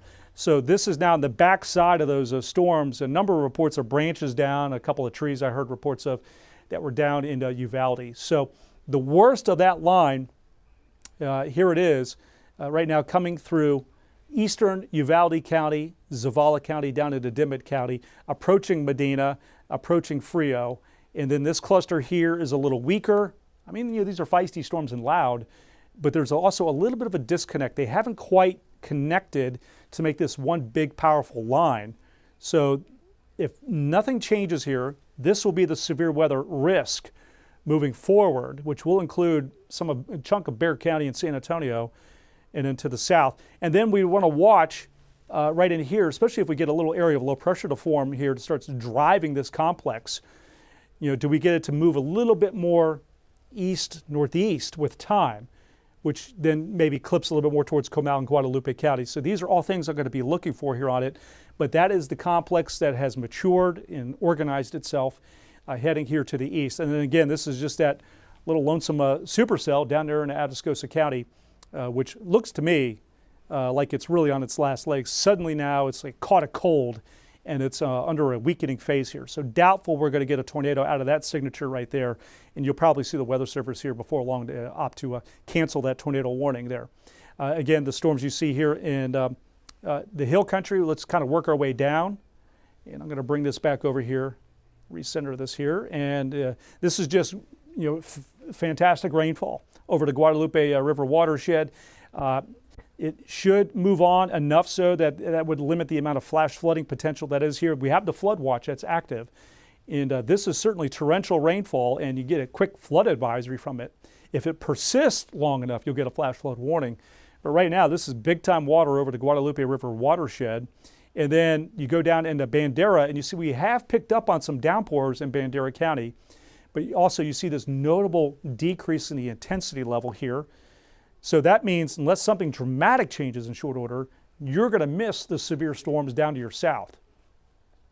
Things really escalate as you come down south. Here's Medina, Uvalde County. This is the northern reach here of this complex, which has got the severe winds with it. And so we'll see if this tries to, perhaps, is this an attempt to maybe get a little bit more development further north? So, we'll see on that. Sometimes those are little features that I look for. But it really becomes a mature, severe complex further south here. This is big, powerful winds right in here. Sabinal, Canepa, D'Hanis, get ready, batten down the hatches, it's coming in. Hondo, I think you're in the path of this. And then as you work a little further south, Batesville's been in this right there smack dab in the middle of these strong winds across Zavala County, La Pryor. Crystal City's been in it. And here you have Dilley to Derby to Pearsall and more in line next for this. And there you can see there's Divine as you get into parts of Medina County. So that's where we stand here right now on this line of storms here with this complex that's moving to the east. Big wells in it down there towards Asherton into Dimmitt County. Josie, do I see you off there in the distance?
My mic is now on, so now we're hot. Huh? And Ethan is asking where to go with Storm Tracker. So, all right, so my microphone is hot, so we'll just go ahead and everyone can hear our strategy session here. Mm-hmm. So he's in Pearsall right now. I think I'd leave him in Pearsall. I mean, he's going to either Pearsall to Moore, but he's in the smack dab in a severe thunderstorm warning. It's going to be here at 8:30, I would say. So he'll be in heavy rain, lightning, and still some residual wind at 9. Okay. Or you can opt to have them up in Moore, go up 35 a little bit closer to station, and Moore to Divine. Where's the? Because it'll be in Pearsall first. If you want to buy a little bit more time, I would say maybe Moore to Divine. Okay. So do you think that's where the worst part's going to be, though? The heavy. Well, this whole line is producing 70 plus winds. So this whole line. So it's just a matter of trying to gauge, do you want to be at 9 o'clock firmly in it and seeing this backwash, heavy rain and wind and lightning? Yeah. So then I would leave them in Pearsall, or no further up 35 than Moore. Yeah, let's keep them in Pearsall then, and then for Destiny, I want to move her over to Actually, let's have them go up to Moore. You want him in Moore? Yeah, let's go up to Moore. Okay. Because then I think he might be a little bit better positioned. It's just a little bit more northeast. It buys a little bit of time because it's still a full hour till 9. And these guys will be coming in. Okay, so let's have them move Moore. up 35 to Moore, which puts them a little closer to Bear. And then question, where do you think the line coming in over here on the west side, where do you think, what time should it hit? Oh, this is going to be after 9. Bear County, I think, is after, it's the 9 o'clock hour to 10. But Medina County over here, what time is that? Medina? Right outside Bear, yeah. Well, I mean, so here, you talking about here? Yeah, I'm saying like at let's say 9, 9, 10. Because if I send Destiny that way. I would have her in Castroville. Okay. I don't think I'd go any further west than Castroville. She'll be able to. I don't think I'll this will send her be that this will far, be either on top of her or just barely to her west by 9 o'clock. It'll be right about in here. So she'll be able to show you maybe a shelf cloud with a lightning, and boy, it's really getting windy. Okay, that's what we'll do then. And then she's right on the edge of Bear, so then she can quickly then establish a presence there with that for the 9 o'clock, and then get back to Spurs coverage or whatever for 10. And once this passes, is that done? Well, is there more stuff so then late evening after 10 o'clock and 11, I'll be watching this area in here. Mm-hmm. So we're going to have probably a stretch into the 11 o'clock hour. But is any more coming? There might be another batch that develops down here, Okay. and that goes more Laredo, Corpus, and scrapes our southern half of our area Okay, overnight. so there's still stuff. So this is the main show for Bexar County. Mm-hmm. This is the main show. Anything that we get overnight is just going to be like gentle rain, maybe a little lightning and thunder, especially south, because the severe complex tonight would be down here. Okay. So this would be our main show for severe weather, Mm-hmm. and then any other rain we get later tonight, lightning and thunders, that's not severe for Bexar. So let's hope we get some good rain. Uvalde, you might want to do some calls on Uvalde. They've had a lot of damage out there with tree branches and trees. They had 70 plus winds out there in Uvalde. Okay. See if any of our viewers will send you some pics too. Yeah, well, let me see if any of them have sent anything. Yeah. Take a look here and see. Cool. I might have some from Uvalde. Yeah, if you get them, just email them our way and I'll get them up. All right, thanks, Such. Okay.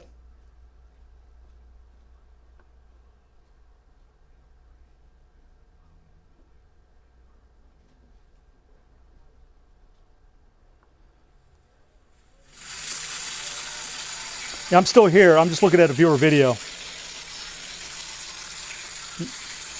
Let's.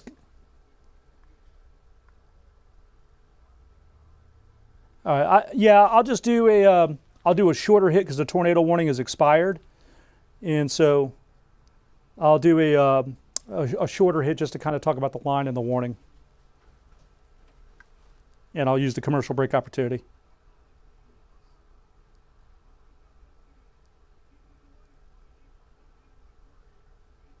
Oh, okay.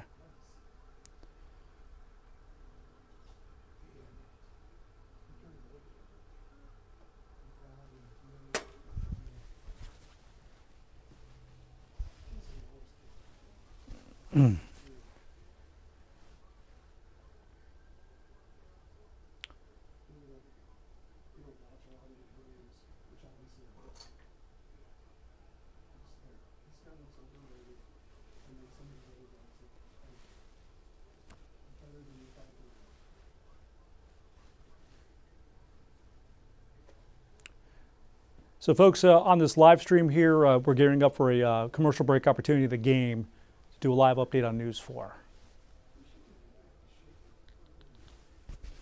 All right, I'm not going to use the full commercial break opportunity, Jenny. So is the game still going on? Oh, it's halftime. All right, so I'm looking. Oh, first quarter. I was going to say halftime. That's.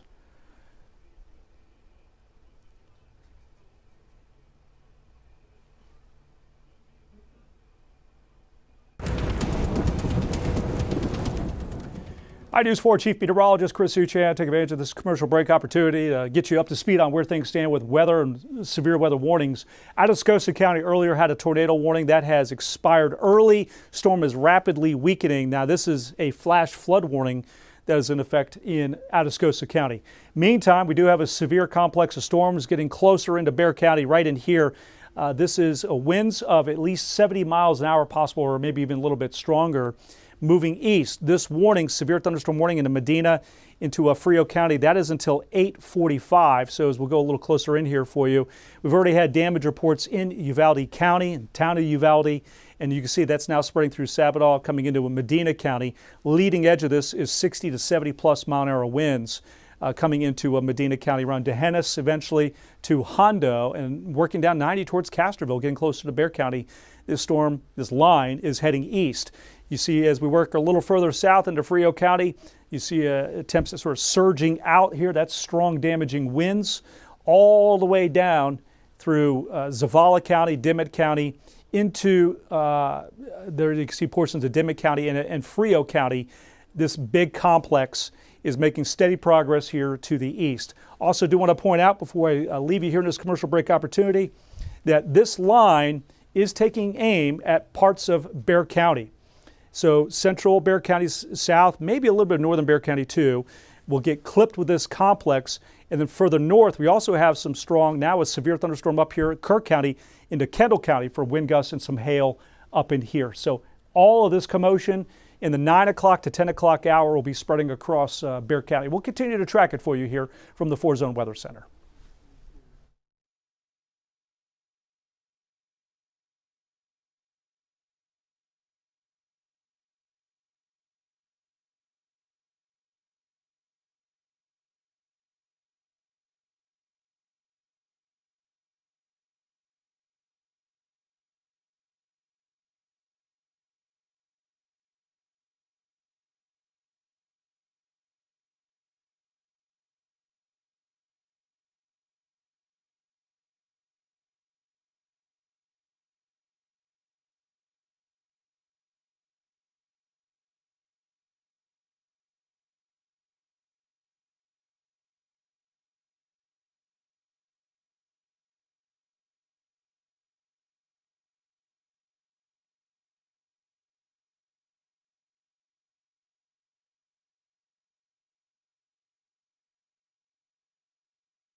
Mic test, can you hear me? IFB check. Mic check.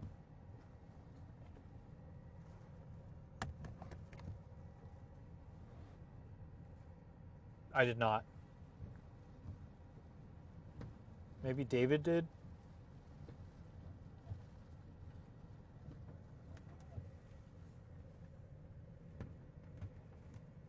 Okay, tell him that lightning's coming in if he wants to take this shot. It's going in crazy.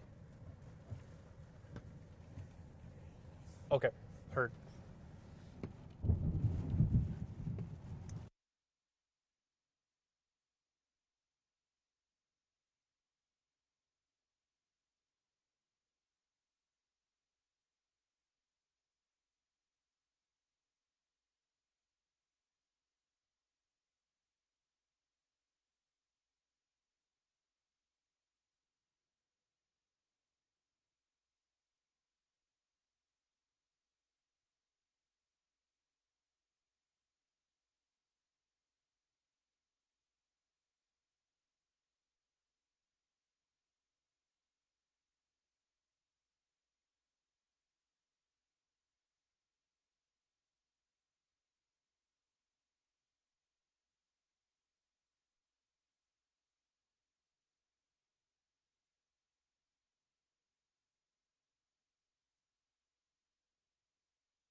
Shelf cloud that was moving in, but you see the frequent lightning. We're getting some high winds that are starting to move into more and getting closer to Divine. You could actually see the clouds spreading rapidly here to the east if you look closely. But that is the live view with our Ethan Trejo in Storm Tracker 4 on 35 in Moore. Down to the south, there's this big line is moving in. All right, so we go back over to live power Doppler radar. That was his position right about in here. So here you see the line coming in. See how it is bowing out. So this is capable of 60-plus mile-an-hour winds coming into Hondo, eventually Castroville, D'Hanis in it right now, and that'll eventually work into portions of Bexar County, especially the central and the southwestern part of the county here. As I kind of pull this view up, this is a weaker portion here of the line, which may be more northern, northwestern Bexar County if this trend holds. You go a little further south, and there you see coming into Pearsall, right on down towards Dilley, an intense portion here of the line. As it's moving east, that is a flash flood warning that we have in Atascosa County. And so then we bring this back up north, and you can see strong storms that were severe in Kerr, Kendall County no longer have a severe thunderstorm warning here. This is a flash flood warning where 2+ inches of rain has already fallen here. And you can see the winds surging out with this big severe thunderstorm warning. Again, the leading edge surge here, pockets of 60+ possible on it, as it is essentially targeting Bexar County, eventually to the east over the next several hours ahead. So get ready. The 9 to about 10:30 window is going to get pretty stormy in Bexar County. Likely to see this warning extend right into Bexar County here before long as it's moving to the east at about 30 miles per hour. We'll keep you posted from the 4-Zone Weather Center.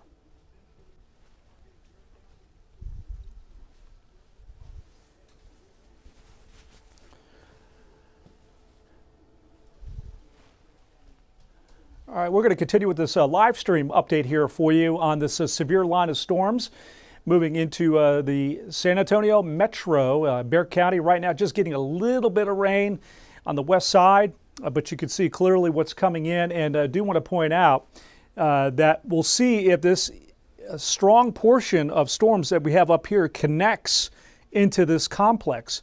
You see there's just a little weakness in here. It hasn't fully attached, but if it does, then that will start to increase and ramp up the probabilities for even some severe weather in northern Bexar to Comal County, where right now the core of this complex that you see right in here, that would probably stay more towards the airport south. So this would be more 410 just south of 1604 on the north side of the county. Airport south is in the crosshairs for strong winds in this complex, as again it's moving east at 30 miles per hour. But if it's able to connect and strengthen in here, then that would all of a sudden increase the probabilities here for some strong wind gusts and a severe weather risk here. So that said, let's talk about all the polygons you see here. This is a flash flood warning. This is a big flood advisory. This is a flash flood warning in Kerr, Kendall County with a big flood advisory. This is when you get the flash flood warning, that's 2-4 inches of rain has fallen with a little bit more possible in that warning, and flash flooding could set in.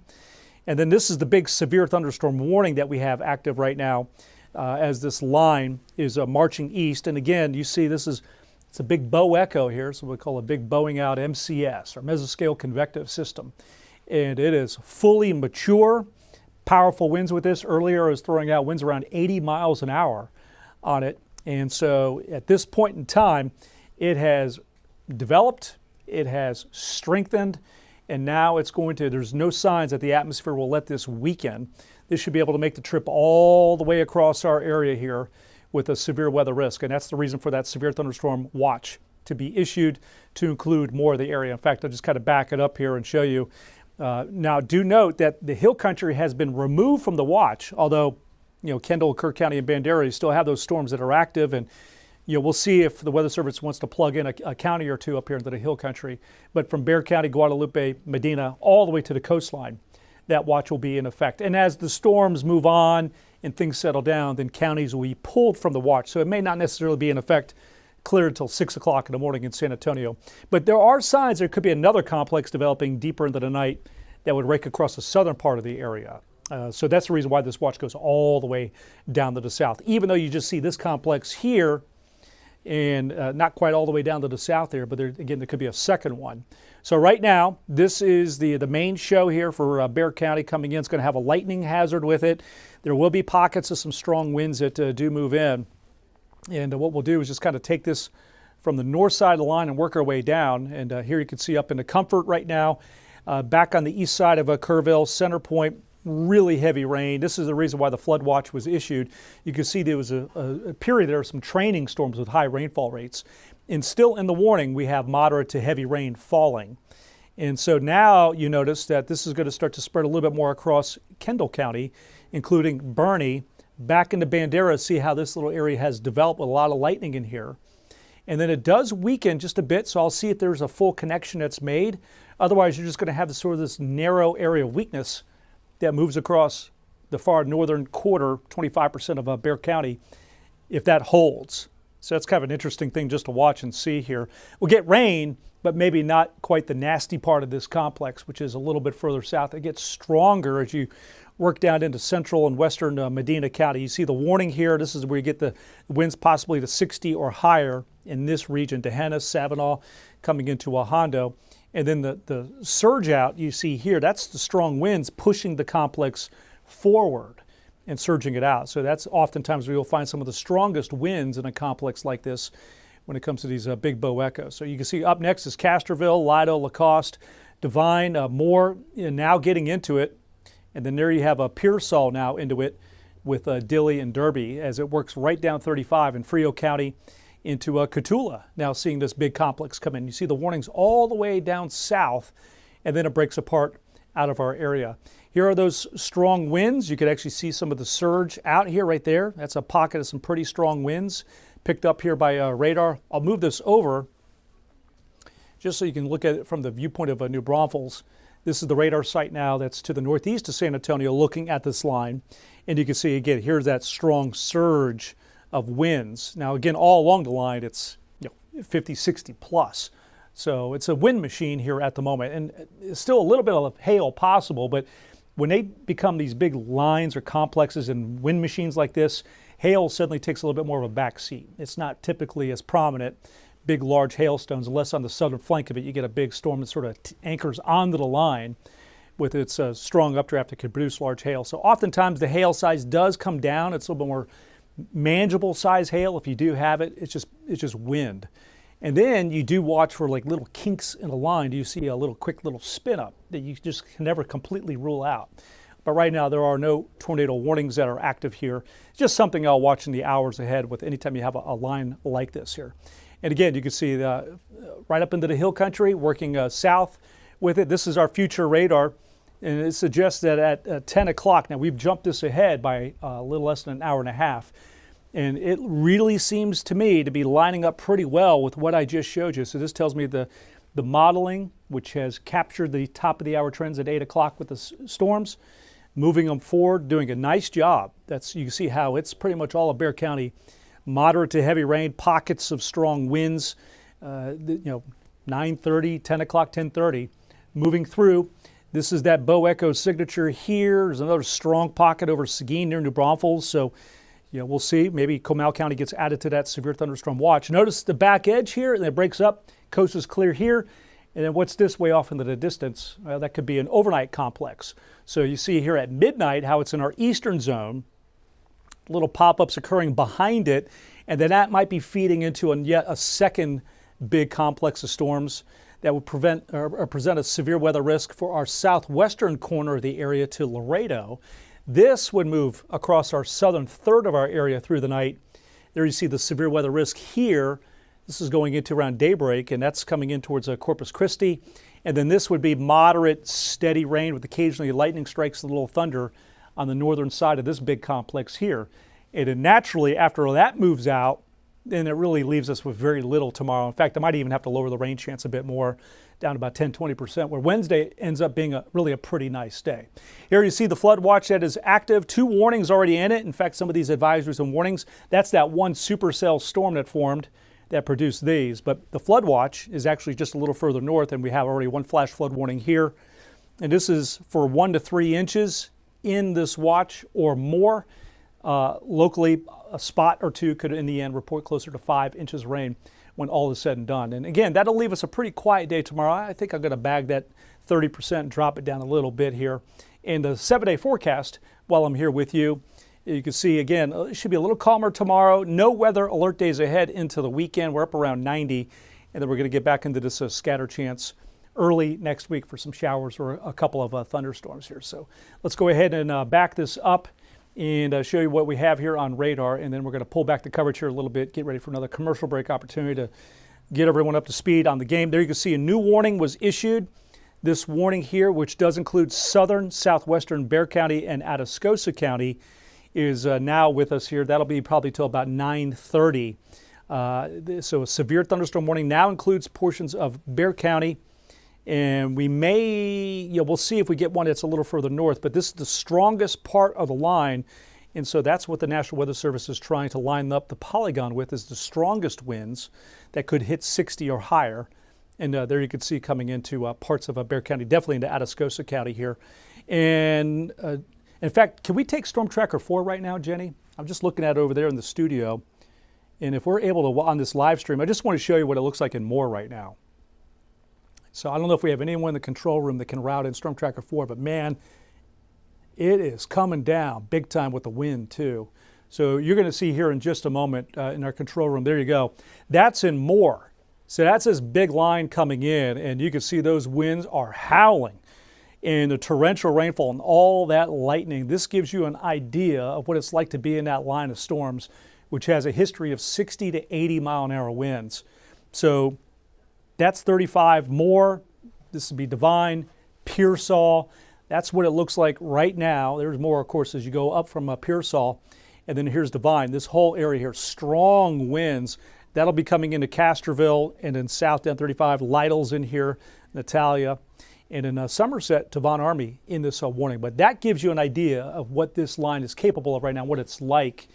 That was a bird's eye view inside it there in Moore, down 35 from Bexar County. Again, there's the watch that is active here, and we're going to push this over. And that's the line that I'm tracking now. New warning here for parts of Bexar County.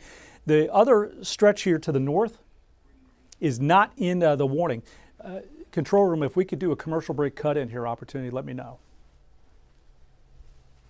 Is this a local? Oh, we're not there yet. I thought. Chris. Yeah.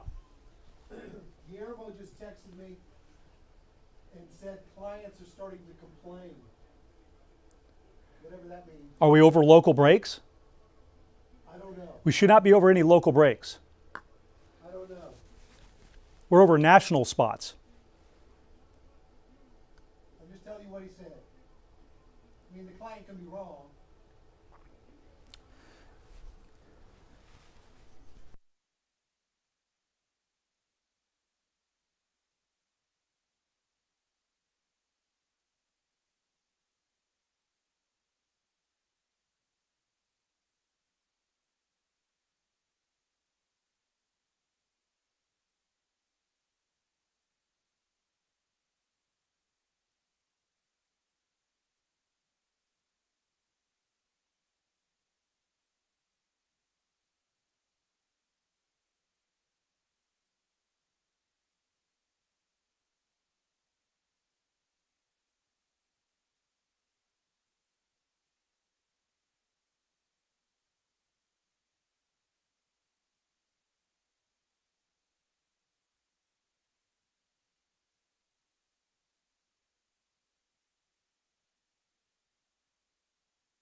What's that?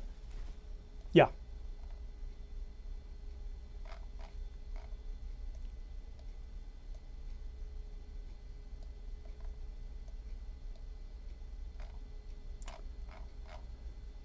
All right, I'm going to head to the wall, so I'll be ready.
News 4 Chief Meteorologist Chris Suchan, update here on severe storms coming into Bexar County. Right now we have a warning until 9:45. Kendall, Comal, and the northern tip there of Bexar County in this warning.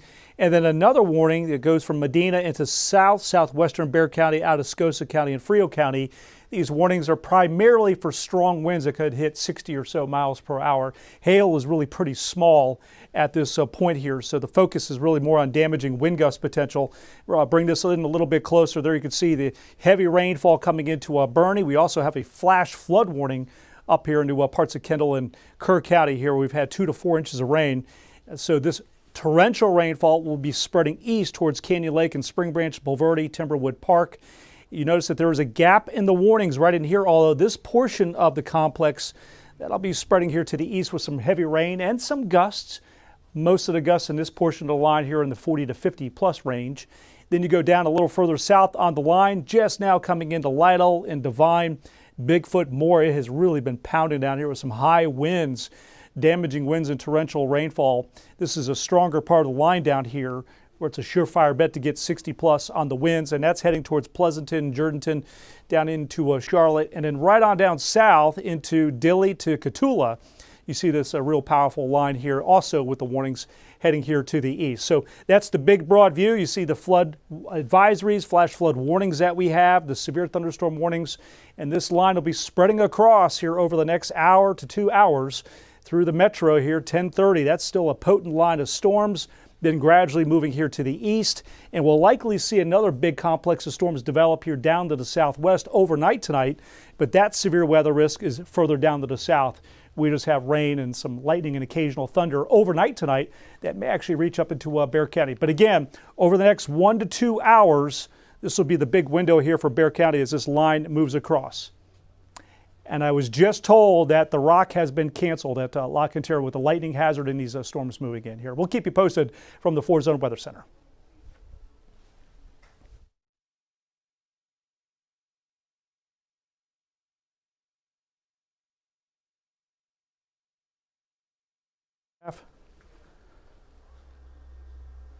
Is that what they did, Chris? Is the second half they're just going to send everyone home? Yeah. Okay. All right. Well, I'll let. I'm going to do a Facebook Live, and let Melissa have her thing over here. Hey, Chris, yeah. when is your next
Hey, Chris. Hey, can we do a commercial break opportunity when you see one, as long as it's not a local? Okay.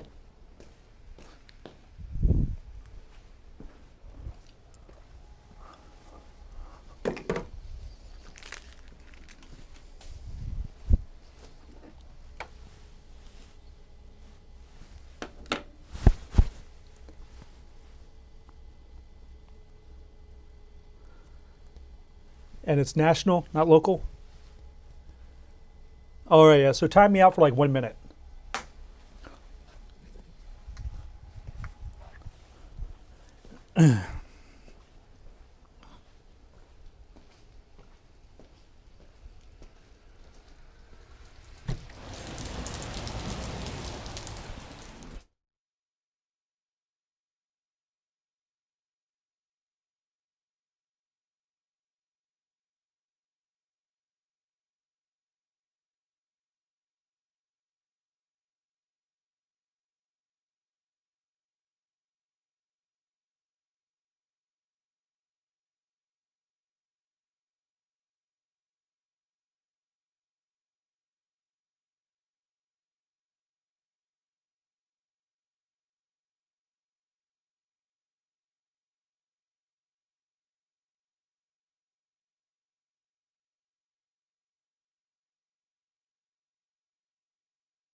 Quick update here on this commercial break opportunity on the storms coming through Bexar County right now. The strongest parts of this line up into Comal County, northern Bexar, where winds of up to 60 miles an hour moving across Canyon Lake heading towards New Braunfels. The winds you see in here are in the 40 to 50 mile an hour gust range, and it gets a little stronger in southern Bexar into Atascosa County here, so go a little closer in for you. You can see the torrential rainfall, Spring Branch pushing now into Canyon Lake, right on down into northern Bexar County. This is some really heavy rainfall, Helotes along Bandera Road. There are some strong gusts tucked in here too, 40 to 50 miles an hour with frequent lightning strikes right over downtown. As you work south from downtown, strong winds, heavy rainfall into Atascosa County, working down into McMullen County. And this product here shows me the strong surge of winds from Kendall into Comal County. You can also see some strong winds here moving into Bexar County as well. We'll continue to watch this line from the 4-Zone Weather Center.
All right, News 4 Chief Meteorologist Chris Uchan. Tornado warning now in Bexar County.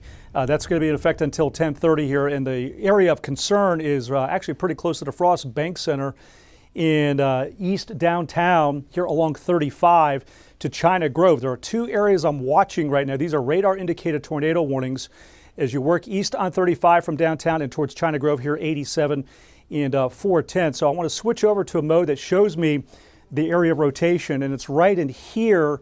We have one area there, not quite tight enough to produce a tornado as I see it, but that's strong 60-mile-an-hour winds right there.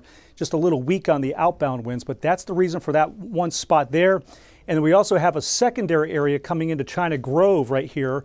That's the reason for this part of the tornado warning. So both areas right now, to me, do not appear to have a tornado with them, but there's an attempt here on this line to try to develop a quick little spin up there around Kirby to near Windcrest, eventually towards Randolph Air Force Base here. And then the second one from China Grove working to the west side of St. Hedwig. So again, tornado warning is in effect right now. These are radar indicated. We're going to continue to watch them and continue our coverage on our live stream platforms here at News 4. But I just want to jump in, get you that opportunity to let you know here. Tornado warning for these two spots. These right now are radar indicated. Not quite there just yet to produce a tornado, but we want to watch it if there's an attempt to tighten that spin or that area rotation in the secondary area near China Grove here. And so we'll go just a little bit longer in this commercial break opportunity here. Again, that's going to be for Kirby to Windcrest areas in here. You need to be ready just in case you hear a bit of an ominous freight train sound of a tornado. It quickly forms to be able to go to your safe room. Lowest small interior room in your home away from exterior walls or the windows. That would be the place to ride this out right in there, just in case it tries to quickly develop one around Kirby. And then this secondary area, which is a little weaker on its overall presentation, that's over China Grove. And you can see how this warning eventually works its way towards Cibolo and Schertz, Joint Base San Antonio, Randolph, and areas in between in here, Converse as well. That warning is in effect. We'll continue to watch it from the 4-Zone Weather Center, live streaming continuous updates on our social platforms. We'll see you there.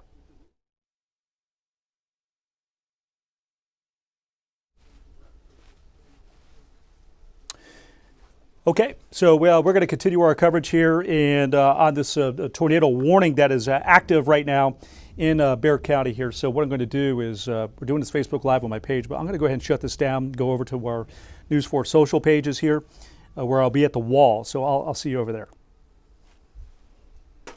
All right, so I just shut that down on my Facebook page here. So juggling a lot of different things here. All right, so let's get into this, what we have. This is the concern with a line like this that's a wind machine is that you might get a little spin up that tries to occur along the line. And so right now, do not see anything that to me would indicate that we have a tornado in progress, but it's one of those where it just doesn't take long to quickly try to fire one up if that rotation tightens. And it's these little kinks on the line sometimes that can develop these little spins. We call them QLCSs here. That's the acronym for them. Quasi-linear convective system kind of mode of tornadoes that you can get. They're not typically long track going like a supercell, but before you know it, you got one on the ground and it's doing enough damage before it weakens here. So that's the area of concern from now east from downtown. It's more in this area right in here, China Grove to around Kirby to Windcrest, Converse, and Schertz. This is the area of concern, and this here is a textbook illustration of what I'm looking at and the concern. It's this area right in here. It's sort of just hasn't tightened up enough on the radar scan. This is outbound winds here. This is a push of wind toward the radar, so you might imagine right in here that you can see that there's an attempt to have a little bit of a rotation. Should that just suddenly tighten up and strengthen, then you're going to get yourself a quick little touchdown of a tornado right there around Kirby. And so you got that one spot. This area here looks a little less impressive to me now. That's over China Grove. That's an area of strong 50 to 60 mile an hour winds. You see the warning has been trimmed back now to include a little less of a downtown on the east side here. So right now it's in this general area. And that to me is really the one spot that has potential worth watching. Although we want to keep an eye on that should that try to maybe perhaps get a little bit better organized. Let's go in here a little bit closer again and right in there on Kirby. And so here you can see as I zoom this in, here we have some street levels mapping here. We got some names here too, so you can kind of get your bearings. And there you see you got North Foster Road, there's of course 10 and 410 here, and there's the big junction. Kirby, you got Benz Engelman Road. And so right in here, this is strong winds, 10 and 410 here, this big junction right in here. And then that is wind toward the radar. That's a pocket of probably around 60 or so miles per hour. And then you have this little corridor right in here of wind that's flowing away from the radar. So it still, to me, is a pretty broad circulation. But should this just tighten up or get a little stronger here with the north or with the outbound winds away from the radar to the inbound winds, you tighten that up, this little couplet, and then you're on the verge of a tornado. And that's right around Kirby. So right now this is still radar indicated here, but that's the area of interest to me. And it started a little bit further down 35 towards downtown, just east of the Pearl there on 281. That was the original sort of sign or circulation on it. And now it really has broadened out. Now this is more straight line winds that you see here of near 60 miles an hour crossing 410 there around Kirby. So again, pocket here of potential for some damaging winds. And then this other area has really weakened too with its circulation. This is now strong gusts here. So the good news is the tornado warning is still very much active, but this looks to me to be not on the verge of producing one. We're right now at a mode of strong straight line winds instead of a tornado based on those circulations. There's another one down here that's in Wilson County north of Floresville. Just looking at the radar reflectivity here, that's going to be worth watching. Is that another little surge of some winds here, a little kink in the line? So in fact, let me go over to radar velocity data and take a look. You got this one here. That one here lost its circulation in terms of its impressive signal. You have this one here around Kirby. Let's go down to Wilson County. I'm just curious on this. And here you have, again, it's pretty weak, but that's that little kink in the line I was looking at there, sort of a little push of some wind, outbound wind here. That's a pretty weak circulation, but I guarantee the Weather Service is watching that one too. They're north from Floresville here on it. So again, let's go back over and show you the traditional radar view here, work our way up. And down out of Atascosa County, been dealing with some strong winds. Notice we do not have severe thunderstorm warnings that are active at this point here. That's for 60 or stronger. We may be getting one here before long. We got the tornado warning, but we might be seeing a severe thunderstorm warning that kind of wallpapers out here to include Seguin, Lavernia, Stockdale, and Sutherland Springs out ahead of this line. This has gotten a little bit stronger to me here, this particular portion of the line with some strong pockets of wind right in here. And then again down towards Wilson County here. So damaging wind gust potential 50, I would say close to 60 in some cases. That's the warning that we have, the tornado warning at the moment. And then as you go further up, it does sort of unravel a bit and much weaker in northern Bear up here into New Braunfels and Comal County. Although this part here is heading northeast on this part of the line. And at the moment, going a little bit closer here for you. And so, that's the area, the suspect area there around Kirby in a 10. This is some pretty strong wind here. That just looks a little weaker to me there, but that's that area of interest that I would have on this overall tornado warning. And I'm going to step off here just for a second. I want to look at something off air. And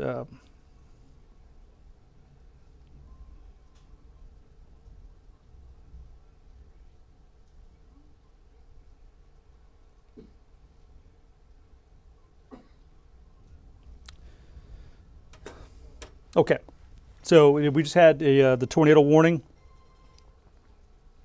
That was a reissuance of it. Let me take a look here and see what they're saying higher on it. They're definitely acknowledging the extensive straight-line wind damage potential near Kirby, over Kirby to Converse, and the capability to develop a quick-developing tornado. And a flash flood warning has been issued. So we now have a flash flood warning in Bexar County. That's for probably going to be 2 to 4 inches of rain. 1 to 2 inches has fallen, another inch possible. Well, that's Bexar County with the urban landscape. The threshold for a flash flood warning is a little bit lower. So we now have a flash flood warning and a tornado warning. And those are, again, I just want to really emphasize here, the tornado threat to me with this warning at the moment looks really pretty low. What I see here are definitely some strong winds, straight line pushes a wind of 50 to 60 miles an hour here along 10, a couple of big pockets here. But we're losing the circulation element here. That was originally the reason for the warning, is sometimes on these lines, you can get a little kink in the line and you can get a quick developing tornado. So I feel a little bit more comfortable with this presentation here, that it's still strong winds that could be near 60 and doing damage, but probably not a tornado at this moment. Here you see the flash flood warning that's going to be with us for a few hours now. And this is, I'm zoomed in way too close here, but let's go ahead and pull this view out. This is going to be for the next 3 hours, flash flood warning. So you're going to have a lot of folks here after the game that have been watching the game. They're going to be on our roadways here. And again, so understand that we're going to have some of those typical areas, low water crossings and such, that might have some issues here with this rainfall moving through. Now it will be backing off, and so we should start to see an improvement as this moves through. But there you see again, this is the flash flood warning, and then it's on this little corner here of the line, if you will, the kink in the line. That's where we still have that active tornado warning. And down here to the south in Wilson County, that would be another area you would just want to sort of pay attention to see if there's an attempt at a quick area of rotation. Here, let me zoom this in a little bit closer. So I'm going to bring this in, and okay, I just want to look here. So some of this here is just sort of like bad data, and it just kind of set me off here for a second looking at that. But this here is the tornado warning. This is the reason for it. This is really broad now. This is not going to produce a tornado anytime soon here. This is strong winds of near 60. And this is all pretty weak up in here on the north side of this circulation. So at the moment, we're really in pretty good shape in terms of worrying about a tornado with that.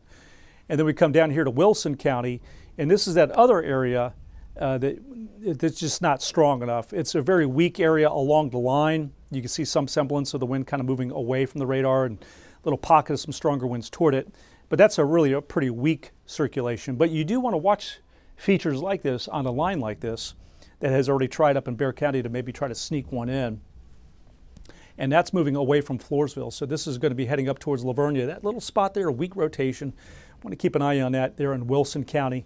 And then as we come up here, this is a damaging wind gust potential and less on the tornado potential here. This is completely disorganized from what it once was when the warning was issued by the National Weather Service. Still some strong winds here, no doubt. And still want to watch it. Don't want to drop your guard here over the next half hour as this moves northeast.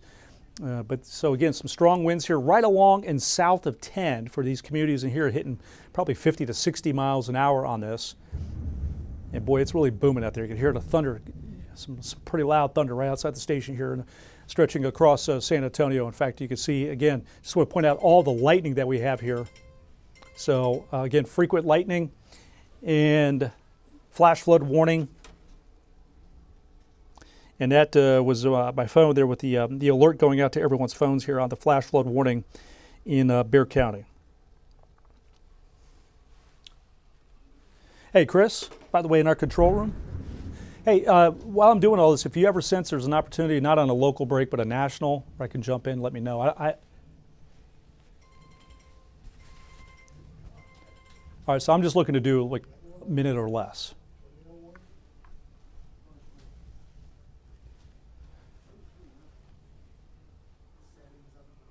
All right.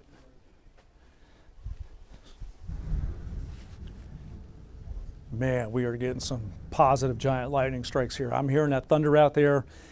And when some of that thunder is super loud, some of it's because it's close to you, but others you can just tell that the polarity strike of that lightning is positive giant. And that's just carrying a little extra voltage. That was a loud thunder I just heard outside of our station here. Look at all that lightning coming through. And some of that is really some pretty dangerous lightning mixed in. When you get that positive polarity here, those are powerful strikes compared to negative polarity here. But anyway, this here is a strong line. It doesn't have a severe thunderstorm warning on it, although it does have pockets to me that are pushing 60, but we do have this tornado warning. And that tornado warning also does include the risk of straight-lined winds that could be 60 miles an hour doing damage.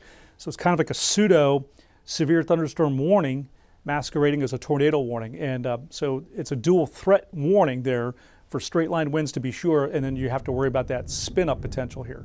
But that is really booming here, very loud in central and eastern Bexar County. I know many of you are hearing this super loud thunder. Really high rainfall rates here. And again, because of the torrential rainfall, the flash flood warning here, the urban landscape of San Antonio doesn't take much to get us in flash flooding. And so that is underway.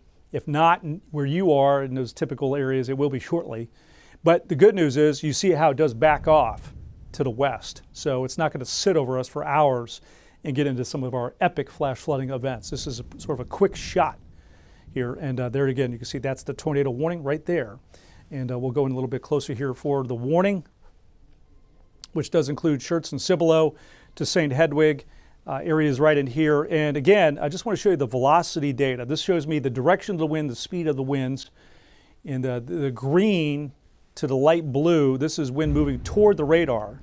So right there, that's wind moving toward the radar. And then what you want to be on the guard for in these scenarios is seeing shades of red right in here, outbound winds, air flowing away from the radar right in here. So if you have that, plus this little surge out here, then you're on the verge of getting a quick developing tornado. But right now, to me, it just doesn't look like it's quite put it together.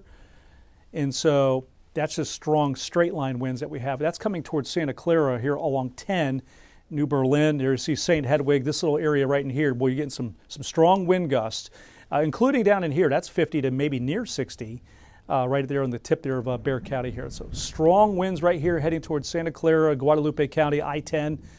And then as you work further north, some wind gusts, but much less. And in fact, you see this tornado warning goes all the way up to Garden Ridge.